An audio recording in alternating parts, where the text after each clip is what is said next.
We are starting with the competition, and the first participant is Hussein Khatri.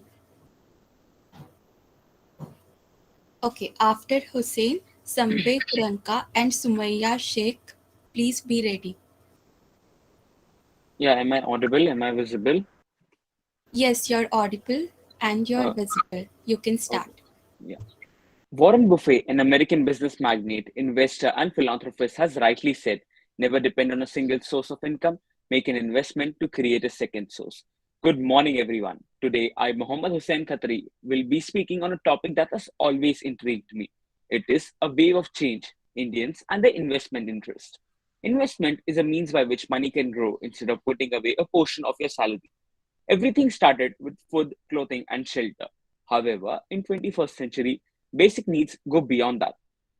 Today's bare necessities include food, clothing, shelter, communication, fashion, video games, and of course, a fast internet connection and a smartphone. Indians are not very different from the rest of the world. They do spend large amounts of money getting goods and services daily, and their relationship with money, it's quite complex. More than one in every three Indians lives from paycheck to paycheck, and almost 30% of all Indians never invest money. India is one of the most religiously and ethnically diverse nations in the world, and this diversity is not excluded in the Indian investing ideologies and patterns. For Gen X and baby boomers, which are from the age group of 42 to 67, long term goals are their only focus and priority. Spending less and saving more is what they believe in. They invest in traditional financial products like NPFs, FDs, PPF for their retirement. But nothing beats investing in real estate and gold when it comes to investment, even when the returns on these are very less. The connection between Gen X and the stock market has been a roller coaster ride. The crash of 1992 due to Harshad Mehta scam, and the market crashes in 2004, 2006, 2007, and the one in 2008, also referred to as the Black Monday, which caused 5,000 suicides globally. And owing to all these events, the Gen X feel that share markets and mutual funds are like gambling. The ultimate success for an Indian Gen X in life has always been to have a house, get their children educated, get them married without hassle, and live a debt free life. Millennials and Gen Z, on the other hand, cannot sacrifice their wants. They believe in the concept of you only live once. Hence, it's difficult for the Gen X to understand why millennials can't save. The young Indians are savvier when it comes to making their money grow. They opine that one can start thinking about retirement after 30. Until then, they will concentrate in settling down in life. They consider investing in financial assets like shares, mutual funds for the retirement, which will help them earn a good corpus as they are willing to take risk to get higher returns.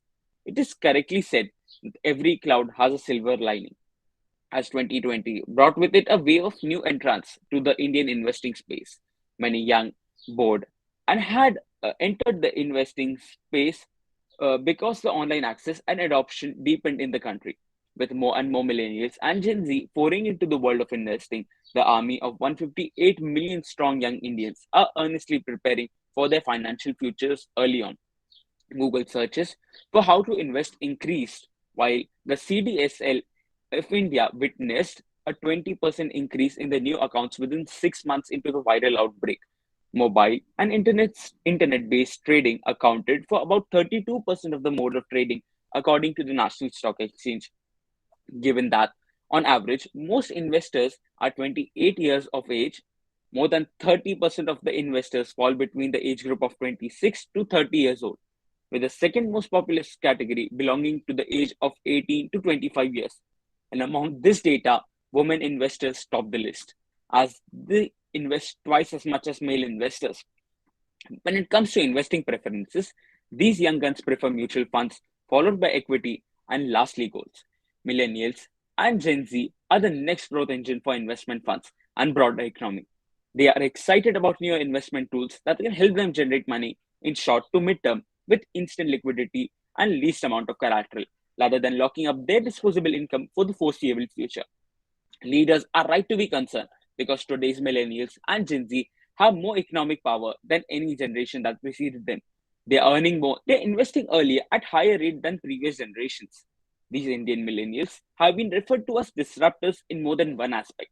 They worry about climate change, they're vocal about bad company policies, they put ethics above profits, and concern themselves with social matters. 85% of the millennials prefer to make sustainable investments by a 2019 study by Morgan Stanley. Catering to this very behavior, players in the financial space today have been able to offer products to further impact such investing preferences as well. The millennials want to participate in transforming assets rather than owning them and want to be a part of something more meaningful. Geographically, not just metropolitan India, but rather the suburban parts of a country as well, which are waking up to the investing. Beyond the top five states, Maharashtra, Uttar Pradesh, Delhi, Gujarat, and Karnataka, more than 60% of the transactions are emerging from tier 2 and tier 3 Indian cities. Millennials, along with their Gen Z counterparts, are also exploring alternative investment options such as cryptocurrencies. Together, these two generations account for a lion's share of India's 1.5 crore strong base of crypto investors. Concerns about market volatility and stability in these emerging sector hardly face these young investors, who are the driving force behind the country's $6.6 billion cryptocurrency market. Services and platforms that offer greater value on the money they spend have gained popularity with them. They opt for credit cards not just based on the interest rates and credit limits, but also on the rewards and discounts offered on the transaction. It therefore does not come to us as a surprise that Indian millennials are using less conventional financial tools to optimally utilize their surplus capital. On a concluding note, I would like to quote Heraclitus, who has rightly said, the only thing that is constant is change.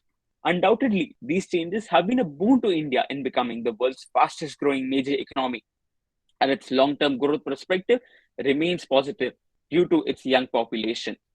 We cannot predict what changes might take place in Indian investment sector, but we can be sure that we are on the right trajectory to success. Thank you everyone for your patient listening. Time covered by him is 6 minutes 38 seconds. Next participant is Samvik Ranka. Hello. After him, Sumaya Sheikh and Mrunmayee Mule. Please be ready. Okay, I hope I'm audible and visible. Yes, you're audible and visible. You can start. Okay, hi, my name is Samvek, and today I'm going to present my views on the topic the data game, the trade off between profitability and privacy. So, data is usually defined as individual facts, statistics, or items of information, often numeric in nature. In a more technical sense, data are a set of values of qualitative or quantitative variables about one or more persons or objects. Data privacy generally means the ability of a person to determine, excuse me for 1 second, there's a small error.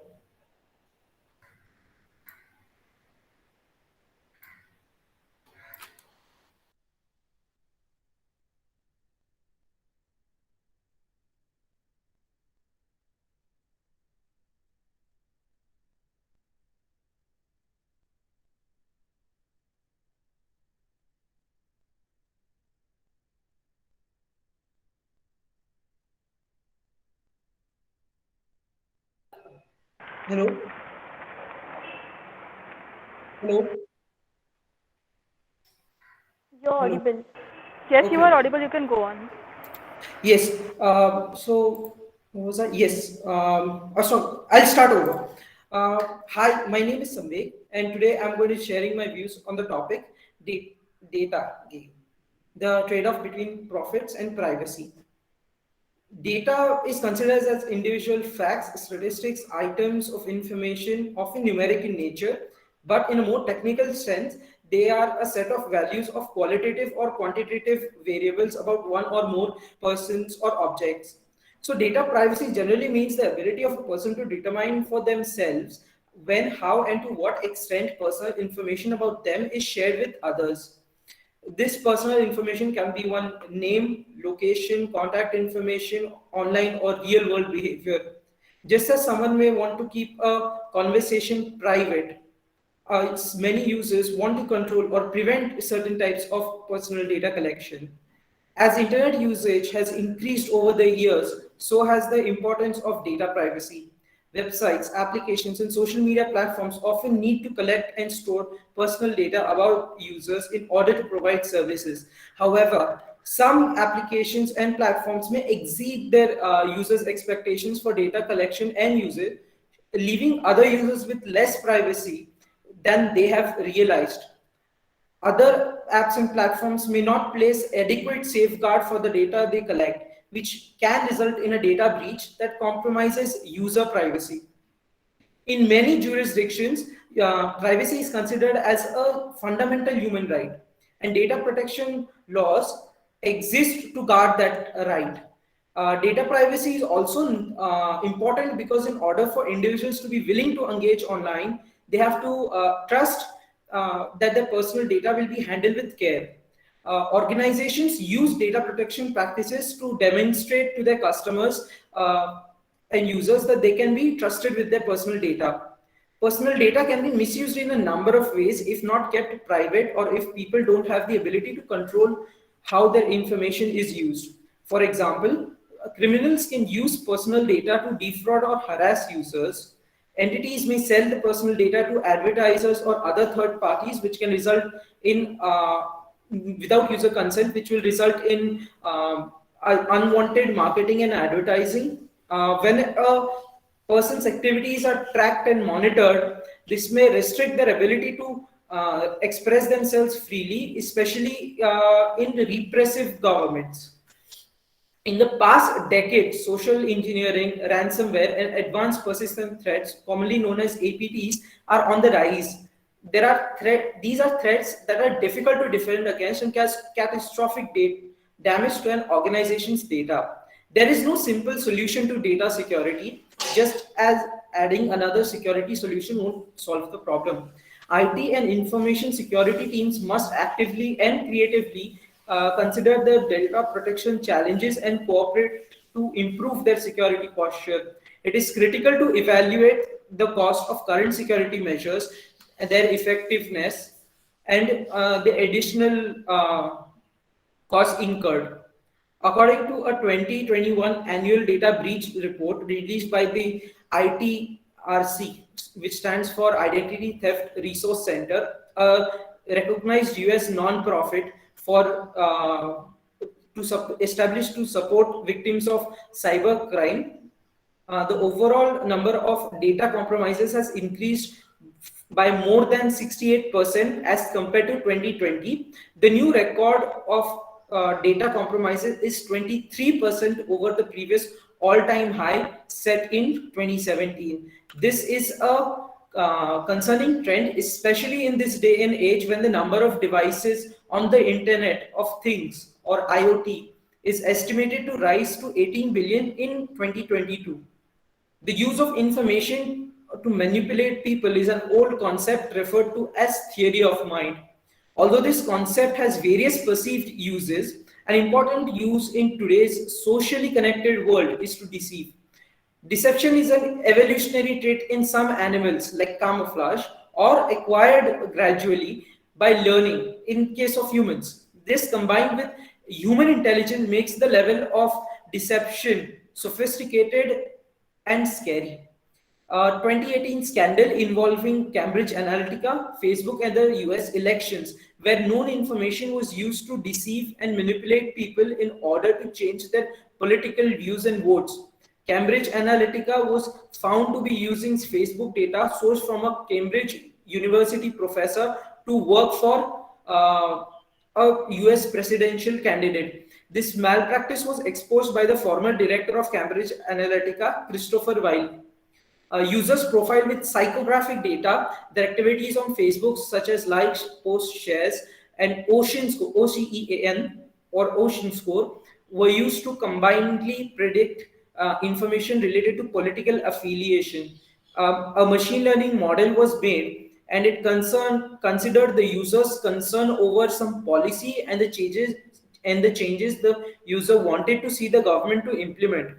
The result of this model was used to create a very targeted campaign. Users were presented with the advertisements keeping in mind their political views. So psychographic micro-targeting advertisements were presented in such a way that either they will enhance the belief of a user or it will reinforce the preconceived notion related to any party. Netflix made a documentary called The Great Hack in 2019 on this scandal. Data is ultimately a tool. It depends on the user on how it will have an effect on us. A component needed for artificial data and machine learning is data. For example, in the Netflix documentary, The Social Dilemma, they showed the way artificial intelligence and machine learning was used to make social media more addictive. But there are positive uses too. Artificial intelligence enhances speed, precision, and effectiveness of human efforts. In financial institutions, AI techniques can be used to identify which transactions are likely to be fraudulent, adopt fast and accurate credit scoring, as well as automate manually intense data management tasks. They can also be used to enable healthcare stakeholders and medical professionals to identify healthcare needs and solutions faster with more accuracy, using data patterns to predict and make informed medical or business decisions. In the end, this can be summarized by Rick Riordan's quote, who is the author of the famous Percy Jackson series. It is a tool. Is the tool even? Only if the wielder is. Thank you. Time covered is 7 minutes 24 seconds. Next participant is Sumaya Sheikh.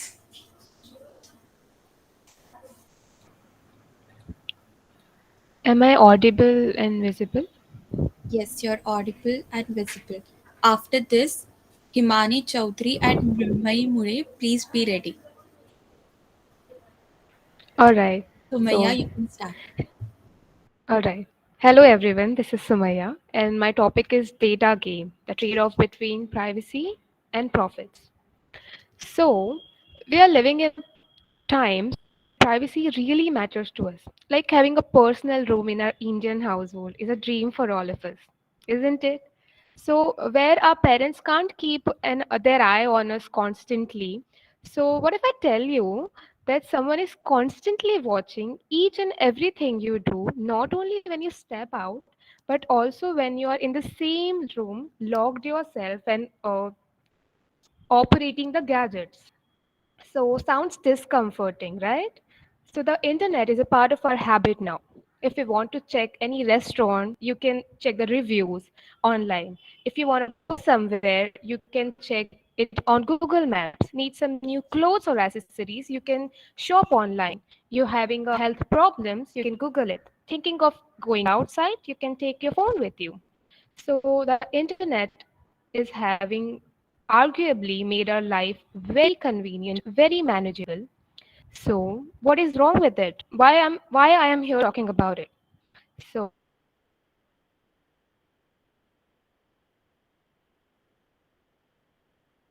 if I Sumaya, tell you're you having you some are a internet person issues. of interest to many, many Uh, unknown entities who are keeping an. yes, you are Shall now I check it? audible. Okay, okay, just a minute. Oh, it's okay. It's okay. You can continue. Was I audible? Yes, you can please continue. Yes, please continue. So you heard whatever I said, right? Okay, I'll Yes, Yes, continue. yes, yes, Sumaya, please continue. yes, please continue. All right. All right. So the internet takes all the credit for shedding light on a world, for making it accessible for all. At the same time, it feels entirely industry that is driving the entire industry that is driving the entire industry that is driving the entire industry that is driving the entire industry. So the darkest shadows, your religious beliefs, these are all the examples of data points, a little bits of information which is very valuable and which is a commodity that is traded among a handful of companies. And the companies are of data brokers, entities that sell your personal data. And here it is how it works. Well, advertisers would be a good start with a large amount of data, and advertisers would know exactly whom and how they should target in order to make you buy the products they are going to sell. So they have the access of your data, and it's not your data anymore. $1 trillion industry is based on selling your personal information to other companies. The companies with a very few rules gathering all your personal data, then selling the same data to other companies for a large amount of profits in millions behind your back. So now you must be thinking, like these data brokers, how do they get access to your data, even though you have multiple security practices you follow? So this is where data mining comes into a picture. It is a practice of pre-existing databases in order to generate new information. It sounds quite difficult, but it is not. It's very easy. Like we are willingly or giving them information through our social media pages. We have public informations like social media pages, the pages we like, we dislike, the thoughts we share about it. So then next we have property records, birth certificates, all of this are accessed, but that's not enough. They have a lot more. What if I tell you that the retail store you go to have recorded every information about your purchases and it's all up for sale? This data they collect from us is more valuable than what we are paying for the purchases from them. Data brokers create free websites and other services designed to look ordinary, disguising their actual intentions. These cookies you see online on websites, they sound sweet and harmless, don't they?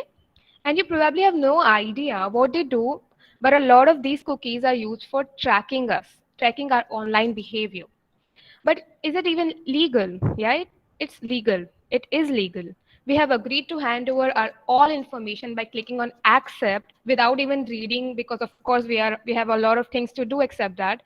So we have just accepted all everything they asked as a concern. So once all this data is recorded, it is sorted and classified in order to categorize people, to profile them. Data brokers are really keen to look for patterns. For example, they can gauge how you behave, what your personality is like, even your political and religious affiliations by looking at just your likes on social media, shares on social media, the way you tweet about it. And all of these predictions allow them to create a profile of you, and the profile can detail exactly who you are as a person, how you think, how you're likely to behave, and this is a final product. Once they have packaged all these data into profiles, it's time for them to sell. But who would they sell it? Who would they sell this to? So you're probably wondering, like, who is ready? Who want it? So they readily hand over it to whoever wants it, starting from marketing companies to governments. What about governments? Let's talk about it. Governments are keen to know exactly who you are, where you live, if you are a person of interest to them. So after knowing all this, that this industry is built in shadows and thriving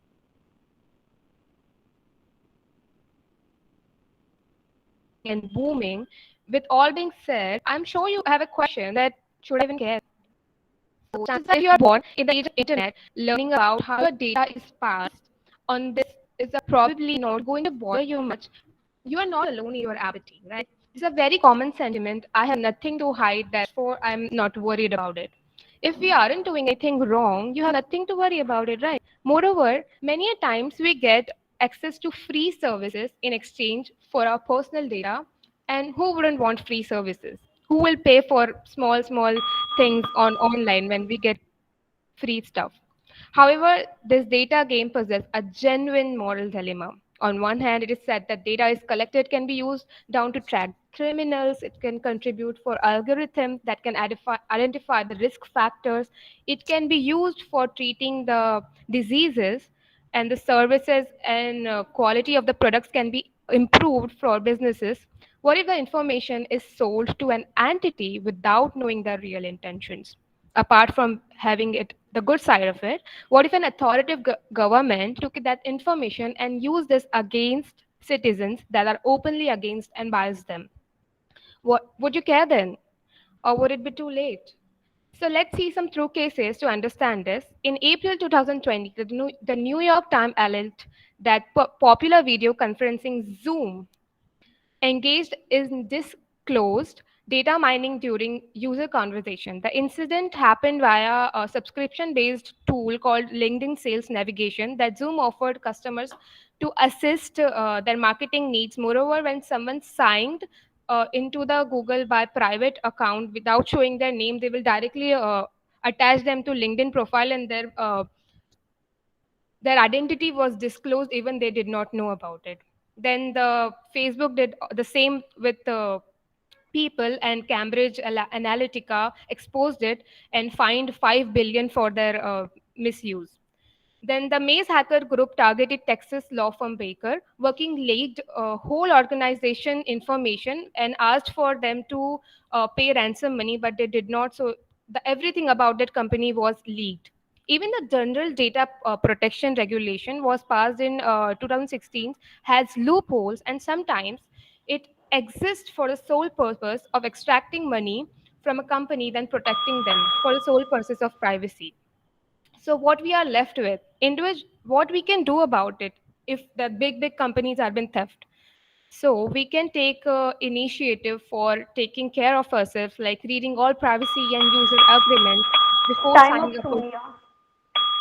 All right, thank you.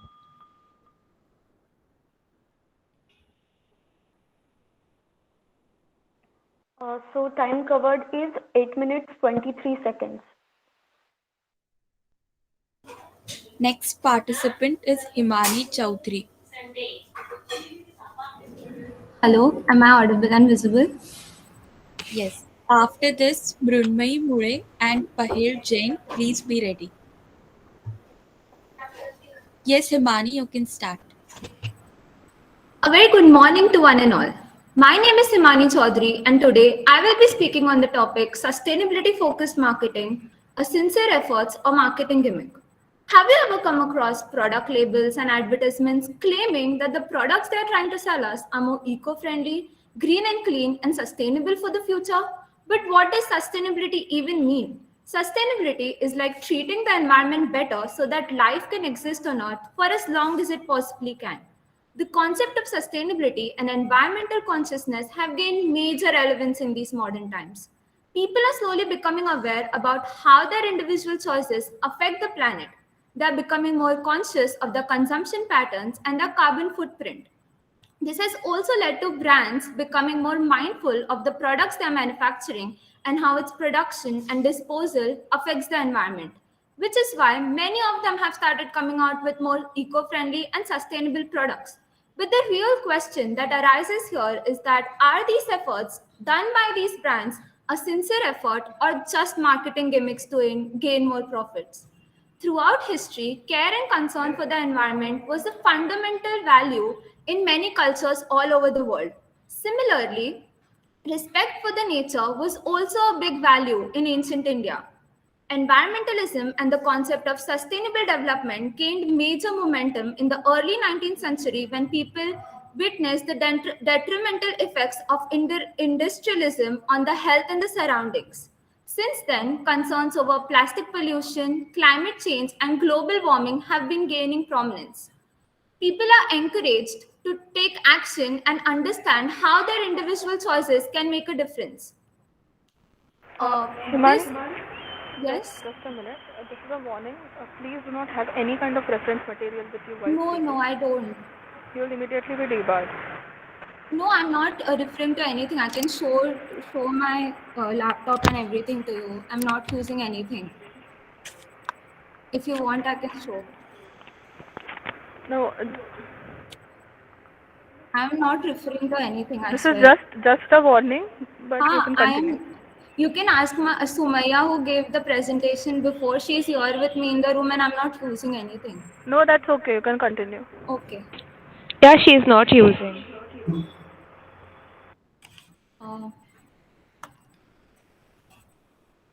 Uh, at the same time, many brands saw this as an opportunity to use at the same time, many brands saw this as an opportunity to rebrand themselves into a more sustainable version in order to retain their newly awakened consumer. But then again, how genuine were these efforts for a more sustainable future? Allow me to digress a little to explain things better with the example of fast fashion. Skinny jeans were a huge phenomenon a few years ago. Everybody wore them and everybody loved them. But fast forward to a few years later, to 2022, where are they now? The hype around skinny jeans has died, and the baggy jeans from the 90s are back in style. And probably a month later, or maybe even few years later, a new fashion trend will be back again. Fashion has always been that way, very fast passing and transient. And the media plays a huge role in why fashion is so short-lived. The media bombards us with newer and trendier clothes and coaxes us to indulge in them just to get rid of them when they are no longer in trend. Many brands saw this as an opportunity to jump onto the fast fashion bandwagon and create quick and expensive clothing pertaining to latest trends. And thus, fast fashion became a huge trend in these past few years. People get almost addicted to shopping fast fashion because it is so quick and inexpensive, so they can buy more after disposing of their old ones, not really realizing the harmful consequences of fast fashion. An estimated 93 million tons of clothes are incinerated or end up in landfills every single year. The textile industry uses a lot of water for manufacturing of clothes. Did you know that it takes 2,700 liters of water to make just one simple t-shirt? That's the amount of water one can drink for 900 days. A lot of toxic chemicals are used to produce, manufacture, and dye fabrics, which end up in oceans, harming the aquatic ecosystem. When people realized these consequences, they wanted brands to take some actions and become more sustainable. So thus came up, and thus brands were eager to show consumers how sustainable and eco-friendly they could be. And thus, sustainable fashion was a new trend of the new era. Sustainable fashion is an attempt by brands to make more ethical and organic fashion. Brands like Zara and H&M came up with their own new sustainable fashion line, which was marketed as a more eco-friendly option. But funnily enough, these were the same brands that were later called out for greenwashing. Greenwashing is a process of conveying false information or misleading information about how a company's products are more environmentally sound. Zara's brand Join Life was called out for greenwashing when it was revealed that the eco-friendly stamp on the product was only for the tag, meaning that only the tag attached to the clothing was eco-friendly. H&M's line Conscious was also heavily criticized when it was deduced that it was nothing more than a marketing gimmick, and the brand failed to clarify how the alternatives they used were better for the future. Brands use these strategies so that our buying experience feels more guilt-free and ethical to us. But the real truth is that fashion is not sustainable, and the idea of sustainable fashion is fraud because these brands don't really care about the environment or our concerns for it, as their main aim is to make profits. But can we entirely blame them? We live in a very capitalistic world. These brands are all a part of a capitalistic machinery, and they're competing against each other for profits and consumers. So it's not a surprise when we see them prioritize profits over planet, because profit and planet don't really go hand in hand. So it's clear we cannot really rely on these brands for a more sustainable future. So what can we do? We need to shift the focus on ourselves, and we need to realize that we need to see right through these marketing gimmicks and understand that buying can never be the option, even if it's buying more eco-friendly. The root cause lies in overproduction and overconsumption. And when we start consuming and producing things more than we need, it causes depletion of resources and increase in waste. And to come out of this vicious cycle of overproduction and overconsumption, we need to start leading a more minimalistic life. We need to reduce, reuse, and recycle. Besides, we should not lose sight of the fact that climate change is not a result of individual choices, but it is a result of the whole capitalistic machinery, including the big corporations and the first world countries. But that is a topic for another day. For now, let's not be gullible consumers, and let's not give in to these marketing gimmicks.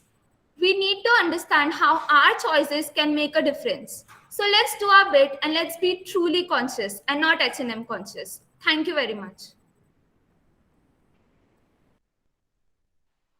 Time covered is 7 minutes 8 seconds. So this is just a request to all the participants. Please look at the camera and speak. and shift a little behind so that all of you is visible.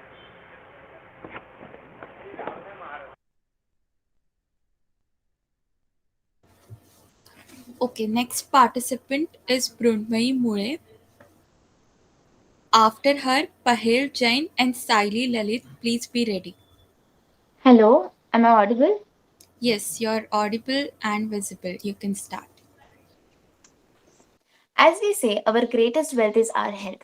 There are a number of factors and aspects which depends on health, such as family, friends, peer groups, education or job, etc. So these all factors needs to be balanced to maintain and to ensure a good health. A warm good morning to one and all present here. Today I, Miss Mrunmay Mune, presents you my views on awareness and implementation for inculcating holistic health. Holistic health is a multidimensional approach which not only focuses on health but as an individual as an overall perspective. Holistic health uses traditional methods of medical, and it is always interesting to know that how we can get cure by a traditional method and not with the help of medical resources.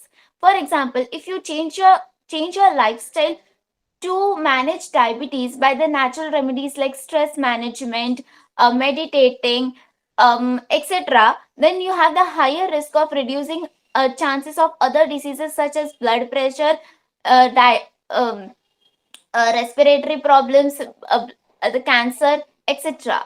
The holistic health not only focuses on health, but it also focuses on the person's well-being. And there's a thin line between wellness and being well.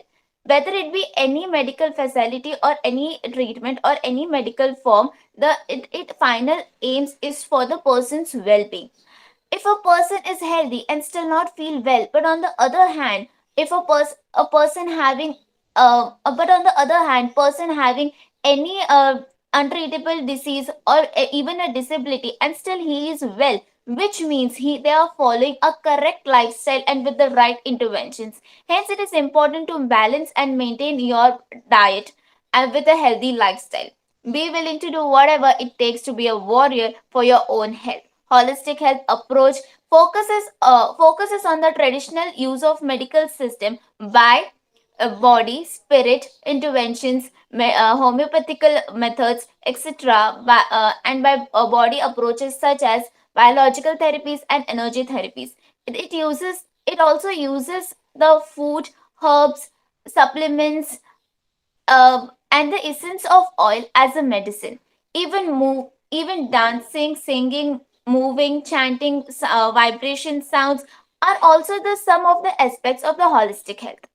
If if a person is if a person is facing a lack of energy, our immediate response might be to have a caffeine or give an energy drink. But on the other hand, holistic approach thinks that it can be happen due to lack of sleeplessness, anxiety, or even a diabetes. The holistic approach has its five main aspects: physical, emotional, social, spiritual and intellectual. So let us get to know more about these five aspects. All these five aspects are important to have a healthier and happy life. Physical. When we talk about health, the physical health comes first into our mind. It is because the physical health shows us signs and symptoms which are naked to our eyes, and these symptoms shows this and these symptoms shows us the various problems of our physical health. For but practicing these few tips and tricks, we can keep our physical condition in well maintained. For example, sleep for 8 hours, which helps us to repair our body and to prepare for the next day. Having a well maintained balanced diet, having correct proportion of fats, carbohydrates, proteins within every 3 to 4 hours, avoiding the consumption of alcohol, use following the correct lifestyle, by exercising or even a 30 minutes for a day. Second, emotional. Emotional means to keep a check on our emotions. the human beings are considered as emotional fools, so they always tend to react more by the emotions than the actions. So it is, but if a person feels that their emotions comes between in their day to day life and it is affecting their present life, then it is advisable to take a help from a counselor or a consultant.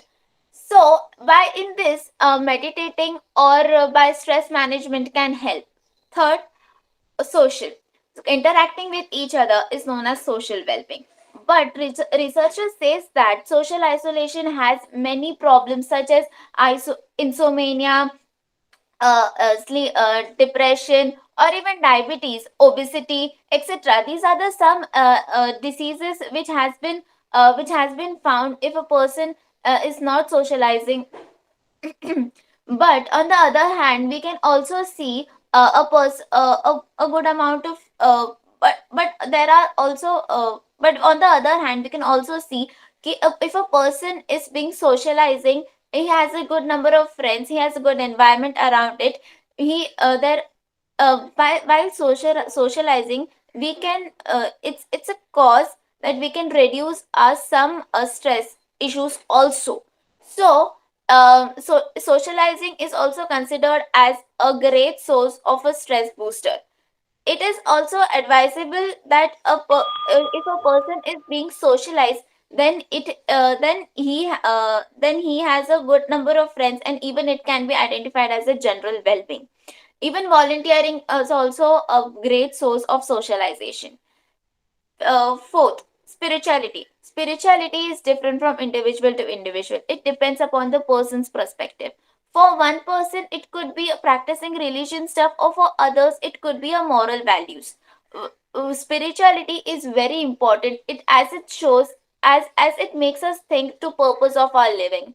It is important. For one, it might be meditating, and for others, it could be self-realization or on self-reflections, etc.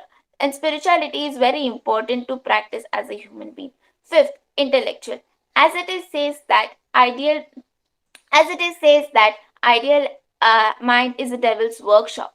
But not only an ideal mind is a devil's workshop, it is at the higher risk of getting various diseases such as neurological or psychological diseases. So it is always advisable to keep our mind engaged in various activities which we love, which we find it happier to do so. Um, apart from these aspects, worrying less, following a great lifestyle, to getting rid about anxiety, worrying less about the future, are also few tips and tricks can also help. Hence, I would like to conclude that many people live with a chronic disease, and these diseases have been not yet diagnosed or have a proper cure by a medical treatment. So it's a high time we should give chance to a holistic approach to find its way and to have a healthy and lifestyle. Therefore, give a holistic approach a chance, and your body will thank you later. Thank you for being a patient audience. Time covered is 8 minutes 10 seconds.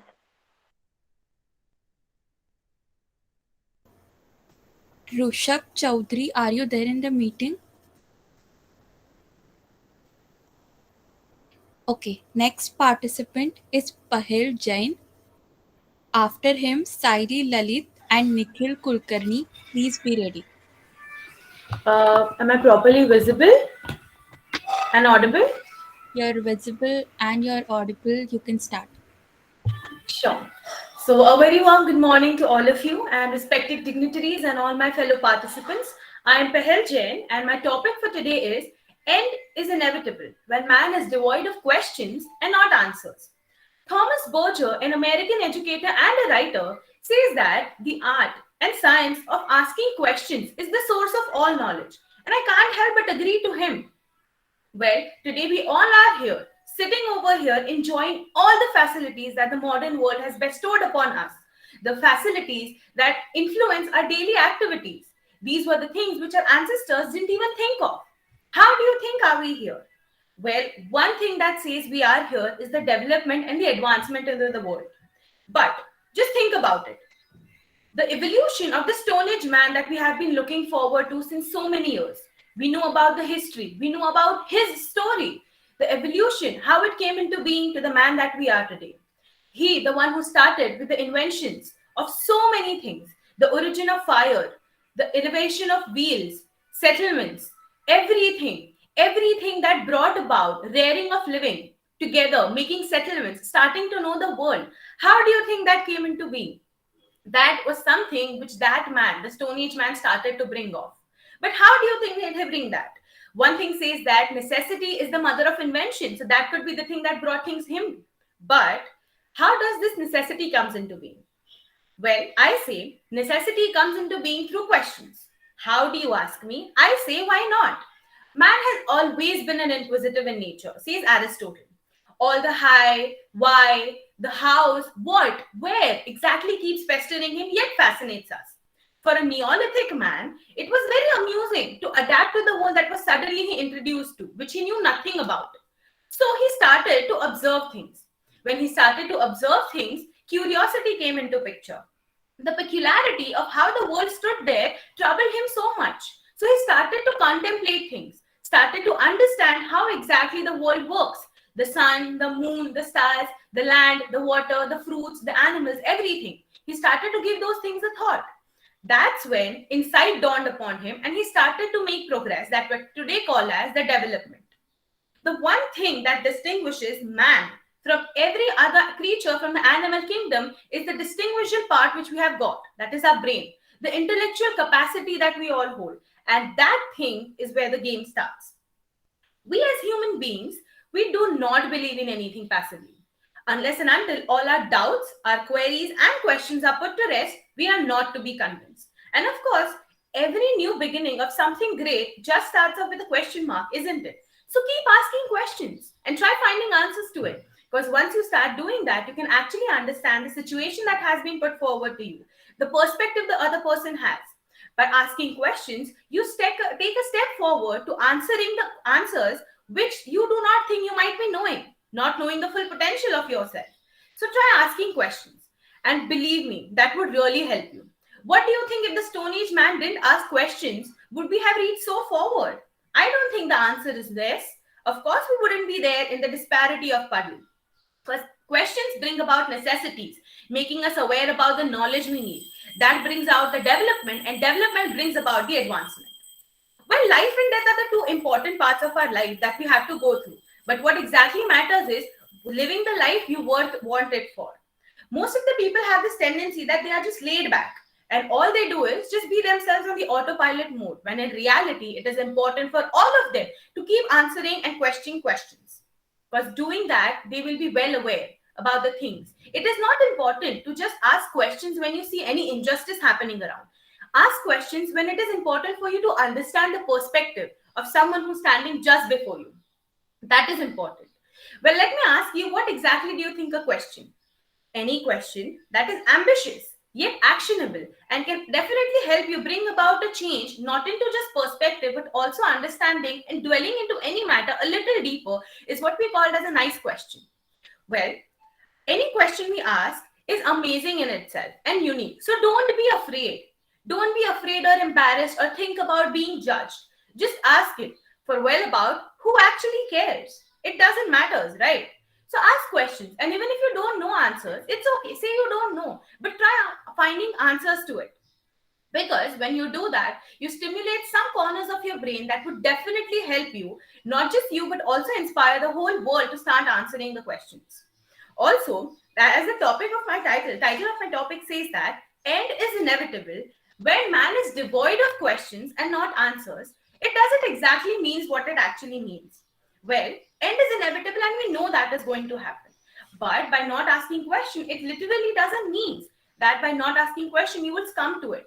It simply means that by not asking questions, you would not be able to find answers. You won't be able to get proper notion of how exactly the knowledge and the potential you have for. Right?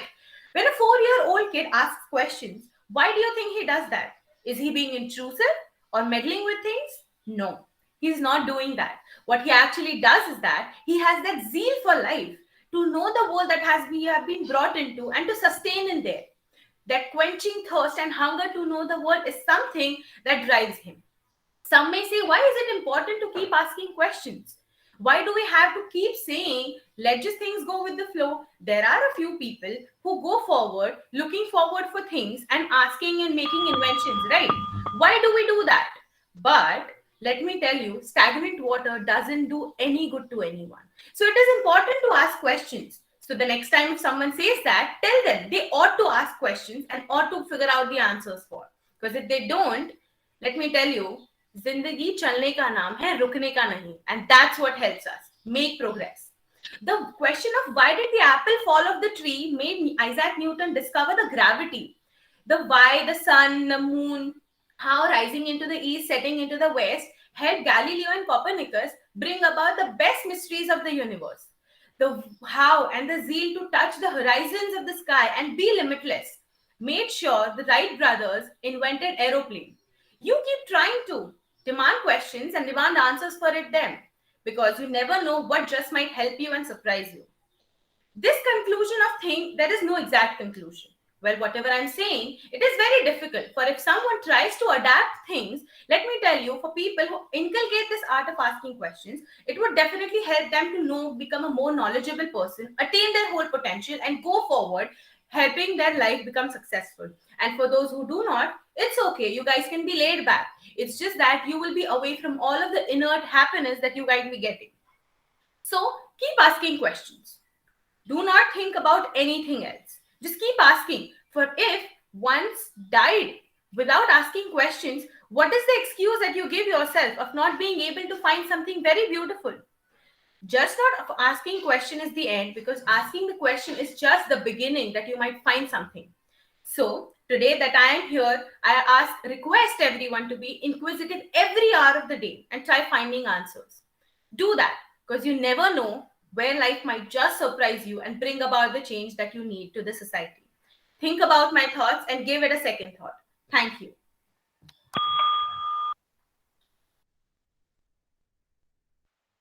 Time covered is 8 minutes 3 seconds. Next participant is Saili Lalit. After Saili, Nikhil Kulkarni and Ishwari Lavarne. Please be ready. Am I audible and visible? Yes, Saili, you're audible and visible. You can start. Good morning to one and all present here. My name is Saili Subhash Lalit, and I will be speaking on the topic sustainability focused marketing, gimmicks, or sincere effort. We have been consuming more stuff than ever. Tons of waste is dumped into the landfills each day by industries producing consumer goods. But we, consumers, we have started to become more conscious about the environment. And in response, organizations of all types are initiating green campaigns. So, is this a step in the right direction? Or is green and sustainable marketing an oxymoron and just a strategy? Well, there are several businesses that are trying to incorporate sustainability, whether it's fashion industry or the food industry. But I will be taking an example of eco resorts. Eco resorts are resorts that work towards environmental sustainability and social responsibility by helping the natural environment and the local community. So I researched several resorts from across India to find out the answer to two questions. One, are these eco resorts really sustainable? And two, what exactly are these eco resorts doing for the environment? Well, I came across a few eco resorts that were taking active steps towards sustainability, right from the energy sources to the basic amenities they provided, by reducing their waste, using zero plastic, by using upcycled furniture, using renewable sources of energy like solar energy, and most importantly, supporting the local community. Some of these eco resorts had used local materials, native artisans, and traditional wisdom to create the eco resort and source their everyday supplies from rural entrepreneurs. One of the eco resort even helped preserve the biodiversity and curb illegal mining in the region. Most importantly, these eco resorts are able to enhance environmental awareness amongst the tourists. One thing I liked about some of these eco resorts is that they were able to be more honest. Like they said that yes, we are using solar energy, but solar energy only powers 73% of our appliances. So they are transparent. While some businesses like these are trying to do their best, the other side of the coin is that most businesses spend more time and effort in marketing their product as sustainable than actually trying to be sustainable. Some of these eco resorts use terms like eco friendly, natural, and sustainable, but very few got into the specifics of what makes them so. I called one of the eco resort to ask about their sustainable practices, but they couldn't point towards anything. All they said was, "We are an eco friendly resort." But why? Just because it is in the middle of a forest? These eco resorts call themselves eco friendly by doing the bare minimum. The architectural, the infrastructure, the landscape choices are only for aesthetic purposes, to create a more earthy or rural aesthetic. There was an eco resort that seemed like it was trying to make an effort. But upon more research, I found out that the eco resort was built in an ecologically sensitive region, posing threat to the endangered species. How can it be an eco resort if it harms the biodiversity? At a glance, most of these businesses look like they are trying to be eco-friendly, but they're only using sustainability as a means for financial profit. There is a term for this. It's greenwashing. Greenwashing is when companies mislead and deceive consumers into thinking that their product or service is sustainable or eco-friendly when it actually isn't. The main problem is that eco-friendly, natural, and sustainable, these words are not legally regulated, which means that these companies can use these terms without actually meaning it. And because of greenwashing, even the sincere efforts by some of the genuine companies are met with skepticism. So, how can we identify greenwashing? What is it that we consumers can do? Well, all we have to do is make informed choices. We need to look through the fluff words and the green aesthetic and start asking questions like, what makes this product eco-friendly? What are the materials used to make this product? Where is this product manufactured? Is this business ethical? And most importantly, do I even need to buy this product in the first place? The main motive is to have a sustainable mindset. Corporations, as well as we, the consumers, need to look through the lens of sustainability and introspect our actions and choices. While reading the reviews of some of these eco resorts, I came across many people who complained about not having a TV or packaged water bottles, instead of appreciating the efforts of the eco resorts that are trying to cut down their energy and plastic consumption. The company is trying, but if the consumer doesn't care, then what's the point? Yes, we need to expect more from these big companies because they are the ones who have the power and the resources to bring in actual change and positively impact the environment. But at the end of the day, we are the ones consuming all this stuff. So we also have a certain responsibility. If we are more mindful about our choices, about the stuff we buy, only then companies will make an effort to be more environmentally and ethically sound. The participation of consumers and the stakeholders can help in holding these companies accountable while supporting those businesses who really do make a difference to the environment. The power is in our hands. Thank you so much. Time covered is 6 minutes 16 seconds. Next participant is Nikhil Kulkarni. Okay, after Nikhil, Ishwari Lavarne and Joshua Matthew, please be ready. Am I clearly audible and visible? Yes, you're audible and visible. You can start, Nikhil. Yes, thank you. नमस्कार. उपस्थित सर्व ज्ञानदाते, रसिक श्रोते, प्रबुद्ध वक्ते, अध्यापकांना वंदन करून मी स्पर्धक निखिल नितीन कुलकर्णी प्रगल्भ व्यासपीठावरून विषय चिंतन करतोय. माणूस निरुत्तर झाला तर हरकत नाही, पण निप्रश्न झाला की संपला. म्हणजे अर्थात काय तर दिलेल्या उत्तरांनी तुमचं विषयातील ज्ञान कळतं, तर विचारलेल्या प्रश्नांनी तुमची विषयातील आवड कळते. विशेषतः आजच्या जगात जिथं उत्तरं मिळवण्यासाठी अनेक अनेक मार्ग उपलब्ध आहेत, उत्तरं आपल्या बोटांवर आहेत, तिथं हे प्रश्नच आहेत जे आपल्याला या जगात सक्षम बनवण्यासाठी प्राथमिक साधन ठरतात. मग शिक्षकांना विचारून विद्यार्थी ज्ञान संपादन करतात. तरुणावस्थेत पौगंडावस्थेत पडलेल्या प्रश्नांनी तरुण आपलं चारित्र्य घडवतात. साथीदाराला निवडण्यासाठी सुद्धा मुलं मुली प्रश्नच विचारतात. तर मोबाईल सारख्या नवीन उपकरणांशी जुळून घ्यायला माझे आजोबा मला रोज प्रश्न विचारतात. व्हॉल्टेअर नावाचा एक वैज्ञानिक म्हणतो, माणसाची पात्रता त्याने दिलेल्या उत्तरांनी नाही, तर त्याने विचारलेल्या प्रश्नांनी ठरवा. कारण प्रश्नच असतात जे आपल्या आयुष्याचा दर्जा ठरवतात. का बरं? तर चांगल्या प्रश्नांमुळे चांगली उत्तरं मिळतात, चांगल्या उत्तरांमुळे चांगली माहिती मिळते आणि चांगल्या माहितीमुळे चांगले निर्णय घेता येतात. आणि हे निर्णयच असतात जे आपल्या नियतीला चालना देतात. आठवड्याभरापूर्वी जेव्हा वक्तृत्व स्पर्धेचं माहितीपत्र आपल्या हातात आलं, तेव्हा आपल्यातल्या प्रत्येकाला प्रश्नच पडले होते. विषय कुठला घ्यावा बरं? माझं भाषण वेळ मर्यादेत पूर्ण होईल का? माझा नंबर तर येईल ना? हे आपल्याला पडलेले प्रश्नच होते ज्यांनी आपल्यातल्या कलागुणांना कागदावर उतरवायला प्रवृत्त केलं. जन्मापासून अनेक अनेक अनोळखी गोष्टींना आपण प्रश्न विचारून समजून घेतलंय, नवीन गोष्टींशी जुळवून घेतलंय. पण आपल्याच मराठी साहित्य क्षेत्रातील एक बहुआयामी व्यक्तिमत्वाचे धनी आपले पु ल देशपांडे जेव्हा माणूस निप्रश्न झाला की संपलाच या उद्गारवाचक वाक्यातून माणसाची पात्रता, प्रश्नावरूनच माणसाची पात्रता अस्तित्व ठरवतात, तेव्हा विधानाच्या व्यापकतेवर आक्षेप घ्यावासा वाटतो. निप्रश्न झाल्याने फक्त माणूसच संपतो का?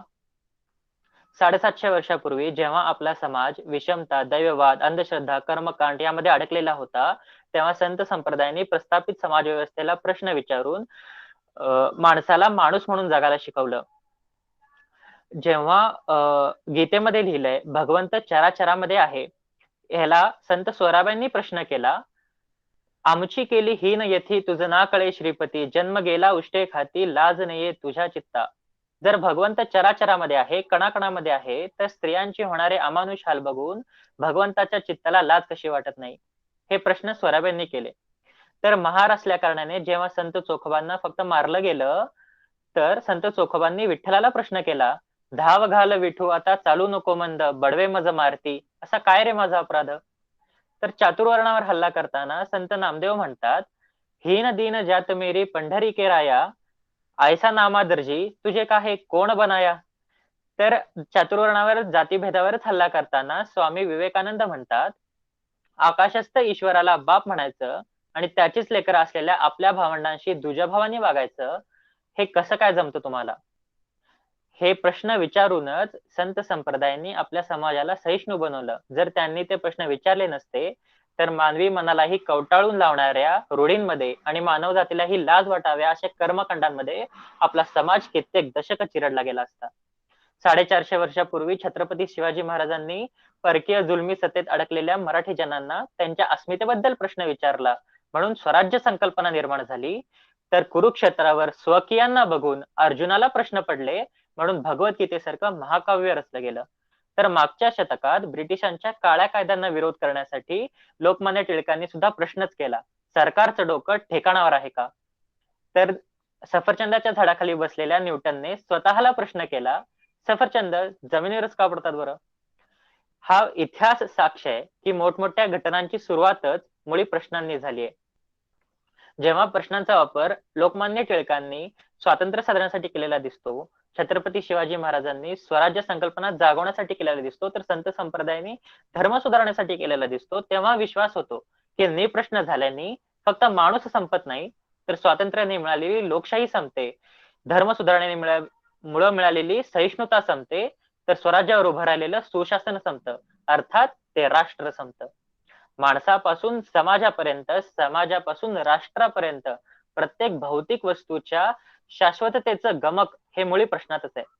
आजच्या सद्यस्थितीत सुद्धा जेव्हा आपले शेतकरी दिल्लीच्या बॉर्डरवर सरकार लोकशाहीच्या चौकटीत राहून सरकारला प्रश्न विचारतात, तेव्हा त्यांना खालिस्तानी म्हणलं जातं. तर धर्म स्वातंत्र्याचा गळा दाबून होणाऱ्या हत्येबद्दल जेव्हा आम्ही प्रश्न विचारतो, तेव्हा आम्ही पाकिस्तानी होतो.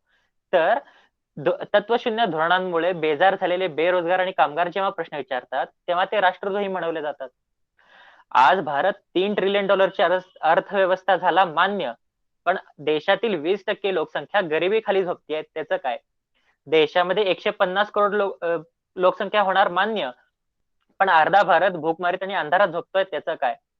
देशाने स्त्री स्वातंत्र्य दिलं मान्य, पण स्त्री भ्रूण हत्या, बलात्कार, बालविवाह यामध्ये भारत जगाचं नेतृत्व करतोय, त्याचं काय? देशाने धर्म स्वातंत्र्य, अभिव्यक्ती स्वातंत्र्य दिलं मान्य, पण शिक्षण क्षेत्रांमध्ये तुमचा प्रवेश तुम्ही घातलेल्या कपड्यांवर निश्चित होतोय, त्याचं काय? असे अनेक प्रश्न आपल्या समोर आहेत. त्यामुळं समाज बदल गरजेचे आहेत, वैचारिक सुधारणा गरजेच्या आहेत. म्हणून एक जागरूक आणि दक्ष नागरिक म्हणून प्रस्थापित समाज व्यवस्थेला प्रश्न विचारणं गरजेचं आहे. शेवटी एवढंच म्हणेन, प्रश्न लक्षण आहेत माणसातल्या जिज्ञासेचं, व्यक्ती स्वातंत्र्याच्या जिवंतपणाचं. तर प्रश्न साधन असतात नवीन नाती जोडण्यासाठी, योग्यता पारखण्यासाठी. तर प्रश्न शस्त्र असतात झोपलेल्या सरकारला उठवण्यासाठी. तर प्रश्नच उत्तर असतात समाज परिवर्तनासाठी तत्पर असलेल्या आमच्यासारख्या तरुणांसाठी. तर विज्ञानाच्या जगात शोधाशोध करणाऱ्या वैज्ञानिकांसाठी. फ्रान्स सरांच्या ओळी आहेत, प्रश्न विचारा स्वतः, नकळत एकदा स्वतःला प्रश्न विचारायचं राहून गेलं तर अर्थ काय या जगण्याला? निप्रश्न होऊन संपण्यापेक्षा प्रश्न विचारून अस्तित्व निर्माण करूया, एवढाच आशावाद व्यक्त करतो. थांबतो. धन्यवाद. Time covered is 6 minutes 44 seconds. Next participant is Ishwari Lavarne. After Ishwari, Joshua Matthew and Nupur Rahane. Please be ready. Hello, I am audible and visible? Yes, you can start, Ishwari. Okay. Good morning, all of you present here. I am Miss Ishwari Lavre. So, before commencing for today's topic, I would like to express my sincere gratitude to all the organizers for giving an opportunity and an excellent platform for all of us students. So, to begin for today, my chosen topic is sustainability focused marketing, whether it's a gimmick or a sincere effort. To start with a quote, a funny thing about sustainability is you have to sustain it. So, meeting our own needs without compromising the ability of future generation to meet their own needs is what a sustainability is. Let's have a look over sustainable marketing, which is also termed as green marketing. That is when a company focuses social and environmental investments as a marketing strategy. So we all know that the sustainable marketing concept is derived from sustainability, which is the main objective is to preserve the nature to protect environment. So previously, some ages ago, our lifestyle, our livelihood was in accordance with the ecosystem and we were living a sustainable life. But after the industrialization of 1857, many changes took place, which obviously led to development. But we have to face some of its consequences, which were the degradation of ecosystem. We have to face it all. But if the humanity goes any further past the point of no return, and whether it will be possible that the environmental restoration would not be possible, then that would be a wake up call. But fortunately speaking, today's generation is now becoming more aware. They are more becoming more aware of their environment. They are having a firm opinion now to go green.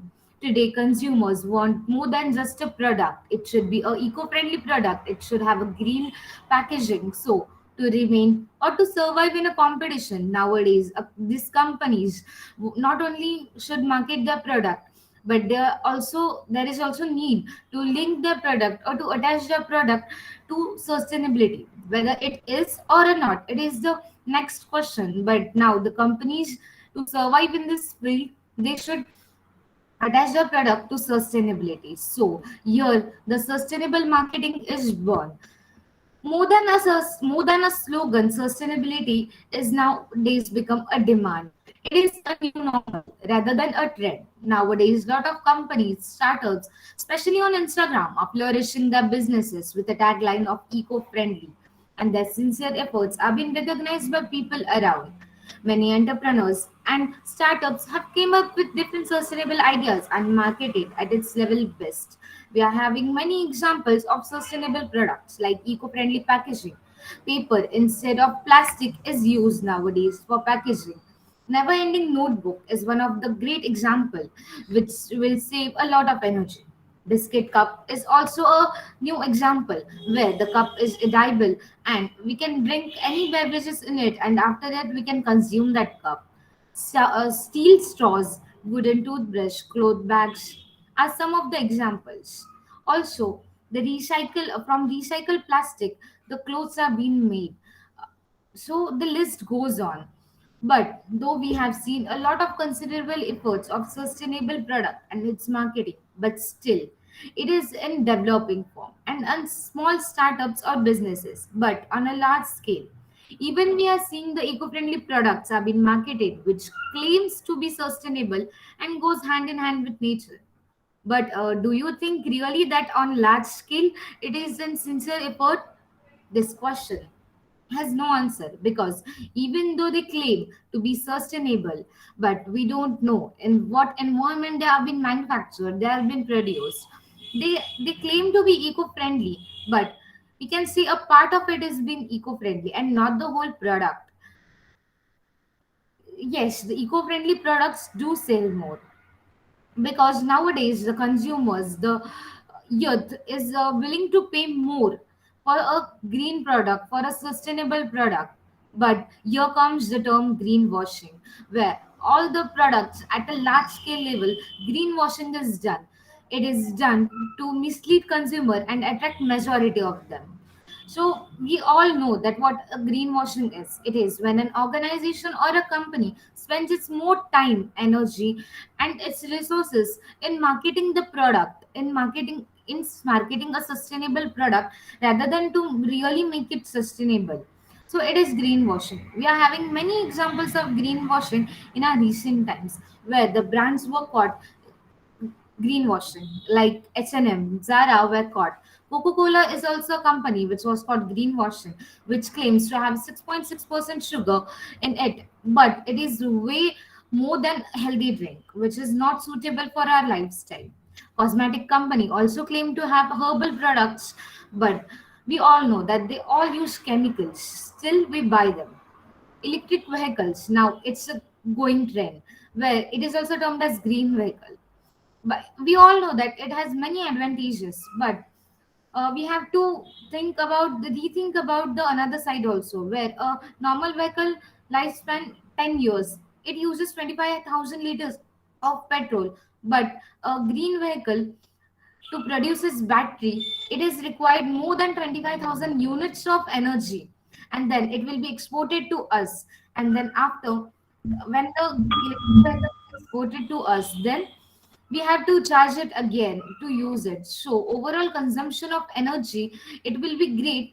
It will be more than the normal vehicles which we use in our daily lives. So we should rethink about the use of the electric vehicles. Also, coming to the point that the sustainable marketing is a sincere effort or a gimmick, it can't be concluded as we are expecting because sustainability is a vast topic and we can't conquer it in a one day. So we have to give time.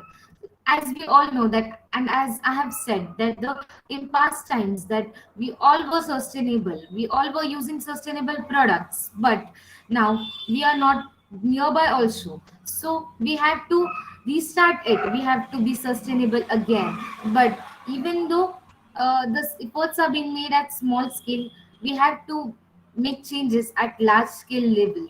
We have to find the midway where we can understand, where we can find a way to make the products more sustainable, and more buying a sustainable product is not an option here, or consuming more.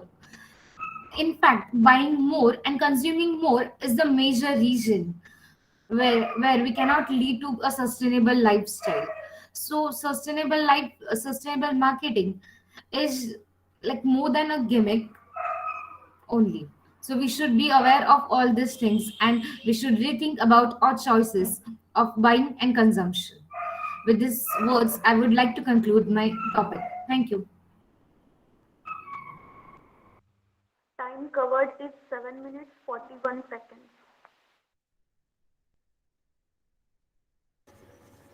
Jyoti Kumari, are you there in the meeting? Jyoti? Okay. Next participant is Joshua Matthew. After him, Nupur Rahane and Roshan Govardhane, please be ready. Respected organizers, facilitators, judges, and my fellow competitors. Greetings to you all. So my name is Joshua Matthew, and I'm a FIBSc student.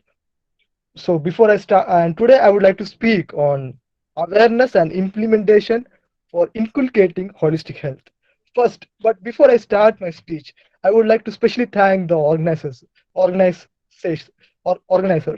because they are the reason I'm here. Because they were very flexible and they showed mercy. Otherwise, my time schedule was clashing with all these things, so I was not able to attend.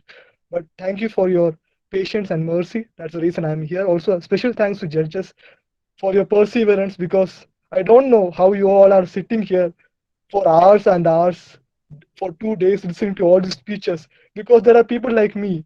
If someone says we are speaking for 30 minutes, man, we look after every 5 minutes we look at time, saying how much time is over. But I really salute your patience in listening to all these speeches carefully. So let me go to my topic. But actually, as I was looking at all these topics, every topic was interesting.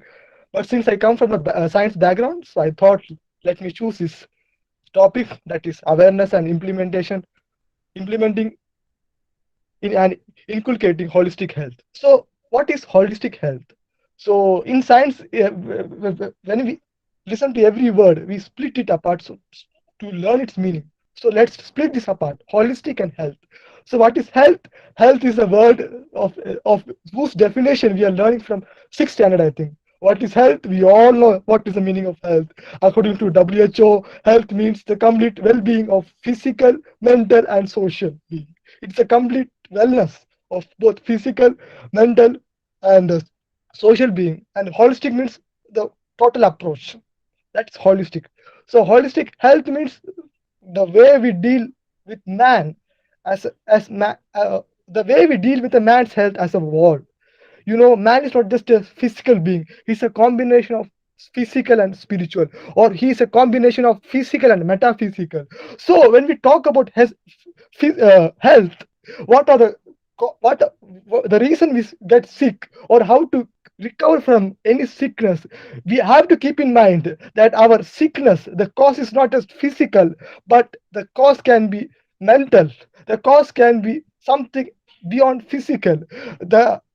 Even the recovery part, how fast we recover, it does not just depend on which doctor we went to meet. It does not depend on which medicines we took, but it also depends on how many loving people we have surrounded with. Or it also depends on what is the positive approach, what's the mental approach we are taking, what is the psychology of our mind.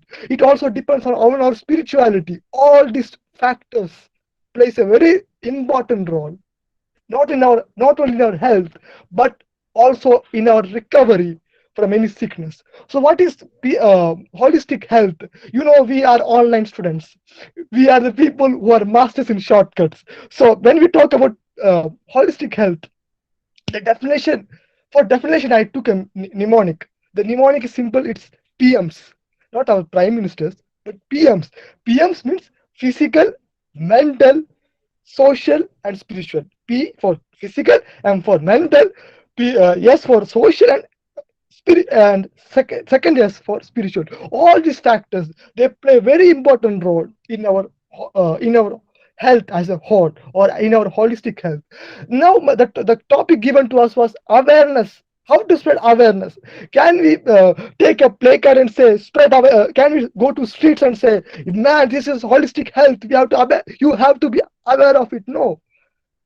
Nowadays, I was recently discussing this holistic health with someone. They were like, stop, this is a stupidity, man. Let's talk about something else.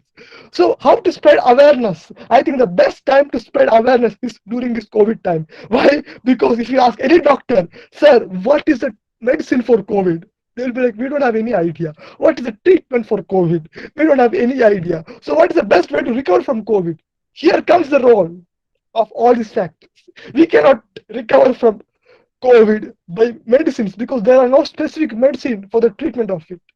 I was 2 years before I was watching an interview of the first person who recovered from corona, and this person and the media, they asked, "Madam," she was from Bihar, "Madam, what medicine did you take to recover from COVID?" She was the first person from India to recover from COVID. She was like, "No, I read Bible, I prayed to God," and this media were like, "No, we didn't ask all this stuff. We asked what medicine. We are talking about scientific things." She was like, "There was no scientific thing." And as a listener, I was like, "What stupidity she's saying? That to recover from COVID, she had to trust God." I was like, seriously?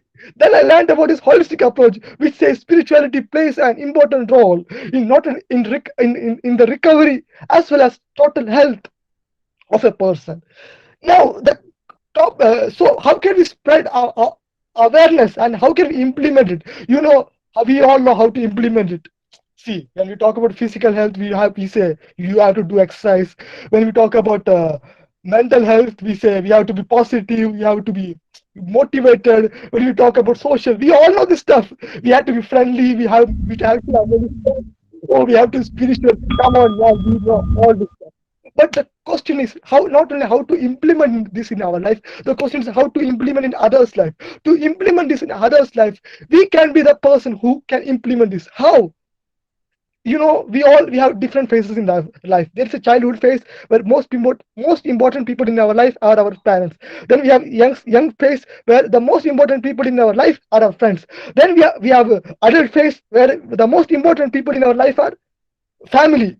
Then we have old stage where no one is important in life. Come on, like, people never takes us seriously. So I think the best time to implement in others' life is during this young life, because if we can be the person who is ready to listen to someone, if we can be the person who can love others unconditionally, if we can be the person who can tell others, let's go for exercise, let's go for jogging, let's join yoga classes, if we can be the person who can have a positive impact in others' life, then indirectly we are impacting their health, we are impact the long term health. The question is, can we get ready to implement holistic health in others' life without them being aware? Can we impact others' health by just being loving, by just being careful listener, by just being a best person, by just be motivating others? Can we be the person who can implement this holistic health in others' life? The question is to you. Thank you. Time covered is 7 minutes 35 seconds. Next participant is Nupur Rahane. After Nupur, Roshan Govardhane and Trishna Uttam Chandani. Please be ready. Am I audible? Can I start? Yes, you can start, Nupur. All right. So, it is often said that manners make it man. So, first of all, my humble wishes to all of you present here. My name is Nupur Rahane, and I'm a final year student of Bachelor's in Psychology, and I would be presenting the topic Sustainability Focused Marketing, Gimmicks or Sincere Efforts. Well, in spite of this being an elocution competition, instead of beginning with words, I shall be beginning with a few numbers instead. The first number that I wish to highlight is 3. 3 billion. That is how many people would be coming out of poverty and joining the middle class by 2050. The second number is 6. 6 degrees centigrade. Now that is the degree of global warming we shall all be at by the year 2050. Now, 6 degrees centigrade might not seem like a very big deal, but experts agree that we are potentially looking at a pretty traumatic phase in Earth's geological history. The third number is 12. That is the number of cities which had a population of 1 million people or more in the year 1950. Today, that number is anywhere close to 500 cities. 1950 to 2050. The generation that has seen the most number of developments, the most growth, rapid transformations, the most climate changes. And none of us need to be told the reasons behind these now, do we? Industrialization, pollution, single-use plastics, growth of consumerism. These are just some of the terms that we have heard in the context of climate change. Now, keeping all of this in mind, consider this scenario. Brand A offers you a product for rupees 500. It is a product that you want, but maybe you don't need. Brand B offers you a similar product for rupees 600. However, you know, as a matter of fact, that brand B creates its products from recycled materials. It claims to spend millions of dollars towards green initiatives, and it has the proof to back up its claims.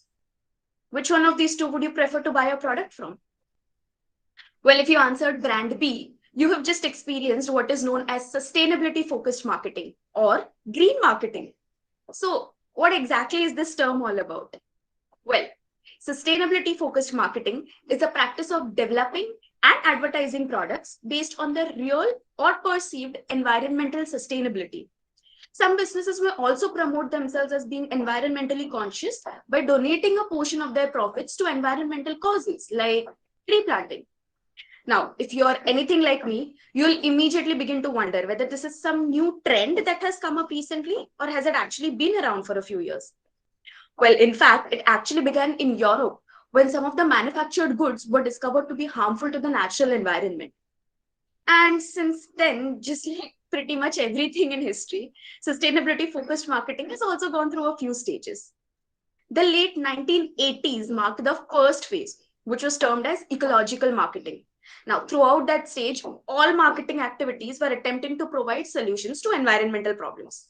It was thought that people would buy green products, and this would in turn increase the organization's green will. But things did not go exactly according to plan. The reason put forward for this was greenwashing. That is, businesses were only showing that they were green, but in fact, they were not doing much at all. The second phase was when the marketers witnessed the backlash. This was termed as environmental green marketing. Now, during this phase, the focal point shifted to clean technology, which was about designing new products which would not harm the environment. And at the start of the mid-1990s, people began to be more aware of the preservation of the environment. And this marked the third phase, which was called as sustainable marketing. Now, as customers were buying products and services that were less harmful to the environment, the organizations were forced to change their selling behaviors. And as an effect, many of the top brands in every field of the market today are making a conscious effort to make environmental decisions. Now, as an example, let us take a brand which is the part of a daily lingo of thousands of teenagers, young adults, and coffee lovers all over the world. Starbucks coffee. Now, Starbucks is frequently cited as a pioneer in green marketing. In fact, in recent years, this company has made a lot of investments in a variety of social initiatives. For example, it stated in its 2019 social impact report that it has invested more than $100 million in the development of renewable energy sources. Also, through some initiatives like the Starbucks College Achievement Plan, it has invested in a lot of social impact projects. So, why exactly do these brands choose to go green? Well, according to a global survey, roughly about 55% of consumers were willing to accept higher prices from companies that were deemed to have a positive social and environmental impact. And actually, this attitude was even more prevalent in some regions like Asia, Latin America, or the Middle East, where it was shared by about 65% in 2014. Now, as to the question of whether or not sustainability-focused marketing is a gimmick, the answer would actually differ from one person to the next, in the sense that, well, everyone has a different idea on what constitutes as sustainability.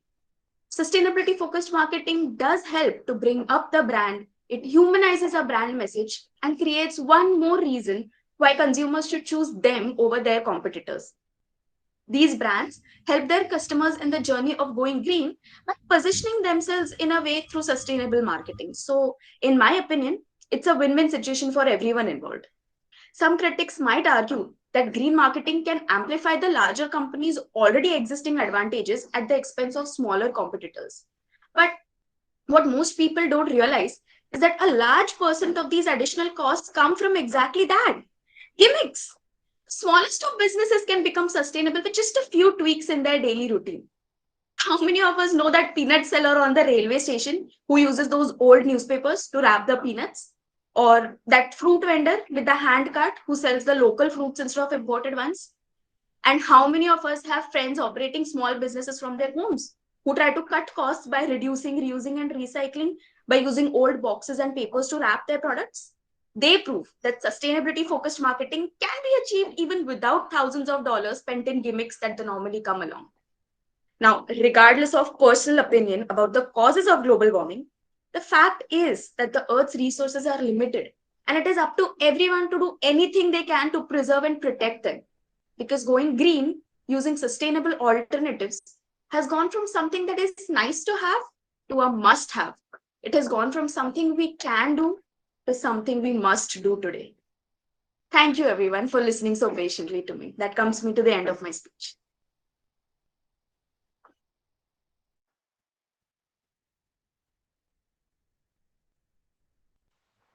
Time covered is 7 minutes 29 seconds.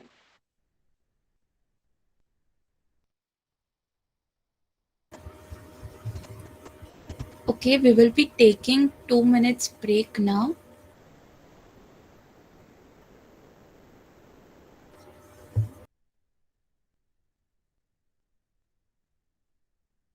Roshan, we are taking 2 minutes break.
I think we can start with the next contestant.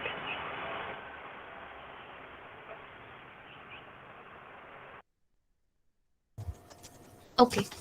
So the next contestant is Roshan Govardhane. After Roshan, Trishna Uttam Chandani and Samriddhi Kanjan. Please be ready. आवाज येतो ma'am? हो हो, आवाज येतो. You can start.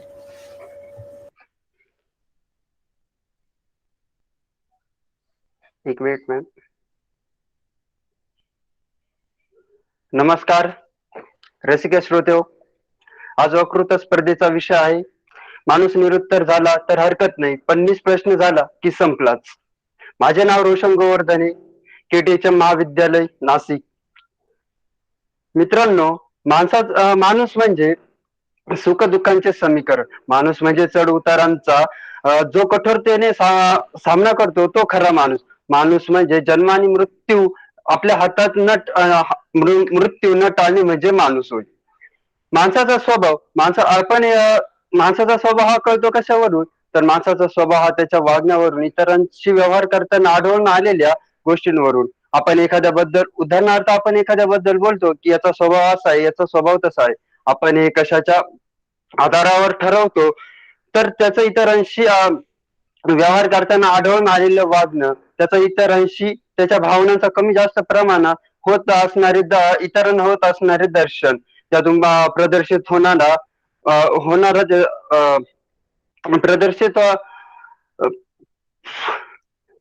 प्रदर्शित होणारा त्याच्या भावनांचा दर्शन. पुण्य म्हटले कोणताही माणूस वाईट नसतो, सारखं वागत नसतो, म्हणजे त्याचा स्वभाव हा त्याला पटेल ठेवतो. मात्र समाजात घडणाऱ्या विघातक घटकांनी व्यक्तिगत आयुष्यावर होऊन आपले संबंध विचार तर बिघडणार नाहीत ना, याची आपल्याला काळजी घेणे प्रत्येकाने घेणे आवश्यक आहे. प्रश्न पडला म्हणजे उत्तर आहेतच असे नाही, आणि प्रश्न न पडल्याशिवाय पुढेही जाता येत नाही. सकारात्मकतेतून विचार करावा, विविध प्रश्नांना उत्तर देण्याची जिज्ञासा ठेवावी, स्वतःला उत्तरे देण्याची जिज्ञासा लावून ठेवावी, आणि प्रश्न न पडण्याची जिज्ञासा लावून घेऊ नये, आणि स्वतःच्या आयुष्याला पूर्ण विराम देऊ नये. माणसातील प्रश्न पडण्याची जिज्ञासा नाहीशी झाली तर माणूस आपोआप खालून जाईल. ही जिज्ञासा जोपर्यंत आहे तोपर्यंत माणूस आहे, अन्यथा माणूस संपला. गीतेतल्या संशयात विनशक्ती या धाकामुळे आपण शंका घेणे हेच पाप मानून प्रगतीच्या वाटा थांबविल्या आहेत.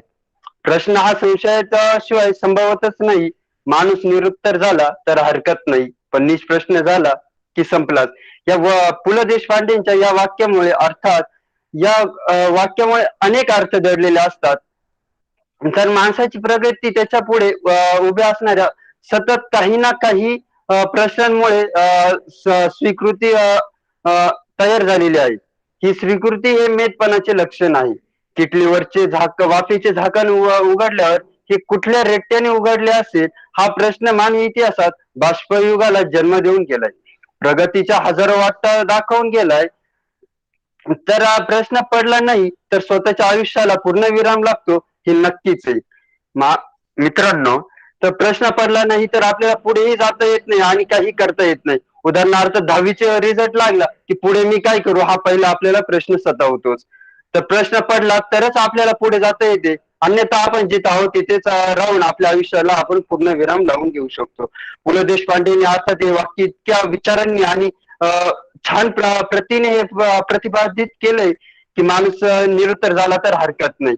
माणसाला उत्तर नाही भेटले तर तो एक वेळ शांत राहील, पण माणसाला प्रश्न नाही पडला तर तो अन्यथा तो संपलाच म्हणून समजा. माणसाची जिज्ञासा खूप आणि खूप क्लिष्ट आहे प्रश्न पडण्याची, पण थोडक्यात ही काही चुकीच्या दृष्टीनेही सतवली जाते, तर काही दृष्टीनेही योग्य रीतीनेही पकडली जाते. मित्रांनो, आजच्या या कलियुगामध्ये भरपूर गोष्टींना प्रश्न पडतात. हे करू की ते करू, ते करू की हे करू, पण त्यांना मात्र उत्तर काहींना भेटतात तर काहींना नाही. तर तसेच आजच्या या आपल्या वक्तृत्व स्पर्धेच्या निमित्ताने हा विषय आला, मला अभिमान वाटला. तर वपूंचंही मी वाचन केलं तेव्हा मला अनेक गोष्टी समजल्या, किंवा मला विषय घेताना पण आनंद वाटला होता. की की माणूस निरुत्तर झाला तर हरकत नाही, पण निष्प्रश्न झाला की संपला. मित्रांनो, वपूंनी अर्थात काहीतरी मुद्द्यांच्या आधारेच हे प्रतिपादित केले आणि आपल्यासारख्याला प्रश्न पडणे स्वाभाविकच आहे. तरी सुखदुःखाचे समीकरण असणारा हा माणसाचा स्वभाव आणि हे त्याच्या प्रश्नांचं उलगडलेलं स्वरूप. तर मित्रांनो, धन्यवाद.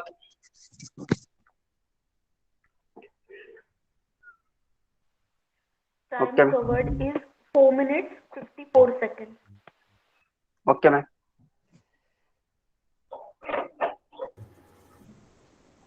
Okay, next participant is Trishna Uttam Chandari. After Trishna. Hi, ma'am. Am I visible? Sorry. Yeah, just a second. After Trishna, Samruddhi Kanchan and Mayur Narute. Please be ready. Am I visible and audible clearly? Yes, you can start, Trishna. Good morning. My topic for today is awareness and implementation for inculcating holistic health. What if we replace the word eat with nourish? Will our food choices change? What if we stop extolling hustle culture and start celebrating winning at one's own pace? Will we then stop pushing ourselves to the point of breaking? What if we start realizing that our mind, body, and overall well being are more interconnected than we give it credit for? Will we then stop breaking up our health into stressful single entities? These single entities come from a reductionist mindset, a way of thinking deeply induced in us when we are told to reduce the idea of food into calorie counting, hyper focusing on protein, carbohydrate, and fat count, and isolating the nutrients from their whole parts. We then start to use Fridays to justify an avalanche of unhealthy habits, all in the name of balance, that start from fast food and end at a night without any sleep. While there do remain certain benchmarks to how many nutrients an individual needs to consume in a day, a reductionist way of thinking often makes us forget that health is more than its individual habits. It's an amalgamation of them all. Holistic. This is a word characterized by the belief that the parts of something are intimately interconnected and explicable only by reference to the whole. Holistic health is when we aim at functioning at a level not just where there is absence of disease, but a presence of vitality in all areas of our living. Our bodies are holistic and our health is holistic. We are the sum of our parts, but we are also whole because every part of our body and mind are interconnected and woven with nature. Modern day living has taken us far from our ancestral knowledge of basking in the sun, eating real whole foods, and living our days in alignment to the rhythm of nature. Now, our well being is characterized by excess caffeine stimulants, sitting indoors, an environment filled with harsh chemicals and toxins, and eating food derivatives far from their source. A new modern day idea of well being includes just changing one of these aspects, like including a healthful meal in a day and calling it balance. But when our lifestyle habits only account for the occasional health kick, then we are far from holistic living. This chronic distance from living as holistic beings affects us at a mental level, a physical level, as well as a cellular level. In an instance, an individual chooses to sleep, perhaps at 3 a.m., and wakes up to a hectic workday at 7 a.m. That clocks in at 4 hours of sleep, providing these 4 hours with a restful, deep sleep. An optimum healthful level of sleep ranges from 7 to 9 hours per night, following the circadian rhythm of the body. When you don't get these restful hours, it triggers a hormone known to increase appetite and decrease satiation, meaning you're more likely to binge. A study by the National Institute of Health shows that sleep disruption can promote inflammation in the body, increase stress responsivity, reduce quality of life, cause emotional distress, mood disorders, and cognitive, memory, and performance deficits. Another study by the National Center for Biotechnology Information shows that there are strong associations of sleep loss with serious medical conditions such as diabetes mellitus and insulin resistance, hypertension, obesity, obstructive sleep apnea, depression, and even anxiety. These medical and psychiatric comorbidities put a person at risk for heart disease and stroke. One night's loss of sleep over many years doesn't seem so inconsequential anymore. This need for sleep isn't emphasized enough, especially to generations of teens and adolescents who find it trendy to stay up at night, which can be very harmful to their developing years. The emphasis on prioritizing other helpful habits is also cushioned by industries, corporates, and profit based monopolies who also think with a reductionist mindset. Health is not a one time decision you make when you choose to go to bed early, eat a nourishing meal, or even lean off alcohol, but a constant stack of choices that you make every day till it becomes a lifestyle. It is a state of longevity, lack of any disease signs or symptoms, and peak performance.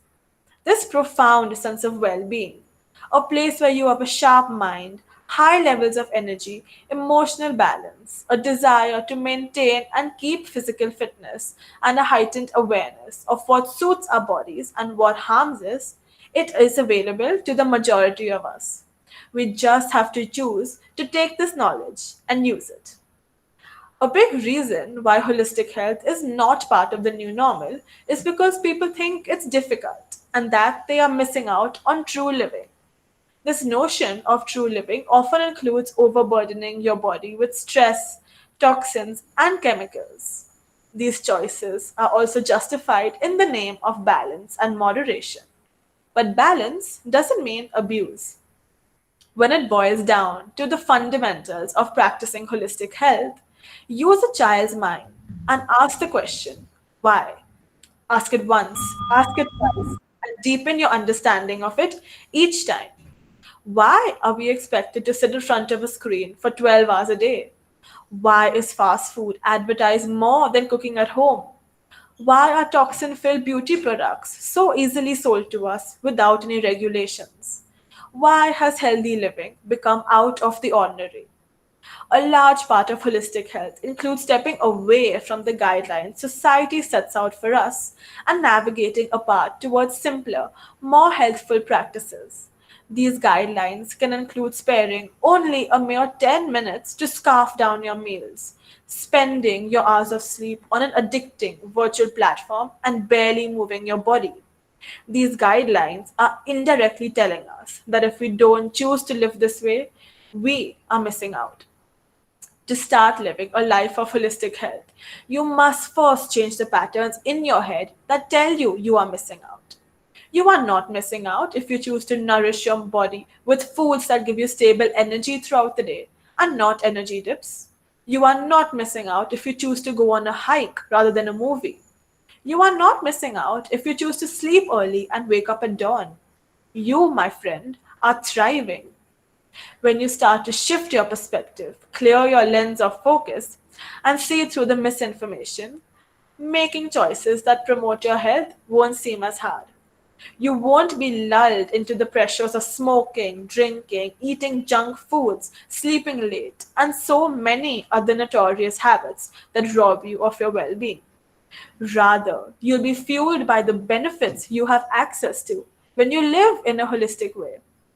Combining this way of thinking with whole foods fresh from nature, choosing sunlight over LED, and honoring your body to heal and repair with every night you sleep gives you the roadmap to holistic health.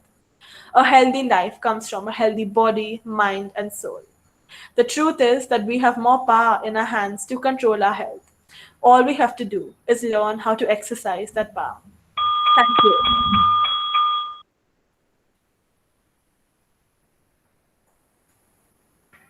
Time covered is 8 minutes 19 seconds.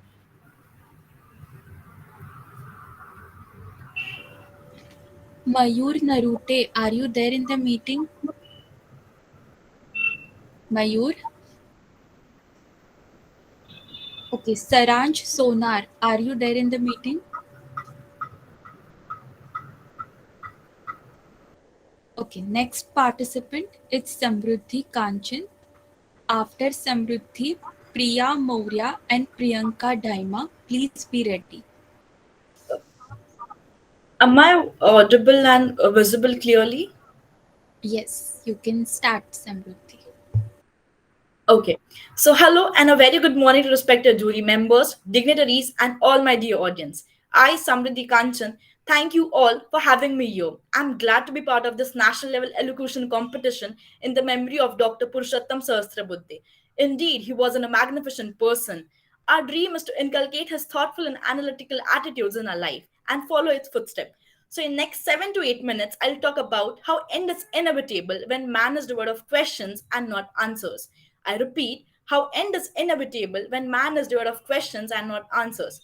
We came into this world, we filled our lives with joy, love, commitment, dreams. We also will with sorrow, frustration, heartbreak, and lots of drama. But who are we and what are we living for? What is our existence? So, for as long as we been human beings, we have inhabited the planet Earth. We have been searching for all these questions and answers. As we all know, end is inevitable. In Bhagavad Gita, Lord Krishna himself says that death in this material world is inevitable. But why do we believe in God? What is the supremacy? Is Bhagavad Gita, Quran, Bible signed by Krishna, Jesus, or Muhammad? Every day we live, every situation we face is the answer to the question of existence. And at last, we come upon a solution that all this world is created by the Almighty. The entire course of mankind is to answer the question regarding its existence. Man has tried to recognize his or her place in this vast majority of rigid universe. Do you ever wonder why life got so complicated? Do you ever wish for simplicity in life just as when we were children? But today, children have pretty complicated lives.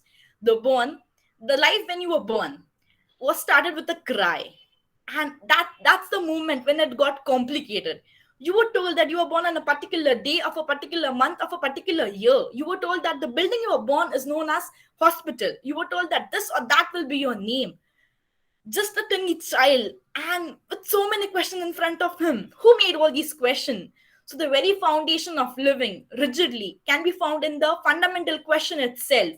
Naturally, these questions can be recognized as a supreme divine force of so-called reality and life. This may seem a little vague to all of you, as we have never heard a healthy human being asking why does he or she exist at all. Well, to me in this case, human appears analogous to an oyster which is surrounding the pearl of fundamental truth with all other artificial questions of reality. To elaborate on this, people from different walk of life pursue different question in form of different examples. For example, a scientist find the nature of universe, whereas monk try to find God, whereas we being student try to find many other opportunities and career ahead, whereas a mom try to find the correct ample of pinch and all the masalas just to make our food heavenly taste. So, don't you believe that was so amazing that a Newton sitting under the tree and falling an apple on his head invented the law of gravity? So, believe it or not, consciously or unconsciously, some of these people derive pleasure by asking questions, whereas some by solving them. On a very philosophical note, curiosity is the one who drives us our day to day activities. The concept of curiosity is something which is keeping us entangled to each other. Let's pause for a second and ask ourselves what curiosity has given. Chronologically speaking, curiosity has played an important role because from ancient history till date, there are lots of examples which I couldn't cover in this short span of time. But the friend curiosity urged the Stone Age man to lit the fire. It was the same friend curiosity who helped civilized man to build computers. It was a same friend curiosity who forced the medieval man to build an eye-catching pyramid. It was the same friend who gifted us the modern technology, this digital world, this lavish lifestyle, with which today mankind is ready to put set on another planet. लहरों से डरकर नौका पार नहीं होती, लहरों से डरकर नौका पार नहीं होती, सवाल करने वालों की कभी हार नहीं होती. So development is direct consequence of curiosity, which is directly entangled to our ability of asking question. The questions, answers, experiences try to point the mankind same fundamental question of existence. एक वेळेस उत्तर नाही आलं तरीही चालेल, एक वेळेस उत्तर नाही आलं तरीही चालेल, पण निष्प्रश्न झाला तर तो संपला. अर्धवट आहे मानव जर त्याला प्रश्नच नाही पडला. अर्धवट आहे मानव जर त्याला प्रश्नच नाही पडला. So don't give up a full stop to your existence until it's proven. So one should never stop asking question, because according to me, asking is living. Thank you. Time covered by her is 5 minutes 9 seconds.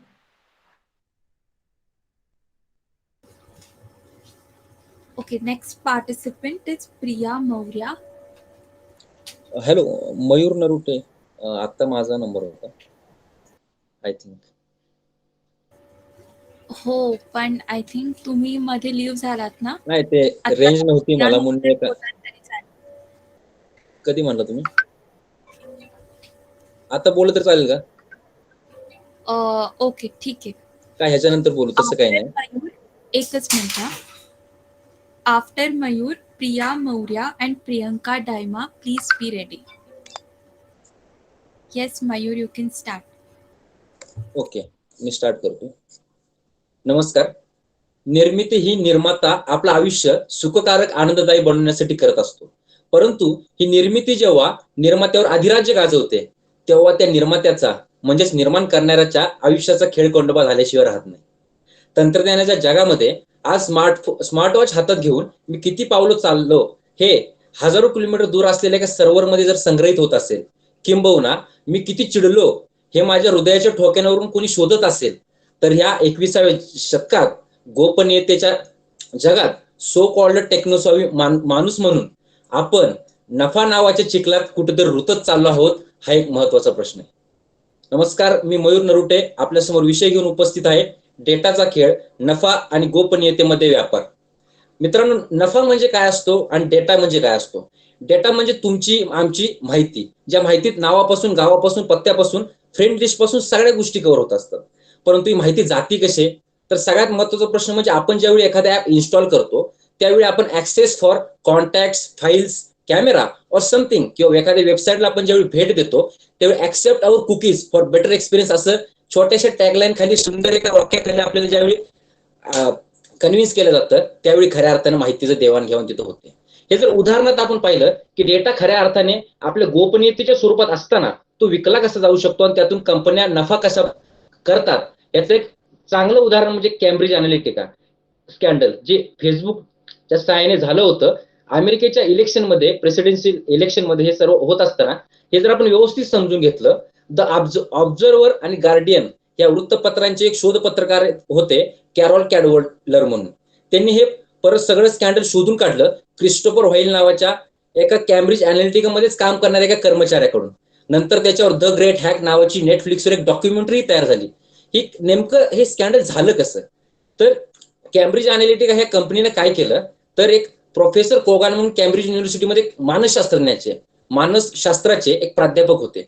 त्यांना $8 लाख कोटी एक काम देण्यात आलं. ते काम असं होतं, फेसबुक ज्यावर जे प्रोफाईल्स आहेत त्यांचे सर्च करणे, ती लोक काय करतायत, लाईक्स कुठे करतायत, त्यांच्या सगळ्या माहिती शोधणं. ह्यातूनही माहिती जर कमी पडली तर त्यांनी एक ट्रिक चालू केली. जसं आपल्या इकडे नाही का, जिओला 10 वर्ष पूर्ण झाले त्यामुळे 4 GB डेटा जिओ फुकट वाटतंय, अशी एक फेक न्यूज सोडली जाते. तशी त्यांनी this is your digital life या सर्वे अंतर्गत फेसबुकमध्ये एक सर्वे जाहीर केला. लोकांना छोटे छोटे पैसे ऑफर करण्यात आले हे सर्वे भरण्यासाठी. त्यातून जवळजवळ 5 कोटी लोकांनी आपली माहिती भरली. त्या 5 कोटी लोकांमधून त्यांचे लाईक्स, डिसलाईक्स और समथिंग किंवा त्यांची पूर्ण फ्रेंड लिस्ट हे सगळं कॅम्ब्रिज अनालिटिकाने सर्च केलं, त्यांचं डिवायडेशन केलं, त्यांची विचारसरणी काय आहे, त्यांची थिंकिंग स्किल काय आहे, त्यानुसार त्यांना डिवाइड करून त्या प्रकारचे ऍड्स त्यांना फेसबुकच्या स्वरूपातून दाखवण्यात आले. यातून झालं एक, लोकांची गोपनीय माहिती 4 चौघात गेली आणि त्यातून लोकशाहीला कुठेतरी धक्काच बसला. आणि जी जगातील सर्वात जुनी लोकशाही आपण म्हणतो अमेरिकेला, त्या अमेरिकेच्या लोकशाहीमध्ये हे सगळ्यात मोठा धक्का होता जो कॅम्ब्रिज अनालिटिकाने पुढे केला. लोकांना सायकोलॉजिकली, मानसशास्त्रीय दृष्ट्या आपले थिंकिंग स्किल चेंज करायला लावलं. यात झाला फायदा कॅम्ब्रिज अनालिटिकाचा, ट्रम्प यांचा डेटा गेला आपला म्हणजे अमेरिकेच्या लोकांचा आणि गोपनीय माहिती सुद्धा त्यांचीच गेली. दुसरा आपण ह्याच्यावर सामाजिक परिणाम बघितला तर लोकांचा डेटा हा सर्रास असा वापरला जाऊ लागला. राजकीय फायदा झाला हा ट्रम्प यांना. लोकशाहीच्या मूल्यांना धक्का इथंच बसला कारण की सर्व माहिती लोकांचं मतपरिवर्तन करून अक्षरशः लोकशाहीमध्ये हे सर्व केलं गेलं. लोकांची गोपनीयता बाजूला गेली. दुसरं एक महत्वाचं उदाहरण म्हणजे सोशल डायलेमा ही नावाची एक डॉक्युमेंटरी नेटफ्लिक्सवर आली होती. त्यात फेसबुक, ट्विटर, इंस्टाग्राम या सगळ्या कंपनीचे एक्स एम्प्लॉईज अक्षरशः एमडी एचओडी पासून एक्स एम्प्लॉईची इंटरव्ह्यू घेण्यात आली की तुम्ही नेमकं करता कसं. ही डेटा गेम आहे ऍक्च्युली. तर काय त्यांनी सांगितलं की जे आपले मोबाईल नोटिफिकेशन येतं ना तर ते नोटिफिकेशन टॅप केलेलं असते की त्या माध्यमातून तुम्हाला तिथं आणावं, तुमचा स्क्रीन टाइम वाढावा, तुम्हाला त्या पद्धतीचे ऍड्स दाखवल्या जाऊ लागल्या. स्टीव्ह जॉबच्या भाषेत सांगायचं म्हणलं तर if you are not paying for the product then you are the product. जर तुम्ही एका वस्तूसाठी जर पे करत नसाल तर तुम्ही स्वतःच ती वस्तू आहात एक प्रकारे. अशा पद्धतीने सगळा डेटा गेम चालत असतो. कारण की आपण जेवढं जास्त स्ट्रीमिंग करतो, स्क्रीन टाइम आपला जेवढा वाढतो तेवढं त्या कंपन्या आपल्याला मानसिकदृष्ट्या आपलं बिहेवियर कसं आहे या सर्व क्रायटेरियामध्ये विभागतात आणि यातूनच आपल्याला त्या स्वरूपाच्या फक्त आपल्याला ज्या गोष्टीत इंटरेस्ट आहे त्या बातम्या दाखवल्या जातात. त्यामुळेच फेसबुकच्या 98.5% रेव्हेन्यू हा फक्त ऍडव्हर्टाइजमेंट मधून येतो आणि गुगलचा 97% रेव्हेन्यू हा फक्त ऍडव्हर्टाइजमेंट मधून येतो. या सर्व गोष्टी एकमेकाला इंटरलिंक असल्यामुळे डेटाचा खऱ्या अर्थाने तर खेळ होतोय आणि तुमच्या आमच्या गोपनीयतेचा नफ्यासोबत व्यापार जोडला जातोय. एक अतिशय चांगलं पुस्तक आहे 10 arguments to delete social media accounts right now. Jaron Lanier यांचं हे पुस्तक आहे. त्यात त्यांनी सोशल मीडिया अकाउंट्स का डिलीट करावे ह्यासाठी 10 आर्ग्युमेंट दिलेले आहेत. त्यातलं एक प्रमुख असा आहे की त्या कंपन्या तुमच्या डेटा नुसतं चोरतही नाहीत तर ते विकतात ते आहेच प्रथम मुद्दा, परंतु तुमच्यावर एक सायकोलॉजिकली एक हॅम्परिंग केलं जातं तुमचं बिहेवियर चेंज करण्यासाठी. इन्फ्लुएन्स करतं ते. त्यातून राजकीय, सामाजिक, लोकशाही या सगळ्या गोष्टींना तडा जाण्याची शक्यता आहे असं त्या पुस्तकात सुद्धा नमूद केलेलं आहे. The journal of financial economics नावाचं एक प्रसिद्ध जर्नल आहे. त्यात डेटामुळे स्टॉक मार्केट कसं चेंज होतं हे अक्षरशः सांगितलेलं आहे. म्हणजे त्यात एक स्टडी केला गेला होता 40 देशांचा. त्यात आपण जे म्युझिक ऐकतो, कोण स्पॉटीफायर ऐकत असेल, कोण ऍपल म्युझिकवर ऐकत असेल, तर तो आपण जे म्युझिक ऐकतो त्यातून आपले इमोशन्स कळतात की आपण आज दुःखी आहोत, आनंदी आहोत और व्हॉटेवर. त्यांनी 8 क्रायटेरियाज मध्ये ते म्युझिक कोणत्या टाईपचं ऐकतो हे डिवाइड केलं आणि त्यातून त्यांनी असा निष्कर्ष काढला की आपण जर चांगली गाणी ऐकत असू म्हणजे आनंदी असेल तर त्या दिवशी स्टॉक मार्केट हे चांगलं असेल आणि ज्यावेळी आपण सॅड किंवा आपण दुःखी असू त्या दिवशी स्टॉक मार्केट हे खाली कोसळलेलं असेल. हे 40 देशातल्या सर्व्हेनुसार हे केलं गेलं. फायदा कुणाला झाला? स्पॉटीफाय किंवा बाकीच्या ज्या कंपन्या असतील त्या आपला डेटा विकतात. आपले इमोशन्स असतील, आपली गोपनीयता, प्रायव्हसी असेल, म्युझिकच्या माध्यमातून आपलं प्रायव्हेट आयुष्य आहे ते एखाद्याच्या नफ्याशी जोडलं गेलं आणि इथं डेटाचा व्यापार केला गेला. दुसरा महत्वाचा मुद्दा म्हणजे न्यायदानाच्या कक्षेत 2016 साली एवढं सगळं झालं असताना, फेसबुक असेल, कॅम्ब्रिज अनालिटिका असेल, या सगळ्या गोष्टी घडत असताना ब्रिटनमध्ये सुद्धा 2016 साली कायदा पास केला गेला आणि भारतात सुद्धा आधारचा मुद्दा असेल त्यावेळी सुप्रीम कोर्टाला हस्तक्षेप करावा लागला आणि श्रीनिवासन कमिटी ह्याच्यावर बसली आणि त्यांनी आजचा जो डेटा प्रोटेक्शन बिल जो कायदा आहे तो आज अस्तित्वात आला कारण की ह्याचं मूळ तेच आहे. राईट टू प्रायव्हसी हे कलम 21 अंतर्गत, आर्टिकल 21 अंतर्गत आपल्या राज्यघटनेत सामील झालं आणि लोकांना आपला डेटा किंवा आपली प्रायव्हसी हे जपण्यासाठी तिथं खऱ्या अर्थानं प्रोत्साहन मिळालं. ही लोक हे सर्व करत असताना आपल्याला रिकमेंडेशन बरेच येतात. आपण समजा नामदेव ढसाळांचं पुस्तक जर अमेझॉनवर पाहत असेल तर आपल्याला तिथं गुगलला पु ल देशपांडेचं रिकमेंडेशन कधीच नाही येणार. तिथं आपल्याला बाबासाहेब आंबेडकर किंवा दया पवारांचं पुस्तकाचं रिकमेंडेशन येईल. कारण हे सर्व ट्रॅप असतो. तुमचं बिहेवियर समजून तुम्हाला इन्फ्लुएन्स केलं गेलं असतं. तुमच्या आवडीनिवडी काय आहेत ह्या ओळखून तुमचा स्क्रीन टाइम वाढून त्या स्पेसिफिक जाहिराती तुमच्यापर्यंत पोहोचवल्या जातात आणि आपली गोपनीय माहिती अशी वाऱ्यावर पसरली जाते. शेवटी जाता जाता एवढंच की या डेटाच्या खेळात नफा आणि गोपनीयतेमध्ये व्यापार होत असताना कायद्याच्या कक्षेत जरी हे आलं असलं तरी नागरिकांनी जागरूक होऊन आपण कोणाला डेटा देतोय, कितपत देतोय आणि त्याच्या कंपन्या काय त्यातून कमवत आहेत याचा कुठेतरी जागरूक होऊन विचार केला गेला पाहिजे. धन्यवाद. Time covered by him is 7 minutes 54 seconds. Saransh Sonar, are you there in the meeting? Saransh? Okay. Next participant is Priya Maurya. Okay. After Priya, Priyanka Daima and Gauri Mahajan, please be ready. Am I audible and visible? Yes, you're audible and you're visible. You can start. Start. Good morning to everyone present here. I'm Ms. Priya Mora is here to speak on topic data gain, the trade-off between privacy and profits. As we all have played games like Candy Crush, PUBG, puzzles, and more. And one thing is common in all these things that initially it's easy to pass a level. As soon as we go a level up, we need more of our mind application as the level becomes harder.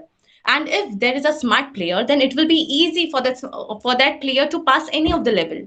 And the same goes to our information technology era.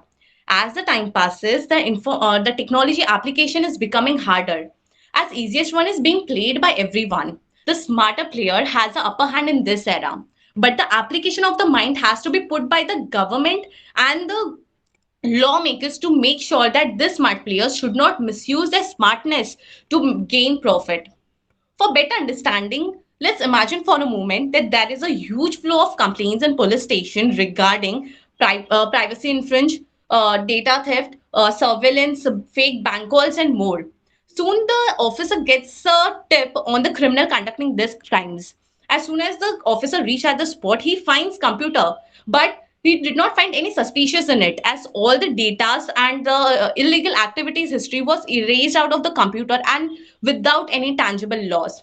And this left the police officer with no other choice but to let go the criminal scot free as no evidence could be found against him of the crime and there were no other special laws to charge the criminal with.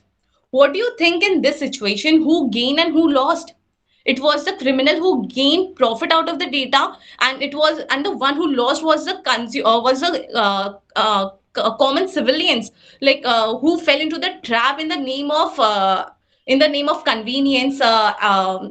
In the name of convenience, investment, entertainment, and were ready to give up their private data, that is their personal data, the information about themselves. What do we do in this information technology era where the digitalized industrialists have an upper hand by providing their services and where we common people who are in need of the services for our convenience have to sometimes give up our own privacy data to avail those services? Let's get an answer to this. Actually, the data infringement was also present previous back when information used to be stored in papers and books. As soon as the government and the business shifted from paper to digital, data infringement became a more commonplace. Our data is now the currency in this era, and it is one of the most dangerous item that company possesses. It can be clearly seen in the case in our country itself, where the data sale by e-grocery Big Basket is considered to be one of the largest data leak in the country. Around 2 crore user data was put up for sale. And the same thing has already occurred by Amazon, Facebook, and others. To gain profit, to gain competitive advantage, the data are sold and used for privatizing advertisement through this data because it helps to understand the customers and prospects more accurately, predict business and social trends and changes that helps making money. In fact, not only your data is sold without a consent, but it is also been stolen and hacked without a knowledge. If we look at the another perspective of data, data means the facts and informations which are usually used to calculate, analyze, or plan something. And in this data game, not only data sharing but data hiding also becomes a problem. In electoral bonds, there is no law to disclose the identity of the person donating money to a political party, and this really keeps us out of the information about the money in the hands of the political party. There are policy developments which are partly informed and are partly hidden. And for all of this, the law has to be designed in such a way that if there has to be a compromisation of privacy, then it should be only in emergency situations like emergency health situation or life threatening situation, dangerous situation. Otherwise, if it is for profitizing or sale of data or anything, then the consent of the owner of the data has to be taken. In addition to this, there is a huge requirement of laws without loopholes. And if there are any laws that are left out, then this can place the government or any big organization in a position to keep an eye on the citizens. And this can be clearly seen in the case of Pegasus spyware. Even though the case is pending in the Supreme Court, but still this kind of cases is easily possible in this world of technology. And here comes the greatest concern of Indians regarding the application of Aadhaar, as it is one and only application in the world which has both personal data as well as biometric data linked to it. And this is always going to be a huge concern for national security, because this can be easily targeted in the cyber world. At present in India, Information Technology Act 2000 and the rules thereunder largely govern data protection. But these laws are also currently facing many problems and resentment, for the reason that Information Technology Act 2000 itself was not enacted with the primary intention of the data protection. It was in year 2017, the bench of 9 judges of Supreme Court in case Justice K.S. Puttaswamy versus Union of India upheld that privacy is the fundamental right entrenched in Article 21 of the Constitution. And this led to the formation of the Data Protection Bill 2019, which is also pending in the Parliament. All the worlds around are having some countries in the world are having some or the other data protection laws, but still the debates are going around the world on the notions from government control over internet to wholesale surveillance, from eavesdropping facilitation to online kill switch, because many of the laws related to privacy in the world has become outdated or even completely unapplicable in this modern era. As a result of all of this, where the situation in the cyberspace is worsening, and as we ponder upon the topic of private profits in exchange of privacy, data breach matter, the stringent law, cybersecurity awareness, and acknowledgement of victimization by various malicious activities can curb the condition. It is high time that we act for ourselves, for our safety and privacy, as honestly said by the researchers that the nothing the user can do once the data is out. And it is because it is very well said that consumers data is going to be the biggest differentiation in the upcoming years, as the whoever unlocks the reams of data and uses it strategically will win. Thank you. Time taken by her is 7 minutes 15 seconds. Next participant is Priyanka Daima. Okay, after Priyanka, Gauri Mahajan and Vishal Kharchawal, please be ready. Priyanka, can you unmute yourself?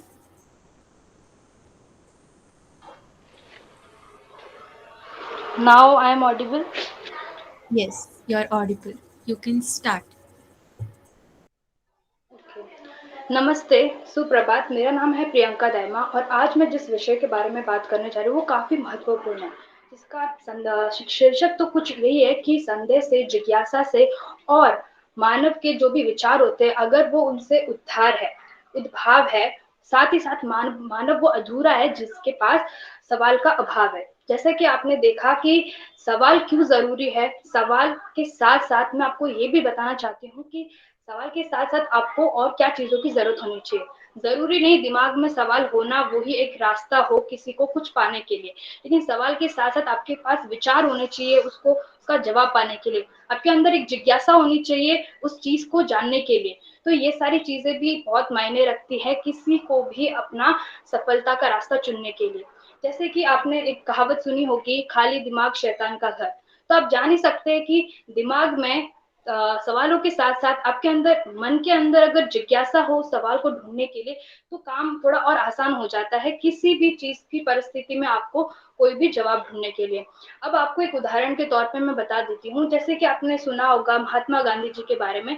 जब आपको पता है कि 1950 में, उससे पहले जब हमारा देश आजाद हुआ, उससे पहले की बात जब आपको करें, वहां पे अगर हम 3 योद्धा की बात करें जिनका नाम है भगत सिंह, राजगुरु और सुखदेव, इन तीनों का रास्ता क्या था कि हमें, उनके मन में एक दृढ़ निश्चय ये था कि हमको देश को आजाद कराना है। तो उन्होंने सिर्फ है ना ये निश्चय किया कि देश को आजाद कराना है, तो उसके रास्ते उनको हिंसा की तरफ लेके जा रहे थे। वहीं दूसरी ओर गांधी जी का ये रास्ता था कि वो अपने सत्य से, सत्याग्रह का रास्ता चुना, अहिंसा का रास्ता चुना, जिसकी वजह से उनके दिल में तो एक दृढ़ निश्चय ये भी था कि देश को आजाद कराना, साथ ही साथ उनका ये भी निश्चय था कि मुझे सिर्फ देश को आजादी नहीं कराना, साथ में लोगों को अपने दिल में जो भी परिवर्तन करना है वो एक दिमाग से हो सकता है, क्योंकि उन्होंने दिमाग में अपने सवाल भी लाए और साथ ही साथ उन्होंने अपने मन में वो सारे जिज्ञासा भी लाई कि हाँ, देश सिर्फ है ना दिमाग में सवाल लाने से पैदा नहीं हो सकती। क्योंकि भगत सिंह ने जो किया, उन्होंने सिर्फ एक दृढ़ निश्चय किया कि मुझे देश आजाद दिलाना,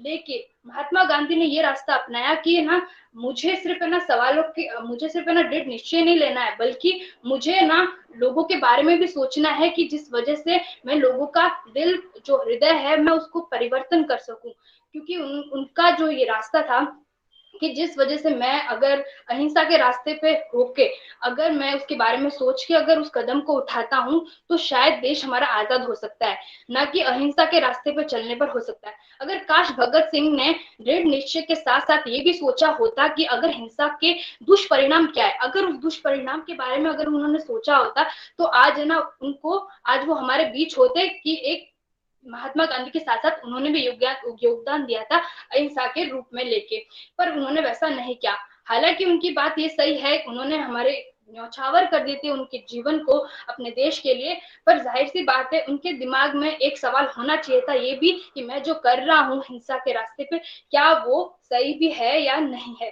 तो गांधी जी ने देश को ना सिर्फ आजादी दिलाई, बल्कि साथ में अहिंसा के रास्ते पे चलकर, सत्याग्रह का रास्ते पे चलकर उन्होंने स्वावलंबी भी बनाया। तो मेरा कहने का मतलब यही है कि सवाल जितना आपको हो तो वो बढ़िया बात है, लेकिन साथ साथ में जिज्ञासा भी होनी चाहिए आपके मन में, आपके मन में वो विचार होने चाहिए उस सवाल का जवाब जानने के लिए।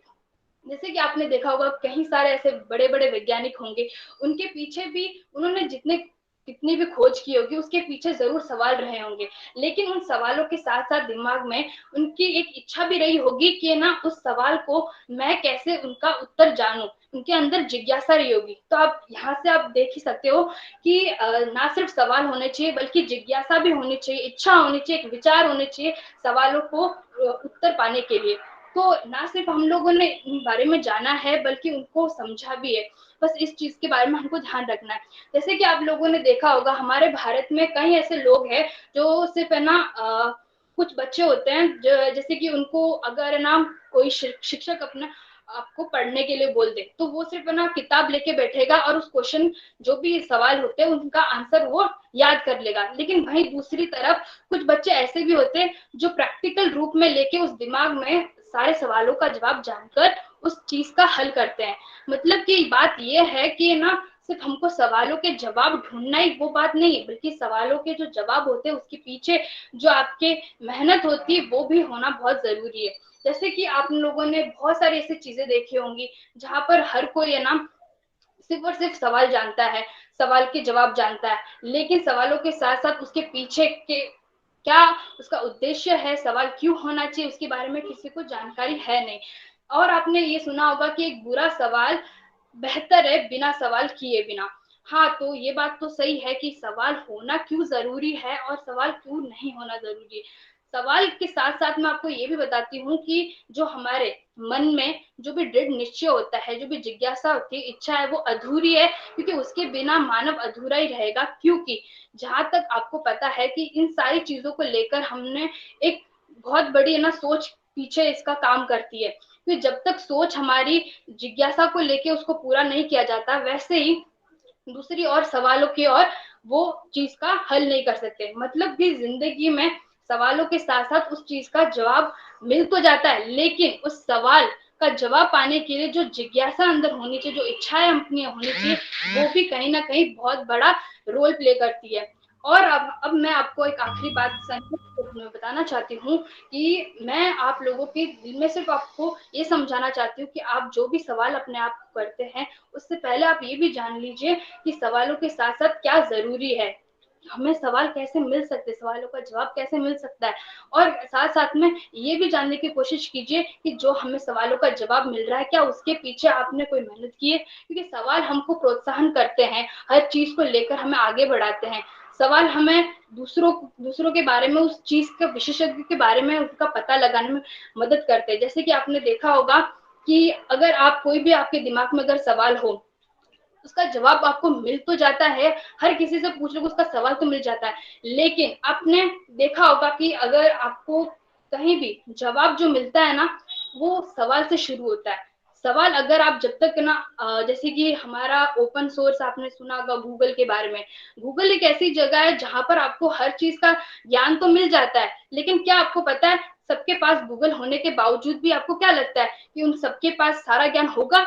नहीं होगा। भले ही सबके पास गूगल होगा, उनका जवाब सबके पास, आप सोच रहे होंगे कि गूगल है तो सब कुछ हमें ब्रह्मांड का सब कुछ पता है, लेकिन नहीं, ऐसा नहीं है। गूगल पर भी जाने से पहले आपके पास सवाल होना चाहिए, क्योंकि गूगल भी एक ऐसी चीज है जहां पर वो आपको सवाल पूछता है कि हाँ आप क्या सवाल करना चाहते हो। मतलब आप जान ही चुके होंगे कि सवाल कितना जरूरी है, सवाल आप करोगे तब आपको जवाब मिलेगा। वैसे देखा जाए तो वो आप ये सोच रहे होंगे कि हाँ गूगल है तो हमारे पास सारा नॉलेज हमको मिल गया है, लेकिन आप ये सोचिए ज्ञान अधूरा है जब तक आपके पास सवाल नहीं है।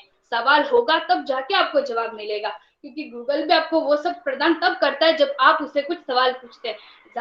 तो मैं आपको सिर्फ यही समझाना चाहती हूँ कि सवाल क्यों जरूरी है, और सवाल के बारे में जो जानकारी मैंने आपको दी है उसके लिए धन्यवाद।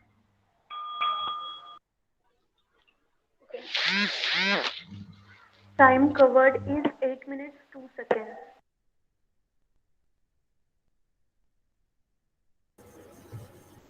Next participant is Gauri Mahajan. After Gauri, Vishal Kharchawal and Prashant Survase, please be ready. Can I start? Yes, Gauri, you can start. नमस्कार, मी गौरी अविनाश महाजन विषय मांडतीये. माणूस निरुत्तर झाला तर हरकत नाही, पण निष्प्रश्न झाला की संपलाच. इसवी सन 1600चं शतक, एक धगधगतं युग म्हणून इतिहास आजही आपल्याला दाखवतो ते म्हणजे 1600चं शतक. स्त्रियांच्या आर्त किंकाळ्यांनी सह्याद्रीने सुद्धा त्याचे डोळे गच्च मिटून घेतले होते आणि कानावर हात ठेवले होते. ते शतक. गारी गिरत्या घालत होत्या आणि गिधाडं दष्टपुष्ट झाली होती. मंदिरांमधली देवळं ही पळून कुठेतरी रानावनातल्या पडीक मंदिरामध्ये आश्रयाला गेली होती. महाराष्ट्राचं मरण राष्ट्र वाटावं इतक्या गावागावांचा मसणवटा झालेला, आणि एका 16 वर्षाच्या तरुणाला प्रश्न पडला की मी हा अन्याय का सहन करू. आणि त्या एका प्रश्नानंतर इतिहासाने पाहिला एक रक्तरंजित पण गौरवशाली इतिहास. शिवबाला छत्रपती करण्याची ताकद होती त्या एका प्रश्नामध्ये. निष्प्रश्न माणूस निष्क्रिय असतो, पण प्रश्नामध्ये ताकद असते क्रांती घडवण्याची. इसवी सन 1800चं शतक. सावित्रीबाई फुले हे नाव इतिहास कधीही विसरू शकत नाही असं नाव. तो समाज फक्त निरुत्तर नाही तर निष्प्रश्न होता.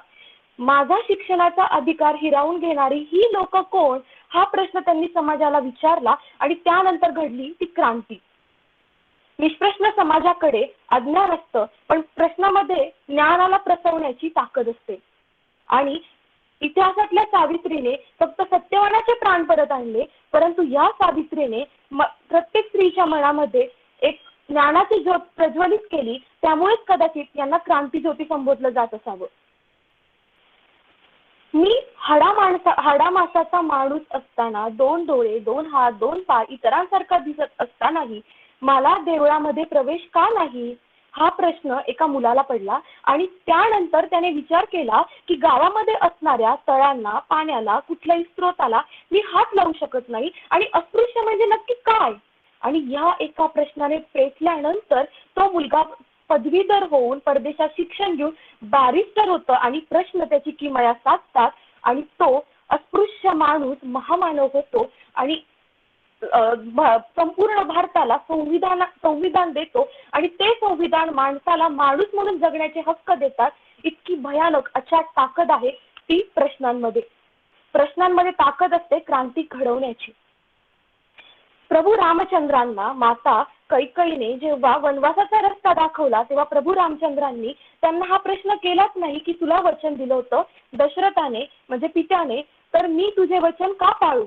आणि त्या एका न विचारल्या गेलेल्या प्रश्नांमुळे पुढे सुरू झाली एक अन्यायाची मालिका. परंतु दुसऱ्या बाजूने जर बघितलं तर अर्जुनाने मी माझ्या स्वकीयांविरुद्ध का आणि कसा लढू हा निरुत्तर होऊन प्रश्न विचारला आणि तिथून जन्म घेतला भगवद्गीतेने. म्हणजेच एका न विचारलेल्या प्रश्नामुळे रामायण घडू शकतं आणि एका विचारलेल्या प्रश्नामुळे महाभारत घडू शकतं, हे आता आपल्याला इथे कळतं. नोबेल विजेते प्राध्यापक रोबी हे भौतिक शास्त्रातलं नाव सर्वांना परिचित असेल. त्यांचं जर यशाचं गमक त्यांना जेव्हा विचारलं गेलं तेव्हा त्यांनी सांगितलं, माझी आई मला फक्त रोज एकच प्रश्न विचारायची की तू वर्गामध्ये आज कोणता नवीन प्रश्न विचारला.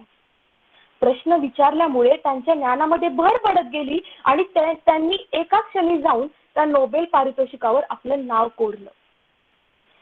नाचे मयुरी हा एक चित्रपट लॉकडाऊनच्या काळामध्ये माझ्या बघण्यात आला. कुतूहलाने बघितला आणि मला कळलं की एक अभिनेत्रीवर हा चित्रपट आहे. तर ह्या अभिनेत्रीचं नाव आहे सुधा चंद्रन. तुम्ही गुगल केलं तर तुम्हाला हे सापडून जाईल आणि तिची एक जुनी मुलाखत बघायला मिळेल.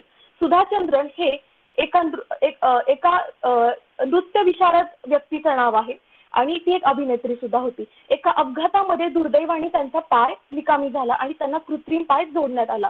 त्यांना जेव्हा विचारलं की तुम्ही त्यानंतर हे नृत्य कसे काय चालू ठेवले तर त्यांनी दिलेलं उत्तर इतकं सुंदर होतं की एक अपघात माझं नृत्यावरचं प्रेम कमी करू शकतो का, हा प्रश्न माझ्या मनाला विचारला आणि दुसऱ्या क्षणी मी स्टेजवर पाया पडून नृत्याला सुरुवात केली. इतकं अचाट सामर्थ्य एका प्रश्नामध्ये असतं, पण प्रश्नासाठी प्रश्न विचारणं गरजेचं असतं. 5वीच्या मराठीच्या पुस्तकामध्ये एक कविता आहे, प्रश्न विचारा पुन्हा पुन्हा मुलांनो, प्रश्न विचारा पुन्हा पुन्हा. म्हणजे एक वेळ तुम्ही निरुत्तर झालात तरी चालेल, पण निरुत्तर होण्याआधी प्रश्न विचारणं सुद्धा गरजेचं आहे. प्रश्नाशिवाय उत्तर मिळत नाही आणि उत्तर मिळण्यासाठी प्रश्न पडणंही गरजेचं आहे. त्याशिवाय विचाराचं मंथन घडणं शक्य आहे का? दुर्गाबाई कामत हे नाव तुम्हाला किती लोकांना माहित आहे ठाऊक नाही, पण हे नाव एका कला विश्वातल्या अशा अभिनेत्रीचं आहे जी पहिली महिला अभिनेत्री आहे. आजही आपण जर बाहेर निघालो तर कुठे नटून चाललीस असा समाज प्रश्न आपल्याला विचारतो, पण त्याही काळामध्ये कला विश्वावर फक्त पुरुषांचीच मक्तेदारी असायला हवी का, हा प्रश्न मनामध्ये घेऊन त्यांनी यशाच्या पायऱ्या चढल्या आणि पहिल्या महिला अभिनेत्री होण्याचा मान त्यांना मिळाला. त्यानंतर एक नाव जे घेणं खूप गरजेचं आहे, एलॉन मस्क. संपूर्ण तरुणाईला या नावाने वेड लावलंय. एकेकाळी कर्जाच्या गर्तेत बुडालेली ही व्यक्ती फक्त आणि फक्त त्याच्या विवेकी बुद्धीने आज या त्यांच्या यशाच्या पायऱ्या चढत आहे. त्यांनी विचार केला, त्यांनी स्वतःला प्रश्न विचारला की नासा सारख्या बलाढ्य संस्थेला मी टक्कर देऊ शकतो का, आणि उत्तर आलं हो, मी टक्कर देऊ शकतो. आणि त्यानंतर त्यांनी स्वतःची प्रायव्हेट स्पेस कंपनी काढली आणि ह्याच्यातून जन्म झाला नवीन विज्ञानाचा. प्रश्नामध्ये विज्ञानाला जन्म देण्याची ताकद असते. अज्ञानामध्ये बुडालेल्या समाजाकडे बघून टाहो फोडणाऱ्या तुकारामांनी देवाला प्रश्न विचारला की देवा तू झोपला आहेस का, आणि त्यानंतर त्याच्यातून जन्म झाला अंधश्रद्धेचा तरकन बुरखा फाडणाऱ्या तुकाराम गाथेचा. सर्वात शेवटी जाताना फक्त मला इतकंच म्हणावं वाटतं की प्रश्न न विचारण्याची वृत्ती आपल्यामध्ये जन्म घेते कुठून, की बाबा वाक्यम प्रणामम.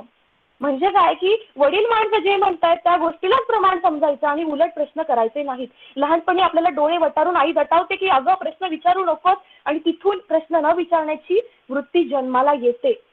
आणि म्हणावं वाटतं की जर आपली प्रश्न न विचारण्याची बुद्धी आणि वृत्ती वाढत गेली तर आपल्याला लोकशाहीतून पुन्हा हुकुमशाहीकडे जाण्यासाठी असा कितीसा वेळ लागणार आहे.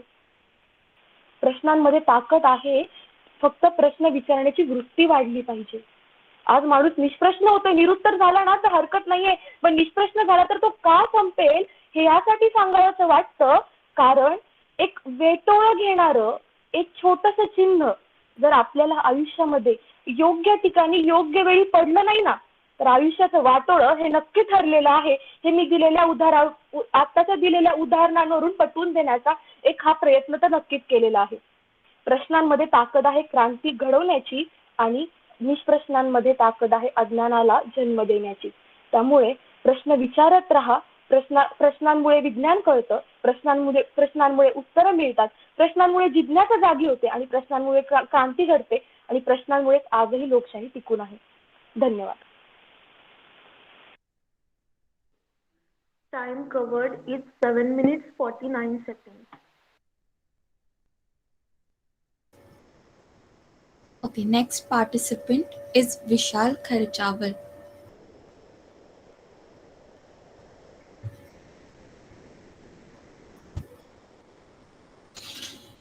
Vishal, are you there?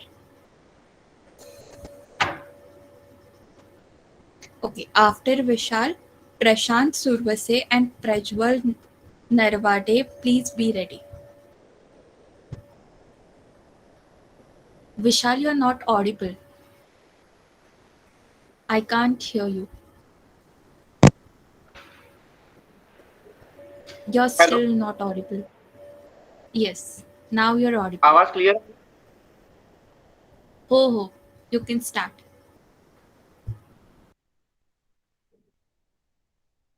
लहजे में तुक मिजाजी, लहजे में तुक मिजाजी और चेहरे पर एक नकाब लिए फिरते हैं, और जिनके खुद के वही खाते बिगड़े हैं वो सत्ता पर कूटनीति का हिसाब दिया करते हैं. सुप्रभात में विशाल राजकुमार खर्चवाल नागपुर महाराष्ट्र से आज इस वक्तृत्व स्पर्धा में दिए गए विषय की सत्ता के लिए कूटनीति, प्रतीकीकरण या अवपीड़न, इस विषय पर अपने विचार लेकर प्रस्तुत हूं. सर्वप्रथम मान्यवर, मैं आप सभी का ध्यान इस और आकर्षित करना चाहूंगा कि जिस विषय पे हम आज चर्चा करने यहाँ उपस्थित हुए हैं, आखिर इसकी परिभाषा क्या है.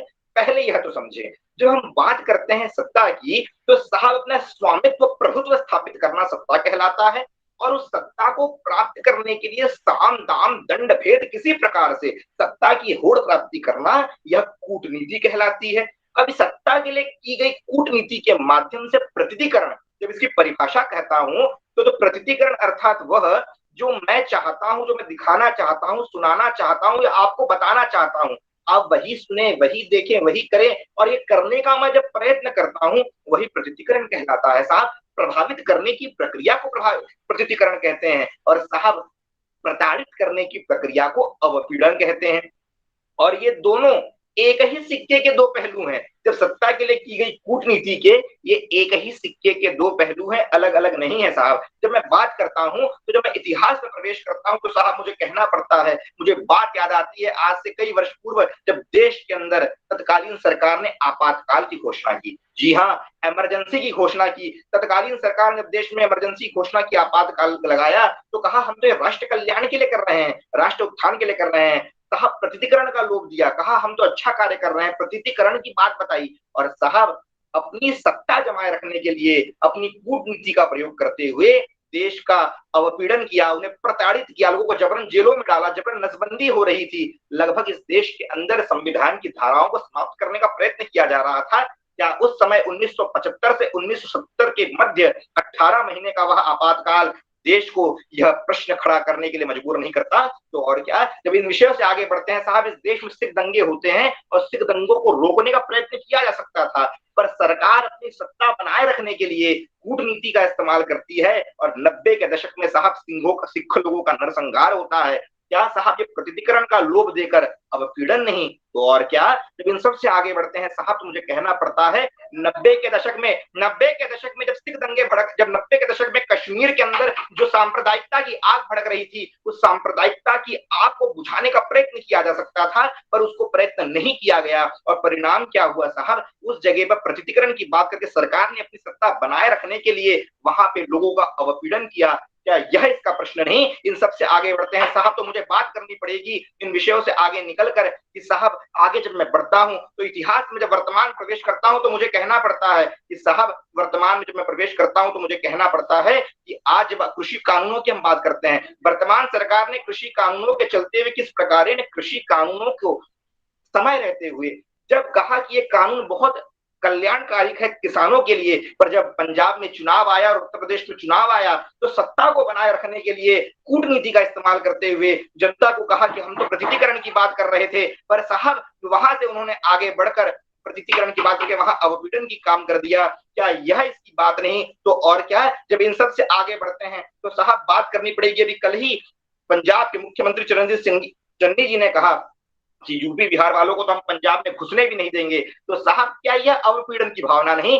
सत्ता को जमाए रखने के लिए और अगले दिन माफी मांग ली, तो क्या ये कूटनीति नहीं? इन सब से आगे बढ़ते हैं साहब तो ये भी कहना पड़ेगा, केवल सत्ता केवल राजनीति तक सीमित नहीं है, अन्य क्षेत्रों में भी सत्ता को पाने के लिए कूटनीति की जाती है। जब मैं अन्य क्षेत्रों में आता हूं तो मुझे बात करनी पड़ेगी स्वास्थ्य एवं वैक्सीन की, और जब मैं बात करता हूं स्वास्थ्य एवं वैक्सीन की तो मुझे कहना पड़ता है साहब, जो बड़ी बड़ी मल्टीनेशनल कंपनियां हैं जिन्होंने वैक्सीन का निर्माण करवाया इस कोरोना काल की महामारी ने, उन्होंने अपना पेटेंट घोषित कर दिया, और पेटेंट घोषित करके साहब चाहे कोई मरे या न मरे, उनको अपनी वैक्सीन की कीमत उन्होंने निर्धारित कर दी। साहब एक तरफ तो ये प्रतिकीकरण की बात करते हैं, कहते हैं कि हमने ये मनुष्य कल्याण के लिए, राष्ट्र कल्याण के लिए, विश्व कल्याण के लिए वैक्सीन का निर्माण किया है, और वहीं गरीब देशों की जनता को मरने के लिए छोड़कर उनका अवपीड़न करते हैं, मार्केट में अपनी सत्ता बनाए रखने के लिए अपनी कूटनीति का इस्तेमाल करते हैं। क्या यह इसका उदाहरण नहीं? इन सबसे आगे बढ़ते हैं साहब तो क्रीड़ा के क्षेत्र में देखना पड़ेगा, स्पोर्ट्स के क्षेत्र में आते हैं तो वहां पर भी यही घटना घटती है। एक खिलाड़ी अपनी सत्ता बनाए रखने के लिए दूसरे खिलाड़ी को किस प्रकार प्रताड़ित करता, उसका अवपीड़न करता है।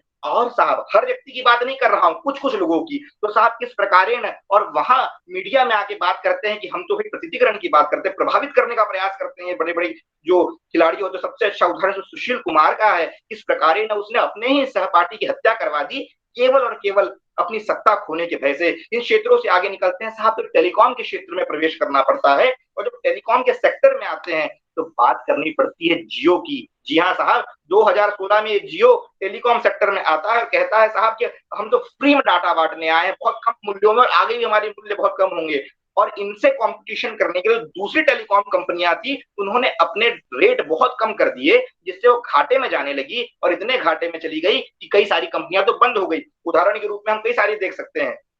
और परिणाम क्या हुआ? जियो ने अपनी सत्ता बनाने के लिए कूटनीति का इस्तेमाल किया टेलीकॉम सेक्टर में, और साहब परिणाम क्या हुआ? जियो तो दिखा तो प्रतिकीकरण की बात कर रहा था, वो तो जन कल्याण की, हम तो फ्री में डाटा दे रहे हैं, लोगों की सेवा कर रहे हैं, और जैसे ही दूसरी कंपनियां डूबनी चालू हुई, इसने जनता का अवपीड़न करना चालू कर दिया, डाटा के रेट आसमान छूने लग गए हैं। क्या यह इसका उदाहरण नहीं तो और क्या? जब टेलीकॉम सेक्टर से भी आगे निकलते हैं तो हमें बात करना पड़ता है आगे निकल के हम सिनेमा के क्षेत्र में प्रवेश करते हैं।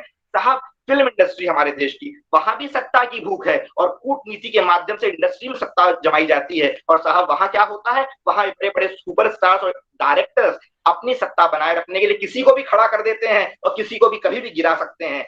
साहब ये बात तो करते हैं फिल्मों के माध्यम से प्रतीकीकरण की, इन्फ्लुएंस करते हैं, प्रभावित करते हैं जनता को, और वहीं दूसरे जो कलाकार जिनमें योग्यता होती है उनका अवपीड़न करते हैं, प्रताड़ित करते हैं अपनी सत्ता बनाए रखने के लिए। तो क्या यह इसका उदाहरण नहीं? जब इन सब से बाहर निकलते हैं तो अर्थव्यवस्था की बात करनी पड़ती है साहब, और जब अर्थव्यवस्था की बात करता हूं तो मुझे कहना पड़ता है, अर्थव्यवस्था का विश्व में ठेकेदार बनने वाला अमेरिका जब गरीब देशों को आर्थिक मदद देता है, और मदद देके कहता है कि साहब हम तो प्रतीकीकरण कर रहे हैं, इन्फ्लुएंस कर रहे हैं, प्रभावित कर रहे हैं, और बाद में करता क्या है? उन्हीं गरीब देशों में अपना सैन्य कैंप, अपनी मिलिट्री को लगा देता है, और उनके देशवासियों को प्रताड़ित करने का कहीं ना कहीं प्रयोग करता है। तो साहब क्या यह इसका उदाहरण नहीं? और इन सबसे आगे निकले तो शिक्षा के क्षेत्र में जब बात करते हैं साहब तो छात्र चुनाव होते हैं। ये छात्र चुनाव स्टूडेंट्स के अंदर, विद्यार्थियों के अंदर जो है लीडरशिप डेवलप करने के लिए होने चाहिए, पर इसमें बड़ी बड़ी पार्टियां घुस जाती हैं, और एक प्रकार छल कपट होने लगता है क्या, और इसके माध्यम से छात्रों का अवपीड़न होता है।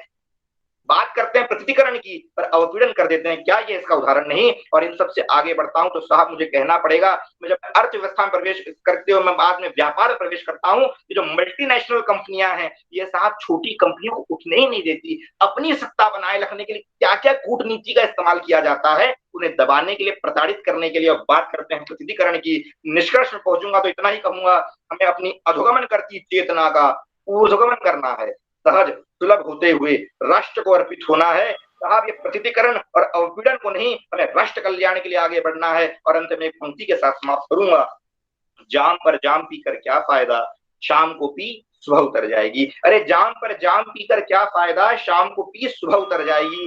एक बार इस राष्ट्र की टाइम जाएगी, तेरी जिंदगी। धन्यवाद। Time covered is 8 minutes 23 seconds. Next participant is Prashant Survese.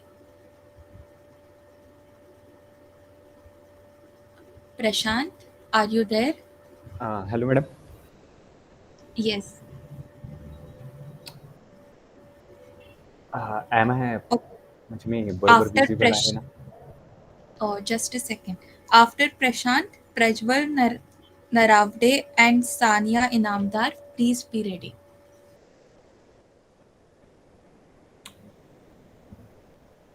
Yes, Prashant, you can hello start. Madam.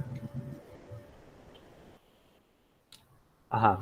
नमस्कार. मी प्रशांत रामकिशन सुरोसे, अभियांत्रिकी द्वितीय वर्षात मी शिक्षण घेत आहे. अ, पुणे या जिल्ह्यात. तर माझा आजचा विषय आहे समग्र आरोग्य साधण्यासाठी तुम्ही त्यासाठी असलेली जागरूकता आणि आवश्यकता आणि त्यासाठी आपण काय करू शकतो दैनंदिन जीवनात, आपल्या दैनंदिन जीवनात आपण कोणते बदल करू शकतो? तर मी आज समग्र आरोग्याला मी आरोग्यापुरतं मर्यादित न ठेवता हो, आपल्याला आरोग्याच्या समग्र म्हणजे जे आपलं होलिस्टिक हेल्थ आहे त्यासाठीचे व्याख्या आपण 6वी-5वी पासूनच बघत आलो. पण जे आरोग्य आहे ते पूर्णपणे व्यवस्थित असण्यासाठी मला वाटतं की अन्न, वस्त्र, निवारा या आपण ज्या 3 मूलभूत गरजा म्हणतो त्या 3 मूलभूत गरजांसोबत आपण आरोग्यालाही तेवढंच प्राधान्य दिलं पाहिजे आणि ज्याप्रमाणे सर्वांगीण जो एखाद्या विद्यार्थ्याचा किंवा माणसाचा विकास असतो, त्या विकासाला आपण शारीरिक, मानसिक, बौद्धिक किंवा मग धार्मिक संकल्पना ज्या असतात, त्यांनाही आपण त्यात समाविष्ट केलं पाहिजे. या समग्र आरोग्यात जे आपण याचा इम्प्रूव्हमेंट ज्याला म्हणतो त्यासाठी. तर समग्र विकास हा माणसाचा एक व्यापक दृष्टिकोन आहे. जिथं तुम्हाला या सर्व गोष्टींची आवश्यकता लागते. ज्याप्रमाणे मी 1900 बहुतेक 20व्या शतकात ज्या एका शास्त्रज्ञाने म्हणलं होतं, की शिक्षणाचा बहुतेक पूर्णपणे उपयोग तोपर्यंत होत नाही जोपर्यंत की ते जे शिक्षण आहे ते माणसासाठी उपयुक्त ठरत नाही जीवन जगण्यासाठी. तर हे 21व्या शतकात मला वाटतं जास्त उपयुक्त ठरत आहे. कारण युवा पिढींना जेव्हा मी स्वतः इंजिनिअरिंगचा विद्यार्थी आहे. मी स्वतः कधी-कधी आरोग्याला म्हणजे कधी-कधी काय दररोज खूप असे वेळ येते की ज्यावेळेस सकाळी क्लास असतो तेव्हा मी खूप जण मोस्टली सगळे इंजिनिअरिंगचे स्टुडंट्स सकाळी उठून न काही अंघोळ करता, न काही खाता डायरेक्ट क्लासमध्ये जातात. मग त्यामुळे खूप आरोग्याला हानी पोहोचणार असे खूप रोग होतात किंवा मग त्यासाठी म्हणू शकता की आरोग्य स्थिती खालावते. 2 वर्ष अगोदर आपण कोविडची स्थिती बघायला गेली तर त्यामध्ये आपल्याला दिसून येतं की हो, आरोग्य तर खूप जणांचं बिघडलं आणि त्याप्रमाणे समोर जी परिस्थिती होती त्या परिस्थितीला घाबरून जवळपास 50 ते 70% लोकांचं मानसिक दृष्ट्या खूप खच्चीकरण झालं. खूप काही मोठे-मोठे बॉडी बिल्डर्स असलेले त्यांनीही जीव गमावला. म्हणजे आरोग्य म्हणजे असं नाही की चांगलं आरोग्य म्हणजे तुम्ही वजन घटवलं, आजची एकदम मस्त अशी चांगली बॉडी वगैरे बनवली, त्यालाही चांगलं आरोग्य म्हणतात. हे असा मला वाटतं की हा खूप मोठा गैरसमज आहे. आणि यासोबतच मला वाटतं की चांगले आरोग्य याप्रमाणे मर्यादित न ठेवता त्याप्रमाणे तुम्ही सकस आहार घेणं तेही तितपत आवश्यक आहे. सकस आहारामध्ये आता मी काही सांगणार नाही की कोणत्या गोष्टीमुळे कोणतं जीवनसत्व भेटणार. फक्त बंदिस्त खोली असते आपली, आपण कधी उन्हात जास्त फिरायला जात नाही. अशा खूप गोष्टी घडतात आपल्यासोबत. त्याप्रमाणे खूप जीवनसत्व भेटत नाहीत की आपल्याला समोर चॉईस असते, निवड करायची संधी असते की समोर पिझ्झा खायचा का समोर आपलं स्वादिष्ट असलेलं चवदार अन्न खायचं. पण खूपदा आपण निवड करतो वाईट गोष्टींचीच. आणि या सर्व गोष्टींचा आरोग्यावरती नक्कीच खूप मोठा परिणाम पडतो. आणि बाकी गोष्टी बघायच्या झाल्या तर आवश्यकता आणि जागरूकता बघायची झाली तर हो, आता कोविड व्हायरसचं एक उदाहरण घेतलं तर समोर दिसून येतं की काय घडलं आपल्या या मागच्या 2 वर्षात आणि किती बदल झाले. कशी आर्थिक परिस्थिती देशाची पूर्णपणे बदलली, कसं माणसाची जीवनशैली बदलली, कसे मानसिकदृष्ट्या परिणाम झाले, किती जणांनी आत्महत्या केल्या, किती जणांना स्वतःसोबत वेळ देता आला आणि खूप जणांचे तर डिव्होर्सही झाले, खूप गोष्टी घडल्या घरात. आणि अशा गोष्टींसोबत म्हणजे मानसिक दबाव येऊन खूप गोष्टी घडल्या आणि आता सहज एखाद्या व्यक्तीची मानसिकदृष्ट्या बघायला गेलं तर आता कोविडचंच उदाहरण घेतलं तर मला कोविड झाला तर काय होईल? मला खोकला येतोय, कोविड तर नसेल. अशा गोष्टीमुळे आणि कोविड होण्याच्या अगोदरच खूप जणांनी तर जीव गमावला हे समोर घडलेलं आहे. त्यामुळं मानसिकदृष्ट्या खूप आरोग्य हे बाहेरून चांगलं दिसणं हेच योग्य नाहीये, तर मानसिकदृष्ट्या खूप सकस असणं तेही तेवढंच महत्त्वाचं आहे. त्यासाठी योगा करणं दररोज स्वतःसाठी किमान 1 घंटा तरी काढणं हे खूप आवश्यक आहे. आता आरोग्यदायी खाणे म्हणजे वेचव खाणे किंवा आवडते पदार्थ हे पूर्णपणे सोडून देणे हे तेही नाहीये. कारण तुम्ही इतर गोष्टींचाही आस्वाद कधी-कधी घेऊ शकता. कारण असं नाही की पिझ्झा म्हणला की पिझ्झा पूर्णपणे वर्जच करायचा. ते महिन्यातून 2 महिन्यातून एकदा खाल्ला तर ठीक आहे, ओके.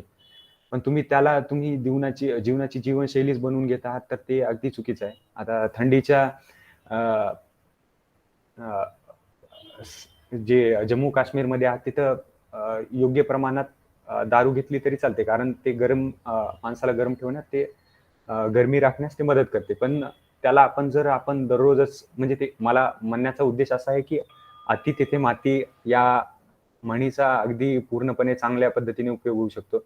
कारण जी गोष्ट आपण अति केली तिथं आपल्याला खूप हो, त्याचे परिणाम आपल्याला भोगावेच लागतात. बाकी गोष्टी अन्न आणि पौष्टिक अन्न जर बघायला गेलं तर ते आपल्याला इंटरनेटवर काही खूप गोष्टी भेटून ज्ञानाचं भंडारच आहे Google. तिथं आपण सर्च केलं तर आपल्याला खूप काही गोष्टी भेटून जातात, की काय आपल्याला घ्यायला पाहिजे. आता दररोज तुम्हाला खूप काही गोष्टी भेटणार नाहीत, की दररोज आता लिंबू असेल तर लिंबू तुम्हाला भेटणार नाही. पण त्या गोष्टी आहेत. आता नॉन-व्हेज म्हणलं तर तुम्हाला अंडे असतील तर तुम्हाला प्रोटीन त्यातून घ्यायचे असेल तर ते तेवढेच प्रोटीन तुम्हाला डाळीतून भेटत असतात. पण जे तुम्हाला म्हणजे पर्याय खूप उपलब्ध आहेत. फक्त आपल्याला निवड करण्याची संधी हवी आहे आणि संधी असतेच आपल्याकडे, पण निवड आपण करत नाही चांगल्या गोष्टींसाठी. ते एक खूप महत्त्वाची गोष्ट आहे. आणि बाकी अच्छा आणि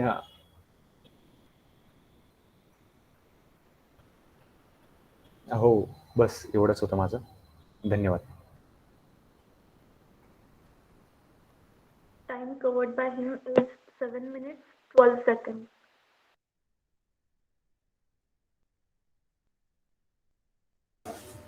Next participant is Prajwal Narvade. Okay. After Prajwal, Sania Inamdar and Sneha Bhave. Please be ready.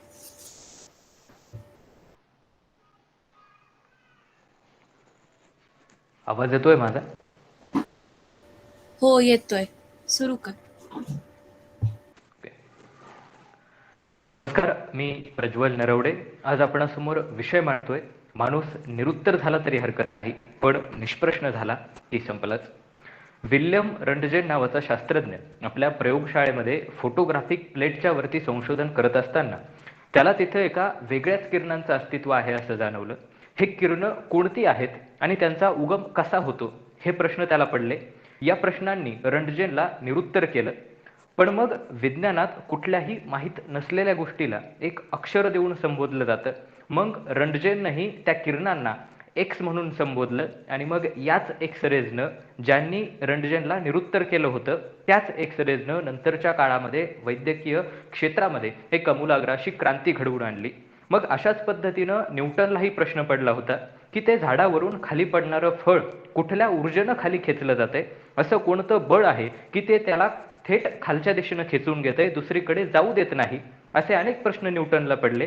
त्या प्रश्नांनी न्यूटनला देखील निरुत्तर केलं. पण मग न्यूटन त्यावरती संशोधन करायला लागला आणि मग त्यातूनच त्याला शोध लागला गुरुत्वाकर्षणाचा.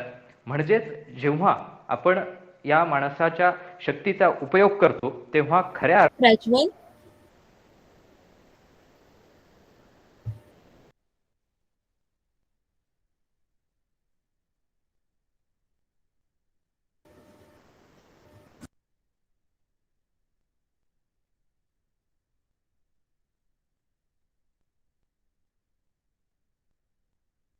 Okay, I think he has left the meeting. We'll Till move he on to joins next. back, we can take the next participant. Yeah, we'll move on to next participant, Sania Inamdar. Am I audible? Yes, you're audible, but I can't see you. Okay, after Sania, Sneha Bhave and Vrishab Chaudhary, please be ready.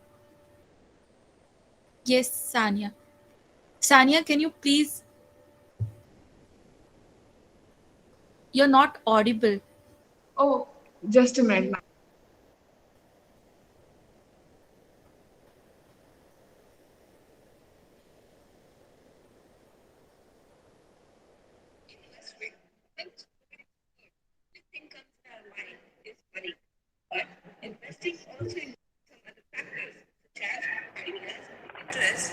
Tanya, audible and your camera is also rotated. Could you please rotate it so that it's in landscape mode?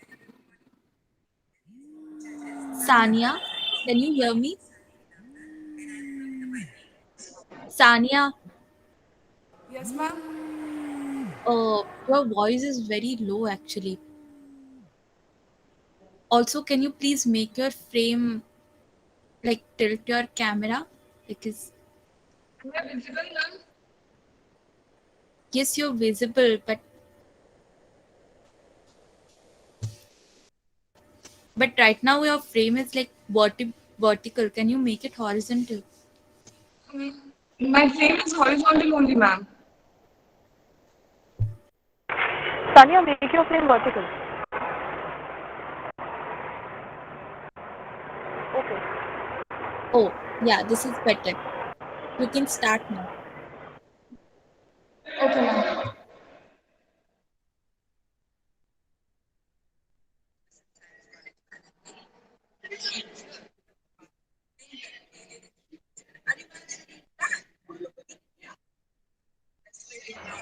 Tanya, you are Sania, not actually, we audible. can't hear you. Sorry? You're not audible. We can't hear you. Ma'am, can I get it after one participant? Yes, you can like sort the issue till we take the next Yeah, participant. I'll see what's happening. Okay. Sneha Bhave.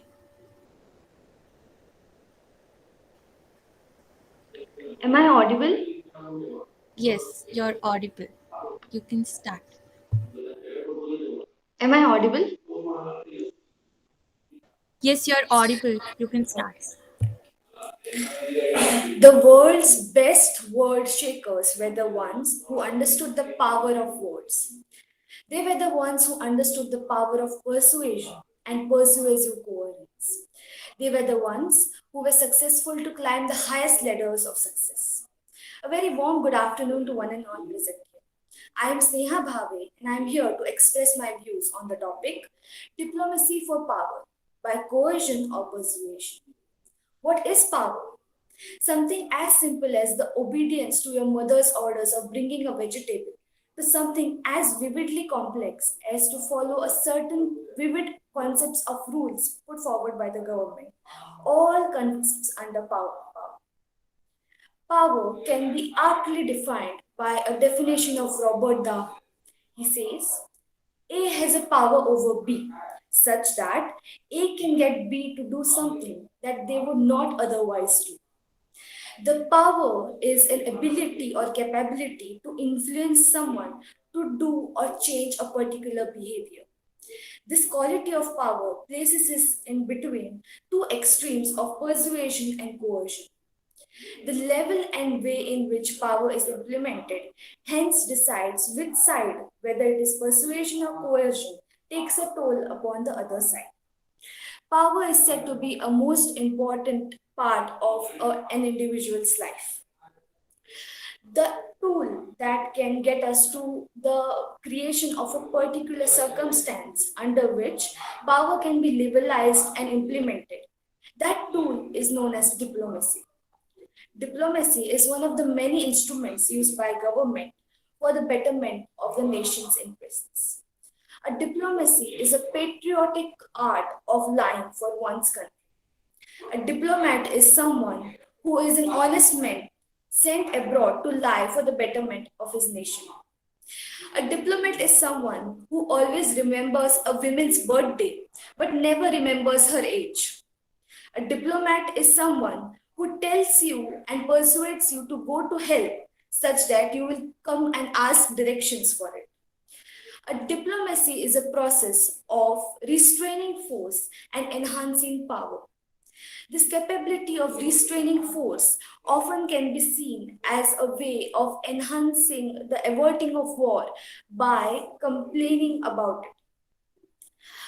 Many times, the restraining of force can lead to a persuasive reduction of power. We can see this in the case of an apprehensive policy taken up by Britain and France against Nazi Germany by averting from war. Adolf Hitler was himself said to quoted to be said that France and Britain were mere worms, which can be a direct representation of a reduction of power. But it was not so, as history has said it, because Germany was at last defeated. After the legitimization and legalization of nation states, there were various processes to legalize diplomacy. May it be through creation of embassies, may it be through opening new paths for communication between interstates, and may it be through the different implementation of international relations, or may it be through the appointment of a diplomat as a representative of the state. Diplomacy is the constant adjustments between international relationships by particular vigilance over the power potential of each state and the vital interest of one's own state. It is the constant vigilance towards what is better for one's country and what cannot harm the vital interests of the other country. Various instruments that are used for diplomacy include negotiation, collection of information, and analyzing of the same. There are two main elements for diplomacy to be carried out. There is coercion and there is persuasion. Now, what is coercion? Coercion is basically implementation of force to get something done. Coercive diplomacy is one of the most intricate and common factors used for diplomacy of power. It is a method to convey international relations between two countries. It is the very essence of the art of diplomacy, and it is to foster one's own country's interests. Diplomacy cannot be done through coercion or persuasion alone. According to me,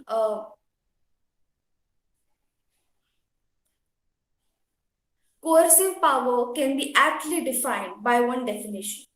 You cannot call yourself successful if you have won 100 battles against 100 enemies. You can only be successful if you are managing to take down an enemy without the need to wage a war. A coercive legitimization is the one through which you can stop and undo an enemy's interest, an enemy's foot forward with a particular demand made, which has an underlining of a punishment or a threat of punishment to it without the need to wage a war. It can be done through several ways. A state can coerce another adversary through several ways.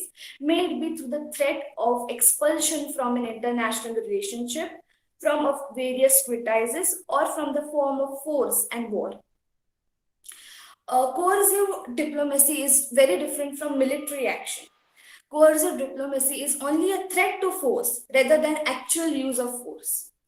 Coercive diplomacy is also different because it deals with a more flexible psychological threat to force rather than direct, quick, and physical threat to force. Coercive diplomacy is also distinguished from blackmail and deterrence. Deterrence is an act of stopping an enemy from indulging in something that they have an interest in.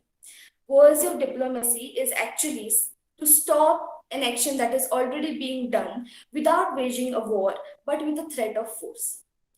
Coercive diplomacy is also called a carrot and stick method. because it offers some positive inducements which can offer a wider range of persuasion, easier persuasion, and wider objectives. There are four brief elements in coercive diplomacy. One is the demand made. The second one is the means of creating an urgency and tension between the adversaries for the better persuasion towards that demand. The third is the threat of punishment that is implemented. And the fourth is the positive incentives that are provided in exchange for the demand to be fulfilled.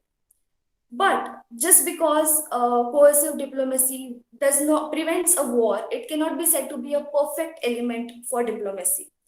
It still has an element of force inculcated into it, which is not good in long-term relationships. So here we come to persuasion. What is persuasion? Persuasion is an act of convincing someone. It has a positive annotation to it rather than the negative annotation that coercive diplomacy has to it. It is to convince someone to do something. It is to win over an argument. It is to win over an agreement with someone. It is to convince someone that one's assessment of a particular circumstance is better and one's opinions of the same are better in those particular circumstances because of one's studies in those relating circumstances, because of one's objective introspection of that circumstances, and because of one's good decisive power. Time up. That order of persuasion is what we need to understand and fulfill. That order of persuasion is what will make a better life for all of us. Thank you. Time covered is 8 minutes 24 seconds. Sania, are you there? We still can't hear you. Yes, ma'am. Am I now audible? Yes, better. Okay, after Sania, Rishabh Chaudhary and Avdut Patil, please be ready. Yes, Sania, you can start. When this word is heard, the only thing comes in our mind is money. But investing also involves some other factors, such as ideas, interest, strategies, and let's not forget the risk. Indians get really very sensitive and possessive when it comes to investing something, isn't it? A very good morning to all the dignitaries, judges, and my fellow friends. My name is Sania Inamdar, and I am from MIT, Arts, Commerce, and Science College, Alandi. Today I am here to talk about the wave that created a huge and unimaginary impact all over the India. Investment did not started at any particular year or the time. It is kind of some add-on human tendency which we use to get what we want in our future. The very first flow for this wave was formed as the Code of Hammurabi in the early 17th century. The first formal investment provided a legal framework for establishing a means for pledge of collateral by codifying debitor and creditor rights in regard to the pledge land. As we are talking about investment interest of Indian people in 17th and 18th century when the trade got worldwide, at that time people used to invest in temples, boats and trains. India at that time was not only divided in the state but also in different empires, and they used their own methods of investing. For example, Mughals were more interested in investing in silk handlooms, precious metals, and mosques, whereas Marathas preferred to invest in forts, architecture, and armory. In the 19th century, the wave got its foothold when East India Company made India popular by investing in modern railway system, which later became the fourth largest railway system in the world. Mindset and the thinking of people from this generation was limited till the fixed assets only. According to the RBI, the period of 19th century had the record of highest investment in the land, or we can say property. During the century only, on 31st August 1957, Bombay Stock Exchange became the first stock exchange to be recognized by the Indian government under the Security Contract Regulation Act. Small ratio of population got to know about the stock market for civilians, but 2001, the start of 20s was not in any luck for the stock market. It was a great loss for the common people. As the time passed, more people got aware a bit about the stock market, but still not willing to take the risk. According to the survey done by the World Bank in 2020, there was a big turnover from 2010 in this sector. Steadily, people started investing in stocks, mutual funds, health policies, and many more. They got to know the fact that they have to take the risk if they are dreaming for the profit. Many businessmen got advantage of these investment policies and got successful in their businesses. Now, I would like to share the result of short survey done by the Reserve Bank of India, which says that different age group or the different generation have different investment interests. From this survey, they got more than 86 different investment techniques performed by Indian people within themselves. They also discovered that investment interest of the people also depend on their genders. Female likes more to invest in golds, whereas men preferred car, bike, luxurious livings, and expensive electronic devices. That sounds funny, right? But it's a topic which need to be understood. Investing is not an easy thing to do. Maybe these policies like mutual funds and all will give you instant funds, but it's their strategy to collect more interest rate. Businesses are made by strategies, but thinking of common people and investing without being enough aware about it, it's always going to take you in loss. Generation is evolving. We people are known about transactions, investing policies, and new technologies. We can see an unremarkable change in the thinking and the interests. Nowadays, we all want every basic needs and something to show off. We invest on something without thinking about is it really worth it? I'm sure all of us must have heard about new investment techniques, or we can say digital investment techniques like bitcoins. They are decentralized digital currencies without a central bank or a single administrator. While cryptocurrency, which refers to the technology that act as a medium for facilitating the conduct of the different financial transactions which are safe and secure. We are going to see these techniques in next generation as they. Sania, could you please pause for a moment? There's some glitch.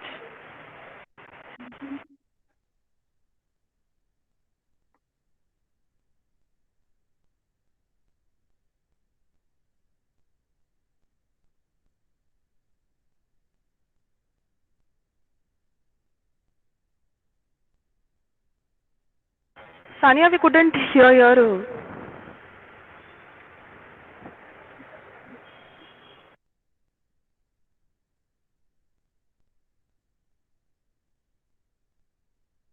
Okay, please continue.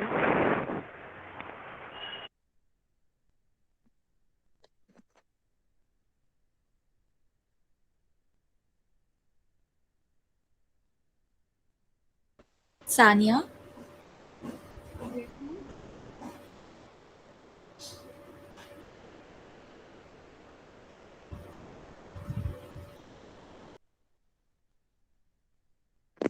Investment Sania, you can continue.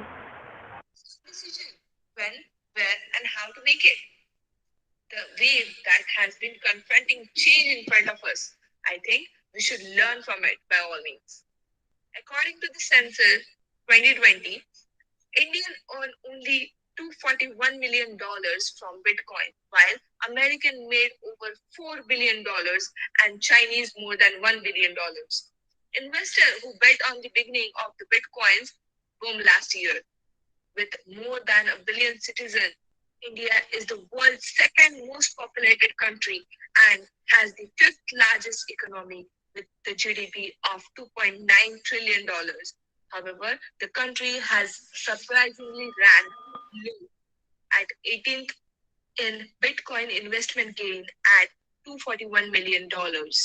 We have seen a huge change of people's interest in investing.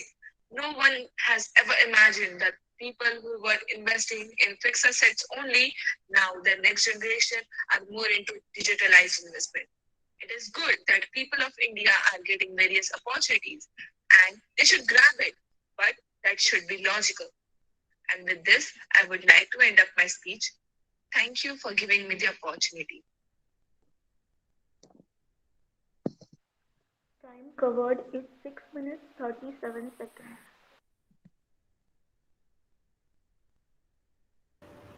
Okay, next participant is Prushabh Chaudhary.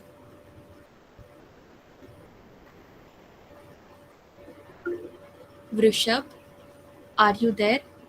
Yes, ma'am. Yes. Okay, after Vrishabh, Avdut Patil and Sakshi Chavan, please be ready.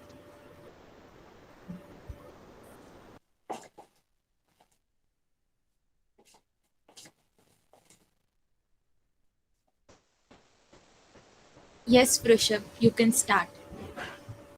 सुरू करतो. प्राचीन कालखंडामध्ये ज्यावेळेस सर्वप्रथम सृष्टीची निर्मिती होत होती, कोट्यावधी वर्षांपूर्वी कृमी, कीटक, गोगलगाई यासारख्या छोट्या मोठ्या जीवांची उत्क्रांती झाली आणि त्यानंतर उत्क्रांतीच्या टप्प्यामध्ये मासे, छोटे मोठे कृमी, कीटक आणि त्यानंतर माणसांची उत्क्रांती झाली. माणसाची उत्क्रांती जरी वेळेअभावी नंतरच्या कालखंडात झाली आहे, तरी सुद्धा माणसानं मात्र आजच्या याच कालखंडामध्ये स्वतःचं अस्तित्व निर्माण करण्यासाठी सत्तेच्या लालसेपोटी आणि स्वतःचं अस्तित्व वाढवत वाढवत निसर्गाचा किंवा कशाचाही विचार केला नसता आणि आजच्याही कालखंडामध्ये स्वतःच्या कुटीरतावादी आणि फुटीरतावादी धोरणांमुळे अनेक लोकांचा जीव हा अत्यंत हिंस्रक पद्धतीने ज्यावेळेस घेतला जातो, त्यावेळेस सत्तेसाठी मुत्सद्देगिरी सामोपचाराने की सक्तीने हा विषय महत्वाचा आहे मित्र हो, आणि तोच विषय तुमच्या समोर मांडतोय. नमस्कार, मी कुमार चौधरी ऋषभ सुशील विषय बोलतोय सत्तेसाठी मुत्सद्देगिरी सामोपचाराने की सक्तीने. सर्वप्रथम इतिहास जर आपण बघितला तर इतिहासामध्ये दोन गटांमध्ये ज्या पद्धतीचा संघर्ष होत होता, तो संघर्ष सत्तेसाठी होत होता. केंद्र जरी सत्ता असली तरी सुद्धा असे अनेक राजे महाराजे इथे होऊन गेलेत की ज्यांनी सामोपचारानं इथली सत्ता मिळवण्यासाठी प्रयत्न केले. आपण सम्राट अशोकाला त्या पद्धतीचं मांडतो, किंवा मग मोगलांच्या काळात आज जरी बाबराला बदनाम केलं जात असलं तरी सुद्धा बाबरानं अनेक ठिकाणी स्वतःच्या मुत्सद्देगिरीच्या जोरावर सत्ता मिळवली सुद्धा, परंतु अनेकदा त्यानं सामोपचाराच्या पद्धतीचा अवलंब केला. परंतु मुत्सद्देगिरीचा वापर हा तेव्हाच केला जातो त्यावेळेस आपल्या विचारांवर, आपल्या कृतीवर आणि आपल्या कर्तृत्वावर आपला विश्वास नसतो, असं माझं स्पष्ट आणि प्रामाणिक मत आहे. मुत्सद्देगिरीचा वापर करत असताना सर्वप्रथम सत्ता मिळवण्यासाठी छत्रपती शिवाजी महाराजांनी ज्या पद्धतीनं आपल्या विश्वासातल्या माणसांना उभं केलं, राजा जयसिंगाबरोबर तह केला, त्यावेळेस आपल्या जनतेला प्रथम स्थानी ठेवलं. मला वाटतं आजच्या काळात वस्तुस्थिती जर बघितली तर राजकीय वर्तुळामध्ये असे नेते बघतो की जे एका दिवसात निवडणुकीसाठी आपल्या पक्ष बदलतात आणि पक्ष, नीतिमत्ता, विचारधारा याचा संघर्ष सोडून फक्त पैशासाठी आणि सत्तेसाठी दुसऱ्या पक्षात आगमन करतात. मला असं वाटतं जॉर्ज ऑरवेलनं 1945 ला ॲनिमल फार्म नावाची कादंबरी लिहिली होती. पत्रकार आणि लेखक असलेल्या जॉर्ज ऑरवेलनं 1917च्या रशियन राज्यक्रांतीचा उदय नेमका ज्या पद्धतीने झाला, त्या कादंबरीचा आशय इतकाच होता की सत्तेसाठी असलेली ईर्ष्या ही कोणत्या बळाला न्यायला लावते. मग तिथल्या कादंबरीतलं पात्र नेपोलियन आणि स्नोबॉल मधला संघर्ष असेल, किंवा कार्ल मार्क्सची साम्यवादी विचारसरणी कशी आजच्या समाज व्यवस्थेत निर्माण व्हावी, हा त्याचा त्यावेळेचा कादंबरी लिहिण्यामागचा उद्देश असेल.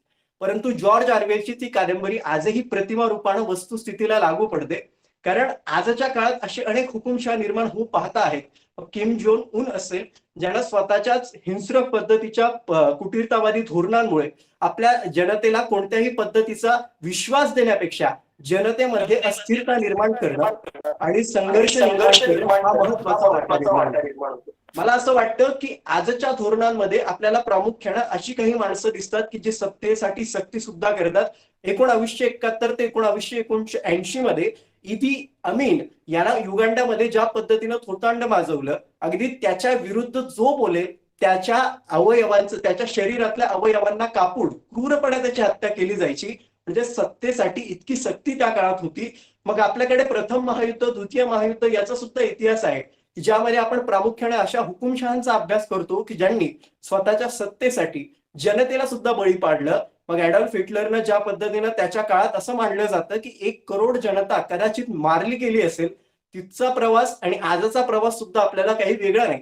कारण धार्मिक अंधत्व पत्करलेलं हे महत्वाचं कारण मला असं वाटतं की आज भारतामध्ये असलेला हिंदू मुस्लिम संघर्ष असेल, किंवा मग अनेक जातीपातीत विभागलेला समाज असेल, श्रीलंकेमध्ये तमिळ किंवा सिंहमी यांच्यामधला संघर्ष असू द्या किंवा मग चीनमध्ये ईदी मुस्लिम यांच्यामधला संघर्ष असला, या सगळ्या संघर्षामध्ये नेमकं होतं असं आहे की दोन गट हे एका गटाचा विचार करत नाही, मूळतः आपल्या विचारधारेला प्रभावित करणारा संघर्ष सुद्धा दुसरीकडे आपल्याला बघायला मिळतो. म्हणजे धार्मिक धर्मावर आधारित संघर्ष, वंशावर आधारित संघर्ष आणि दुसऱ्या बाजूला जातीपातीवर आधारित संघर्ष. परंतु या सगळ्या कालखंडामध्ये ज्या व्यक्तींना सत्ता हवी आहे त्या व्यक्तींना दुसऱ्या प्रजेचा किंवा आपल्या हातातल्या बाहुले बनलेल्या अनेक लोकांचा निव्वळ स्वार्थासाठी वापर करणं म्हणजे सक्ती निर्माण करणं मला वाटतं. माझ्या एका स्पर्धक मित्राने ज्या पद्धतीने 1977चा आणीबाणीचा संदर्भ दिला, मला वाटतं भारताला हे काही नवीन नाही. आणीबाणी जरी एकदाच झाली असली तरी सुद्धा त्या 23 महिन्यांच्या काळामध्ये ज्या पद्धतीनं इंदिरा गांधींनी सक्ती केली सत्तेसाठी, तोही सक्ती असू द्या किंवा आजच्या काळामध्ये कोणत्याही पद्धतीची चर्चा न होता साधं कृषी कायदा आपल्याला अंमलात आणायचा आहे म्हणून आपण केलेला संघर्ष असू द्या किंवा आजच्याही कालखंडामध्ये जगामध्ये ब्लॅक लाईव्ह मॅटर नावाची प्रोटेस्ट जी गोरे विरुद्ध काळ्यामध्ये निर्माण होते, याचा इतिहास 17व्या शतकापासूनचा आहे. म्हणजे युरोपामध्ये 17व्या शतकातून लोक ज्यावेळेस स्थलांतर करायला लागत होती त्यावेळेस स्वतःचाच वंशश्रेष्ठ असं मानत त्यांनी गोरे विरुद्ध काळा हा संघर्ष केला. परंतु अनुवंशिक सिद्धांतावर सांगण्यात आलाय की हा वंशाचा भेद सामाजिक आहे, हा जैविक नाही. परंतु तरी सुद्धा सत्तेची लालसा, सत्तेची मोह काही राज्यकर्त्यांना बळी पडते अशासाठी की त्यांना सत्ता ही महत्वाची वाटते आणि जनता ही दुय्यम वाटते. आता मुत्सद्देगिरीच्या नावाखाली इमॅन्युएल मॅक्रॉन आणि पुतिन यांच्यातली जी बैठक आताच पार पडली त्या बैठकीमध्ये युक्रेन संदर्भात वेगवेगळी विधानं केली जातात. मग इमॅन्युएल मॅक्रॉन असं म्हणतात की आम्हाला म्हणजे पुतिन यांचा उद्देश युक्रेनला निस्तनाभूत करणं नाही, तर पुतिन यांचा उद्देश नेटोच्या सदस्यत्वातील नियम आहे. म्हणजे हा सुद्धा आंतरराष्ट्रीय रंगाचा आंतरराष्ट्रीय वर्तुळातला वेगळा संघर्ष आपल्याला पाहायला मिळतो. परंतु कोविडच्याच कालखंडामध्ये देशांनी एकमेकाला मदत करणं हा प्रथम दर्शनी भाव असला पाहिजे होता. परंतु तरी सुद्धा लसीकरणासंबंधित असलेलं राजकारण असू द्यात किंवा जनतेला निव्वळ वेड्यात काढणं हा उद्देशातनं स्वतःचा आर्थिक फायदा कसा होईल यासाठी पेटंटच्या नावावर पैसे मिळवणं असू द्या, या सगळ्याला सत्तेची लालसा जबाबदार आहे, ती सक्तीनं मिळवली जाते. आज जगामध्ये आपण असं म्हणतो की समाजवाद हा नेमका कसा असला पाहिजे, तर संपूर्ण जगामध्ये प्रत्येकाला समप्रमाणात काही मिळणं हा साम्यवाद सांगतो. परंतु याच कालखंडामध्ये निव्वळ भांडवली व्यवस्था जन्माला येणं आणि मग भांडवली व्यवस्था विरुद्ध साम्यवादी संघर्ष सुद्धा शीतयुद्धात आम्ही बघितला. म्हणजे अमेरिका विरुद्ध सोव्हिएत युनियन यांचा संघर्ष आम्ही बघतो. परंतु आजच्या याच कालखंडामध्ये विचारधारेवर असलेल्या संघर्षातनं सत्ता निर्माण केली जाते आणि सत्तेसाठी कूटनीतीचा फुटीरतावादाचा वापर केला जातो. दुसऱ्या बाजूला सामोपचारानं आपल्याला जर आंदोलन करता आलं आणि ज्यातनं सामोपचारानं मार्ग काढता येणं ही महत्वाची जबाबदारी राज्यकर्त्यांवर असते. परंतु त्यावेळेस जी राज्यकर्ते ती जबाबदारी पार पाडत नाही त्यावेळेस जनतेला त्याचा मोठा धोका निर्माण होऊ शकतो. मग सत्ता, मुत्सद्देगिरी या सगळ्याच्या बाहेर जाऊन सत्तेपेक्षा जनतेला एकत्रित धरून सत्ता निर्माण करणं हा उद्देश जर राज्यकर्त्यांचा बनला तर मला वाटतं सत्तेसाठी कोणतीही लालसा निर्माण होणार नाही किंवा सत्तेसाठी सक्ती सुद्धा निर्माण होणार नाही. आणि मग या गटात होणाऱ्या मारामाऱ्या किंवा या गटात होणाऱ्या संघर्ष हा तुर्तास थांबेल आणि मानवतावादाची बीज आपल्याकडे निर्माण होत असतील तर ती उत्तमच व्हावी.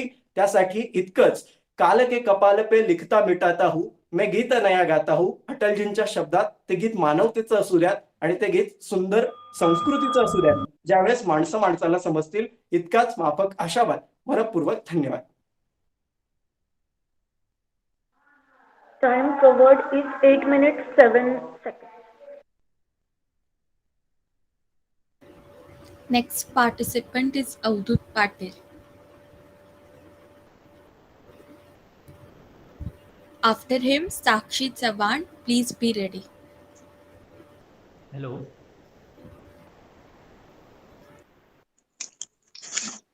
मी प्रज्वल नरवडे, मग अशी नेटवर्क इश्यूमुळे लेफ्ट झालो होतो मी. पुन्हा बोलता येईल का मला? ठीक आहे. माझा आवाज येतोय? हो येतोय. कर सुरू.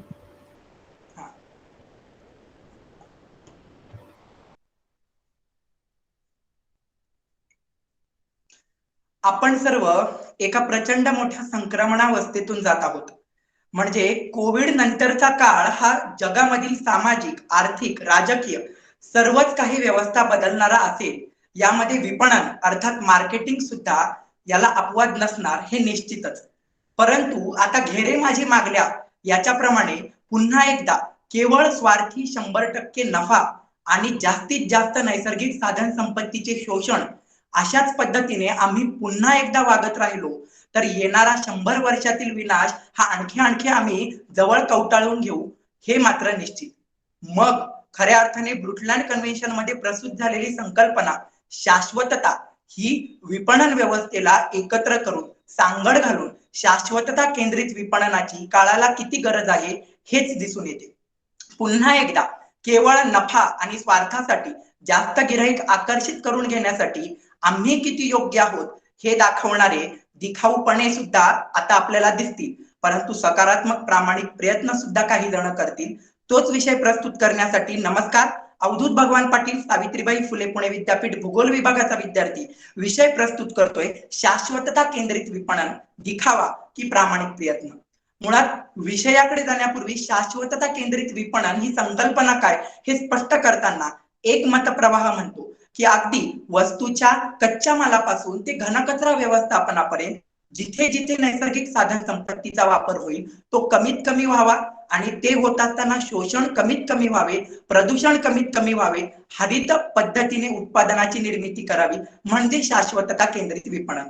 परंतु दुसरा मतप्रवाह केवळ पर्यावरणापुरता याला मर्यादित न ठेवता शाश्वतता केंद्रित विपणन म्हणजे सामाजिक, आर्थिक आणि पर्यावरणवादी या सर्व गोष्टींना एक महत्तम समाधान देणारी विपणन अर्थात मार्केटिंग व्यवस्था निर्माण करणारी माध्यम म्हणजे शाश्वतता केंद्रित विपणन. विषयाच्या पुढच्या टप्प्याकडे म्हणजे दिखावा की प्रामाणिक प्रयत्न आणि भले मोठे प्रश्नाची आव असून उभे आहे. मग हा दिखावा आहे की प्रामाणिक प्रयत्न आहे हे सांगत असताना याची पंचसूत्री आपल्याला सांगणं गरजेचं वाटतं. यातील पहिला आहे दीर्घकालिक धोरण. म्हणजे आत्ताच्या रेडी टू ईटच्या जमान्यात आम्हाला 2 मिनिटात मॅगी शिजवण्याची सवय लागलेली आम्ही स्पर्धात्मक जगातील लोक खऱ्या अर्थाने एक 10-15 वर्षाची धोरणं आखणार आहोत का? लिगो नावाची खेळणे बनवणारी कंपनी हिने घोषित केलंय की 2030 पर्यंत आम्ही योग्य प्रकारे शाश्वतता केंद्रित होऊ. एवढंच नव्हे तर आम्ही 0% पृथ्वीला हानी पोहोचवणारी खेळणी तयार करू. हे सगळं होत असताना त्यांनी हे धोरणाची उद्घोषणा 2018 साली केली. म्हणजे जवळजवळ 20-22 वर्षापूर्वी. त्यामुळं धोरण हे दीर्घकालिक असायला हवं आणि जर ते नसेल तर हा केवळ आणि केवळ दिखाऊपणा असेल हे मला सांगणं गरजेचं वाटतं. दुसरे म्हणजे दृढ धोरण. कुठलंही धोरण हे दृढ असायला हवे. म्हणजे ओयो एनर्जी नावाची एक ऊर्जा निर्मितीतील कंपनीने सांगितलं की निश्चितपणे आम्ही शाश्वतता केंद्रित होऊ. त्यासाठी त्यांनी अमेरिकेमधील इलेक्ट्रिक कार्सला 50% कमी पैशाने इलेक्ट्रिक चार्जिंग पुरवणं असेल किंवा वेगवेगळ्या प्रकारचे प्रोग्राम्स घेणं असेल याच्या माध्यमातून आम्ही शाश्वतता केंद्रित आहोत हे दाखवलं. परंतु याचा विरोधाभास बघितलं तर मॅकडॉनल्ड सारख्या कंपनीने स्वतः स्ट्रॉ प्लास्टिक ऐवजी कागदाचे बनवतो असं सांगितलं. परंतु ते कागदाचे स्ट्रॉ विघटन होण्यासाठी प्लास्टिकच्या स्ट्रॉपेक्षा जास्त कार्बन उत्सर्जन होत होतं. ही जेव्हा बातमी पत्रकारांपर्यंत पोहोचली तेव्हा पुन्हा एकदा त्यांनी स्वतःचा धोरणाचा गाशा गुंडाळून प्लास्टिकचे स्ट्रॉ वापरण्यास सुरुवात केली. म्हणजे धोरण हे जर निश्चित असेल तर ते दृढही असायला हवं हे आपण ठरवायला हवे. तिसरे सूत्र म्हणजे जबाबदार धोरण. म्हणजे Italy, France, Scandinavian, Norway, Sweden यांसारखे देश स्वतः वेगवेगळे पुरस्कार घेतात. त्यांच्यातील विपणन व्यवस्था किती शाश्वत आहे हे दाखवत असतात. हे दाखवत असताना त्यांच्यातील घनकचरा, त्यांच्यातील विपणन व्यवस्थेतील जो कचरा आहे तो घाना नायजेरिया सारख्या गरीब देशांच्या किनारपट्टीवर सोडला जातो. त्यामुळे तिथे होणारे पर्यावरणीय त्रास, वेगवेगळ्या प्रकारच्या समस्या याला कोण जबाबदार आहे? स्वतः शाश्वत व्हाल, पुरस्कार मिळवाल, परंतु इतरांना जर हानी पोहोचवून तुम्ही शाश्वतता केंद्रित विपणन व्यवस्थेकडे जात असतील तर हे मात्र चुकीचं आहे. तिसरे महत्वाचे धोरण म्हणजे नाविन्यपूर्ण विपणनाचे धोरण. खऱ्या अर्थाने बऱ्याच वेळेस असं होतं की जेव्हा आपण पर्यावरणवाद, शाश्वततेकडे जातो तेव्हा नफा कमी असेल असं समजलं जातं. परंतु या गोष्टी नफा आणि शाश्वतता या परस्पर पूरक होतील आणि असतील. म्हणजे याचं उदाहरण घ्यायचं झालं तर बेंगलोर मधील एक श्रीनिवासन नावाचा तरुण ज्याने इतर विपणक हे आईस्क्रीम एखाद्या प्लॅस्टिकच्या कोनमध्ये किंवा एखाद्या प्लॅस्टिकच्या डब्यात देत असतील तर त्यांनी नारळाच्या करवंटीमध्ये आईस्क्रीम देण्यास सुरुवात केली. लांबून लांबून लोक ते नारळाच्या करवंटीतील कोकोनट आईस्क्रीम खाण्यासाठी जमायला लागले. इतर विपणकांपेक्षा त्याला नफाही जास्त मिळतोय आणि तो निश्चितपणे जो माल वापरतोय तो सुद्धा पर्यावरणासाठी विघटक असेल, म्हणजे तो निश्चितपणे शाश्वतता पूरक असेल. अहो, थायलंड मधील एक 20 वर्षाची तरुणी जिनी राईस स्टबल अर्थात तांदळाच्या साळी जाळून मोठ्या प्रमाणात मिथेन उत्सर्जन होतं आणि ते हरितगृह वायू आहे, त्याच्यासाठी तिने ते भाताच्या साळी एकत्र घेऊन विटा तयार केल्या आणि त्या विटा कमीत कमी पैशामध्ये गरिबांना घर बांधण्यासाठी दिल्या. म्हणजे निश्चितपणे हरितगृह वायूचे उत्सर्जनही कमी झाले आणि गरिबांना घरही मिळालं. म्हणजे मानवी संसाधन अधिक नैसर्गिक संसाधन या दोन्हींचीही शाश्वततेची सांगड त्या मुलीने केली गेली. आणि 5वी सूत्र महत्वाची म्हणजे सामाजिक विपणन हे तितकंच गरजेचं आहे, कारण की आपण हे लक्षात घ्यायला हवं. निसर्गाचं हित साधत असताना मानवाचं अहित साधणं हे चूक आहे. आम्ही आमच्या कंपनीचे पर्यावरण वादासाठी स्वतःचा नफा 50% कमी केला, म्हणून जर इतर लोकांचा, इतर असंघटित किंवा इतर कर्मचाऱ्यांचा जर पगार 50% कपात आपण करणार असू तर याला शाश्वतता केंद्रित विपणन म्हणत नाही. मुळात शाश्वतता केंद्रित विपणनामध्ये आपण माणसाचा, समाज व्यवस्थेचा सुद्धा तितकाच विचार करायला हवा. कॅडबरी सारख्या कंपन्या स्वतः युरोपमध्ये त्यांच्या देशांमध्ये CFR फंड सोशल वेगवेगळ्या ऍक्टिव्हिटीजसाठी, वेगवेगळ्या कार्यक्रमांसाठी वापरत असतील, परंतु तेच चॉकलेट, तेच कोकोच्या बिया वेगवेगळ्या गरीब आफ्रिकन आणि ब्राझिलियन आदिवासी जी मुलं देत असतील त्या बालकामगारांचं काय, त्यांचा विचार कुणी करतंय का? तर त्यामुळे आपण शाश्वततेसाठी त्याचाही विचार करणं गरजेचं आहे. मित्रांनो, 2009 साली फॉक्सवॅगन नावाच्या कंपनीने जेट्टा कार तयार केली. ही नायट्रोजन ऑक्साईडचे कमी उत्सर्जन करते असं त्यांनी सांगितलं, परंतु नंतर 2011-12 नंतर असं लक्षात आलं की ही गाडी अमेरिकेने ठरवलेल्या नियमाकापेक्षा 40% जास्त नायट्रोजन ऑक्साईडचे उत्सर्जन करते. 2015 मध्ये दिलेला पुरस्कार मागे घेतला गेला, परंतु यातून एक कळतं की त्या कंपनीने केवळ दिखाऊपणा केला होता. परंतु पॅटागोनिया सारखी कंपनी स्वतः योग्य प्रकारे जास्तीत जास्त रिसायकल केलेले कपडे वापरते. एवढंच नाही तर रियूज अँड रिपेअर, दुरुस्त करा, पुन्हा वापर करा, असे 6-6 महिन्यातून प्रोग्राम सुद्धा घेते. मित्रांनो, विकसनशील, विकसित या सगळ्या देशांनी तू वेगळा मी वेगळा असं करून चालणार नाही. पृथ्वी एक आहे. विपणन व्यवस्था अगदी प्राचीन काळातील वस्तुविनिमय पद्धतीपासून आत्ताच्या आभासी क्रिप्टोकरन्सी पर्यंत आलेली असेल, परंतु आपण लक्षात ठेवायला हवं, पृथ्वी एकच आहे. आपण शाश्वततेनेच करूया. त्यामुळं शाश्वत विपणन योग्य आहे ते आपण करूया, प्रामाणिक प्रयत्न करूया, दिखावा नाही. धन्यवाद. Time covered is 8 minutes 12 seconds. Next participant is Sakshi Chavan. Sakshi, are you there? Okay. After Sakshi, Prajwal Narvade, please be ready. Can I start? Hello. Yes, you can start, Sakshi. We Indians have been following the culture of investing in property and gold from centuries ago. Earlier, one of the major factors to determine any ruler's or any empire's strength was through the area of property under their control and the amount of gold, precious metals, and jewels they possessed. Well, that mentality hasn't exactly changed, right? We Indians still focus on gathering wealth in the form of physical assets. 95% of the assets which are possessed by Indians are in the form of physical assets like real estate or, livestock, vehicles, gold, jewelry, etc. As per the RBI, 77% of the Indians invest in real estate, 7% of them are in transportation vehicles, livestock, poultry, and machinery, 11% in gold, and the residual 5% in financial assets. Now, let me tell you, this 5% doesn't exactly include shares in mutual funds. It also includes your fixed deposit accounts and savings accounts. But the mentality of Indians is changing as well. We can see a wave of change through advertisements like mutual funds sahi hai and the increase in the number of demat accounts over the period of 2 years, and applications such as CoinSwitch Kuber and Coin DCX, using Bollywood actors to promote investment in cryptocurrency. All of these altogether are gradually bringing a change in the Indian mindset and the dynamic. Good afternoon, everyone. I'm Sakshi Chavan, and today I will be talking about a wave of change, Indians and their investment interest.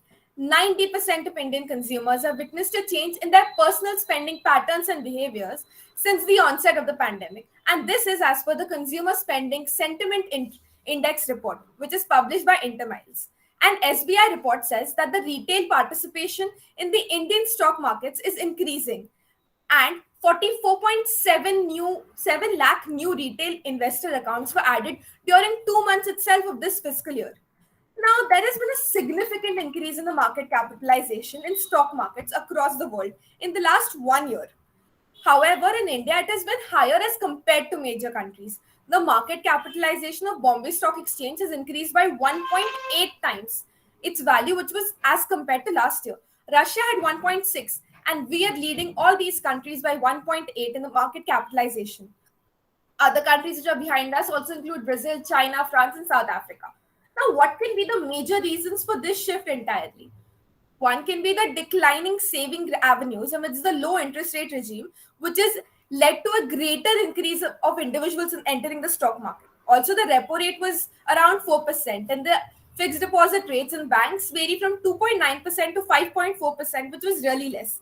Also, the current saving account and small saving rates, such as Sukanya Samriddhi account, is only 7.6%, 7.4% on senior citizen savings scheme, 7.1% on public provident fund, and 6.8% on national savings certificate.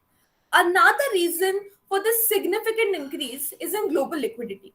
This is reflected in the FII inflows in FY21, which is accounting to $36.18 billion. Additionally, the pandemic has resulted in people spending a lot of time in their homes. And we know when people have a lot of free time, we think about different factors. And that is the reason for a major tilt in stock market trading. Given the uncertainties and suddenness of the global pandemics, the reports also say that close to 70% of the Indians have now placed an importance on securing the future by increasing their investments and savings. Experts say that the pandemic has had a deep rooted impact on the Indian economy, not only by bringing about a change in the spending patterns and purchasing patterns, but also a change in the consumer priorities and with renewed caution regards to purchasing. So, let me explain this to you in more detail. Uh, as per the experts, now people aren't investing exactly in things that they do not require. They're thinking to invest that same amount of money in investments because the pandemic brought about a period of a lot of uncertainty. People had to invest a lot in their hospital bills. And when they did not have the enough resources, we all got to thinking that we need to increase our investments because uncertainties can take place and they can change our life within minutes. Now, as we know, a major credit for change in the Indian investment patterns is owed to the pandemic, but also it is due to the interest rates being low on savings accounts and fixed deposits. If we take all these statistics into consideration, we feel that these have a point to say. But I also feel that the older generation, that is the generation of our parents and our grandparents, felt on making things really secure. They wanted to invest in property, in gold, so that they can secure the future of the coming generations. But with the changing dynamic, the people who are in the median age, that is the age between 25 to 40 years of age group, these people are increasingly becoming aware of how the global economy is changing. We are really inclined towards the West, isn't it? And when we see the Western culture focusing more and investing more on financial assets rather than physical assets. Because if you take countries which are really developed, like Germany or Europe, for example, the investment in real estate is around 45 to 50%, whereas in India it is around 95%.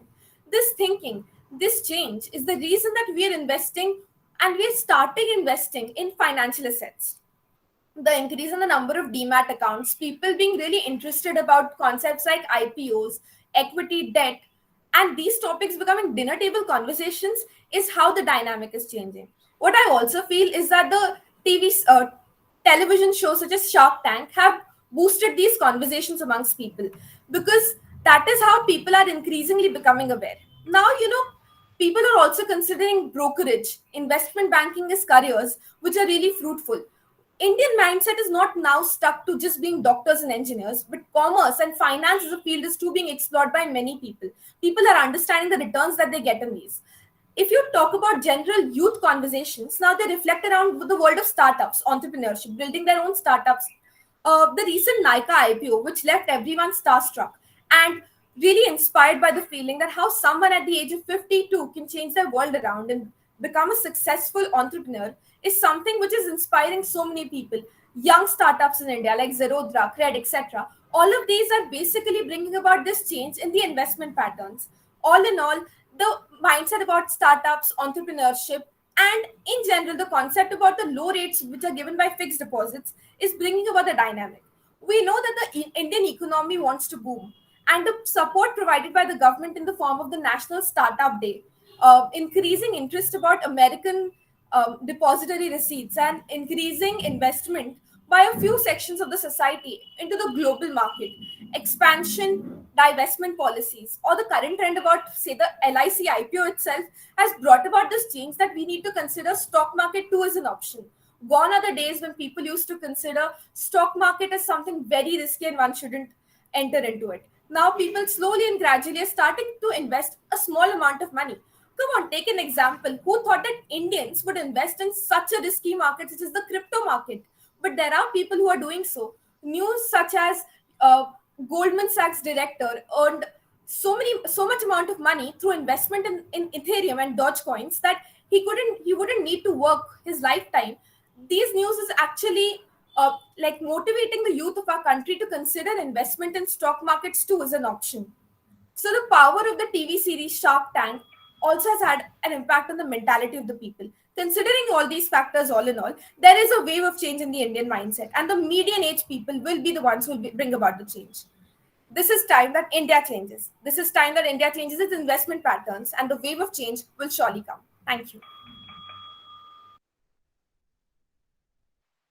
Time covered is 8 minutes 20 seconds.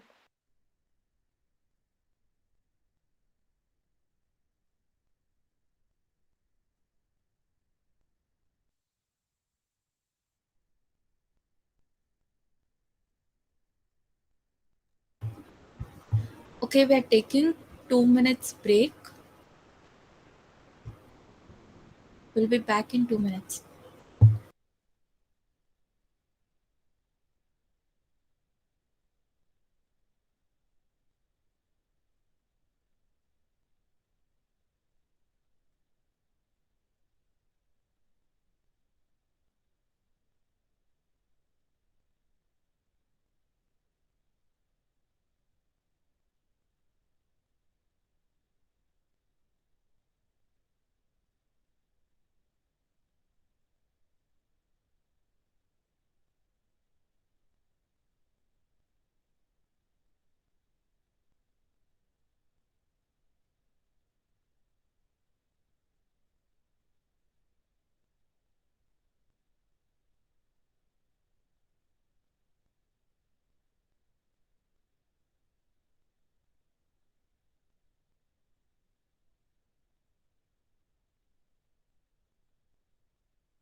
Okay, let's start again.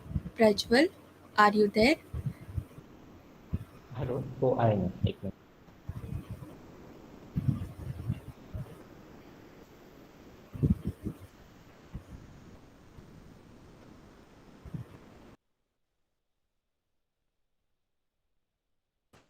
Prajwal,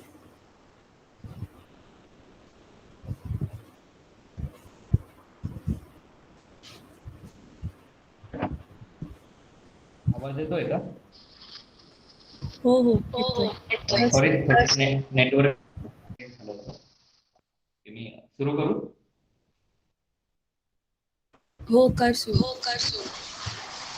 नमस्कार, मी प्रज्वल नरवडे, पाथर्डी, जिल्हा अहमदनगरवरून. आज आपण समोर विषय मांडतोय, माणूस निरुत्तर झाला तरी हरकत नाही, पण निष्प्रश्न झाला की संपलाच. विल्यम रंडजेन नावाचा शास्त्रज्ञ आपल्या प्रयोगशाळेमध्ये फोटोग्राफिक प्लेटवरती संशोधन करत असताना त्याला असं लक्षात आलं की इथं वेगळ्याच किरणांचं अस्तित्व आहे. हे किरण कोणती आहेत आणि त्यांचा उगम कुठून होतो, या प्रश्नांनी त्या रंडजेनला निरुत्तर केलं. विज्ञानात कुठल्याही माहित नसलेल्या गोष्टीला एक अक्षराचं नाव देऊन संबोधलं जातं. मग रंडजेननेही त्या किरणांना एक्स रेज म्हणून संबोधलं. मग एक्स रेजनी रंडजेनला निरुत्तर केलं, पण तेच एक्स रेज आज वैद्यकीय क्षेत्राचा एक अविभाज्य असा भाग झालेला आहे. दुसरीकडं न्यूटनलाही असाच एका प्रश्नाने निरुत्तर केलं होतं. झाडावरून खाली पडणारं फळ कुठल्या बळानं खाली खेचलं जातंय, अशी कुठली ऊर्जा आहे की ते त्याला खाली खेचून घेते, या प्रश्नांनी न्यूटनलाही निरुत्तर केलं. मग जेव्हा न्यूटन निरुत्तर झाला तेव्हा याच प्रश्नांवरती उत्तर शोधण्यासाठी न्यूटननं जे काही कार्य केलं त्याचं ते कार्य विज्ञान जगतामध्ये अजरामर असं ठरलं. मग न्यूटन असो किंवा रंडजेन असो, दोघांनाही त्या निरुत्तरच केलं. सगळ्यात महत्वाचं आहे की दोघांनाही होते. जेव्हा त्यांना प्रश्न पडले तेव्हा त्यांचा खऱ्या अर्थानं प्रवास सुरू झाला. मग जर आता आम्ही विचार केला की न्यूटन आणि रंडजेन यांना प्रश्नच पडले नसते, तर आज कदाचित विज्ञान जगताला रंडजेन ही माहिती नसता आणि न्यूटनही माहिती नसता. म्हणूनच मानवी जीवनामध्ये जर आपल्याला स्वतःचा विकास घडवायचा असेल तर मानवी जीवनात प्रश्नांचं महत्व हे अतिशय अनन्यसाधारण असतं. आणि जर आम्हाला प्रश्नच पडले नाही तर विकास होणार नाही हे निश्चित आहे. म्हणूनच मग पु ल देशपांडे असं म्हणत की माणूस निरुत्तर झाला तरी हरकत नाही, पण निष्प्रश्न झाला की तो संपतो. मग माणसाचं मन हे अतिशय संवेदनशील असं असतं.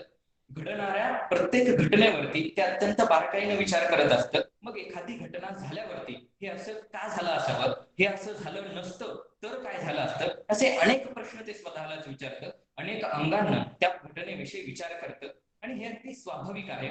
माणसाचा मूळ स्वभाव हा चिकित्सक असा असतो. म्हणून माणसाला प्रश्न पडणं हा त्याचा मूळ स्वभाव आहे, हे देखील आम्ही लक्षात घेतलं पाहिजे. मग जर एखाद्याला प्रश्नच पडत नसतील तर त्या व्यक्तीची विचार करण्याची क्षमता संपलेली आहे असं समजावं. त्या व्यक्तीच्या संवेदना बोथट झालेल्या आहेत असं समजावं. आणि मग त्याच व्यक्तीच्या माणूसपणावरती एक भलं मोठं प्रश्नचिन्ह उभा राहतं, कारण त्या व्यक्तीला कुठलेच प्रश्न पडत नाही. मग ज्यावेळी आम्ही पाहतो प्रश्नांचं महत्व हे किती प्रमाणात आहे, त्यावेळी आम्हाला लक्षात येतं की प्रश्न आम्हाला हे पडलेच पाहिजेत. कारण प्रश्न पडल्यावरती आम्हाला जाणीव होते की समाजामध्ये काय वास्तव आहे. आम्ही स्वतःला प्रश्न विचारले पाहिजे की जर आमची पिढी ग्लोबल वॉर्मिंग थांबवू शकली नाही तर काय होईल. आम्ही स्वतःला प्रश्न विचारले पाहिजे, जर भारतातील धार्मिक ध्रुवीकरण थांबवू शकलं नाही तर काय होईल. आम्ही स्वतःला विचारलं पाहिजे, भारतातील जाती व्यवस्थेचं आणि इतर प्रथांचं निर्मूलन होऊ शकलं नाही तर काय होईल. हे प्रश्न जेव्हा आम्हाला पडतील ना, तेव्हा हेच प्रश्न आम्हाला निरुत्तर नक्की करतील. पण हेच प्रश्न या प्रश्नांची उत्तर शोधण्यासाठी आम्हाला मदत करतील. त्यासाठी सर्वात महत्वाचं आहे की आम्हाला प्रश्न पडले पाहिजेत. डॉक्टर श्रीराम लागू असं म्हणत की माणसाचं मन हे कुलूपबंद असता कामा नये, त्याला कुठल्याच भावना नसतात ज्यावेळी मन कुलूपबंद असतं. मग त्या मनाची कवाड उघडी करण्यासाठी, त्या माणसाचे विचार खोलण्यासाठी त्या व्यक्तीला प्रश्न पडले पाहिजेत. मग आम्ही ज्यावेळी पाहतो प्रश्न हे सामाजिक जीवनात तर पडलेच पाहिजेत, पण त्याही पेक्षा महत्वाचं आहे हे प्रश्न आम्हाला स्वतःच्या जीवनाच्या बाबतीतही पडले पाहिजेत.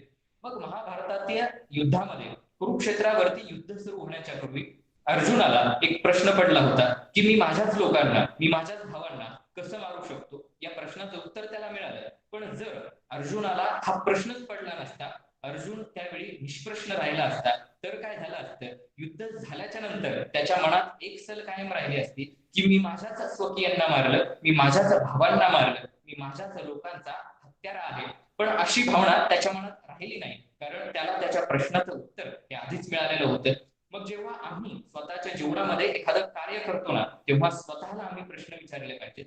मी करत असलेलं कार्य खरंच सामाजिक दृष्टीने हिताचं आहे का? मी करत असलेलं कार्य खरंच चांगलं आहे का? आणि ज्यावेळी या प्रश्नांची उत्तर आम्हाला मिळतील तेव्हाच खऱ्या अर्थानं आपल्या हातून घडणारं कार्य हे निश्चितच चांगलं असेल असं आम्हाला वाटतं. मग या प्रश्नांचं महत्व हे अतिशय अनन्यसाधारण असं वाटायला लागतं. ज्या वेळी स्वतःला स्वतःच्या कर्तृत्वाविषयी अहंकार वाटायला लागतो, त्या अति आत्मविश्वासाची जळमट मनावरती चढायला लागतात ना, तेव्हा स्वतःला प्रश्न विचारायला पाहिजे. हेच प्रश्न स्वतःला जमिनीवरती खेचून घेतात. मग अनिल अवचट असं म्हणत की जेव्हा जेव्हा मला स्वतःच्या कर्तृत्वाविषयी गर्व वाटायला लागतो ना, तेव्हा मी स्वतःला प्रश्न विचारतो, जर मी आलो असतो एखाद्या यंत्रमाग कामगाराच्या पोटी जन्माला आणि वयाच्या 5व्या वर्षीपासून लागावं लागलं असतं कामाला वेडी फिणीच्या, जर मी आलो असतो एखाद्या शेतकऱ्याच्या पोटी जन्माला आणि आयुष्यभर त्या मातीत राहून मरावंही लागलं असतं शेवटी त्या मातीतच मला, तर काय झालं असतं? हे प्रश्न जेव्हा आम्ही स्वतःला विचारू ना, तेव्हा आमचे डोळे खडखड उघडतात.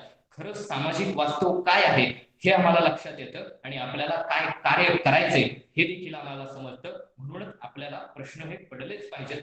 मग भीमराव तांबे आपल्या एका कवितेमध्ये असं म्हणतात की प्रेत कधीच करत नाहीत विद्रोह. मग ज्यांच्या भावनामृत झालेल्या आहेत, ज्यांना चांगलं वाईट कशातलाच फरक पडत नाही, ज्यांना प्रश्न पडत नाही, यांना थेट प्रेतांची उपमा दिलेली आहे. आणि मग ही प्रेत कधीच करत नाहीत विद्रोह म्हणताना या प्रेतांकडून कधीच बदलाची सुरुवात होऊ शकत नाही. म्हणजे प्रश्न न पडणारा माणूस हा संपलेला असतो, त्याला प्रेत म्हटलं तरीही चालेल, कारण त्याच्याकडून कुठलाच बदल हा होणार नाही.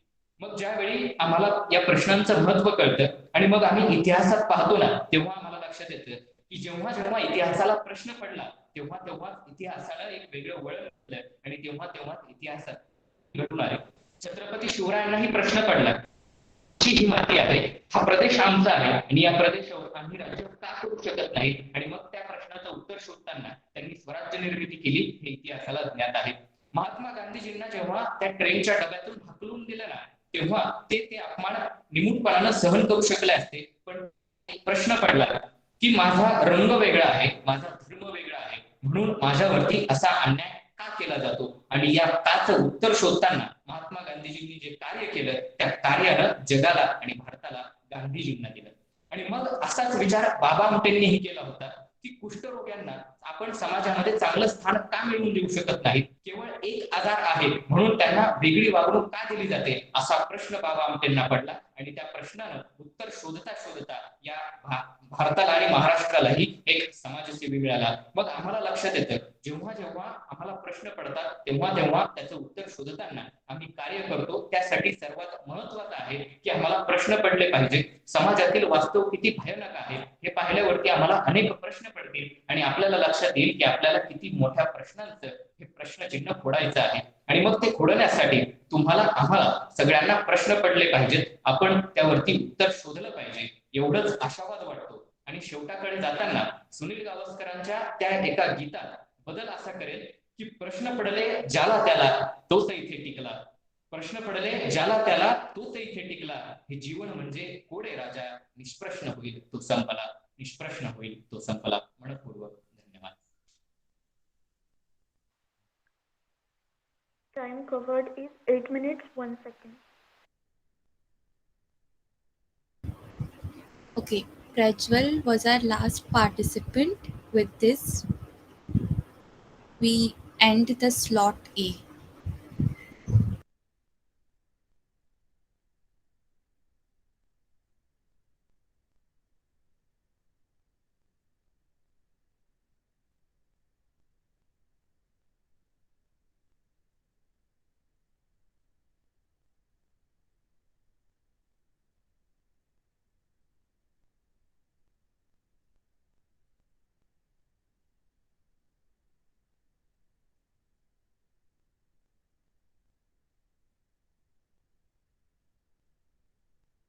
हॅलो, मला एक प्रश्न विचारायचा होता.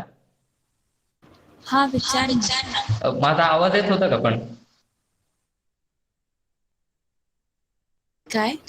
माझा आवाज येत होता का? हो हो येत होता. Okay okay. ते नेटवर्क इश्यू असल्यामुळे विचारलं, बाकी काय.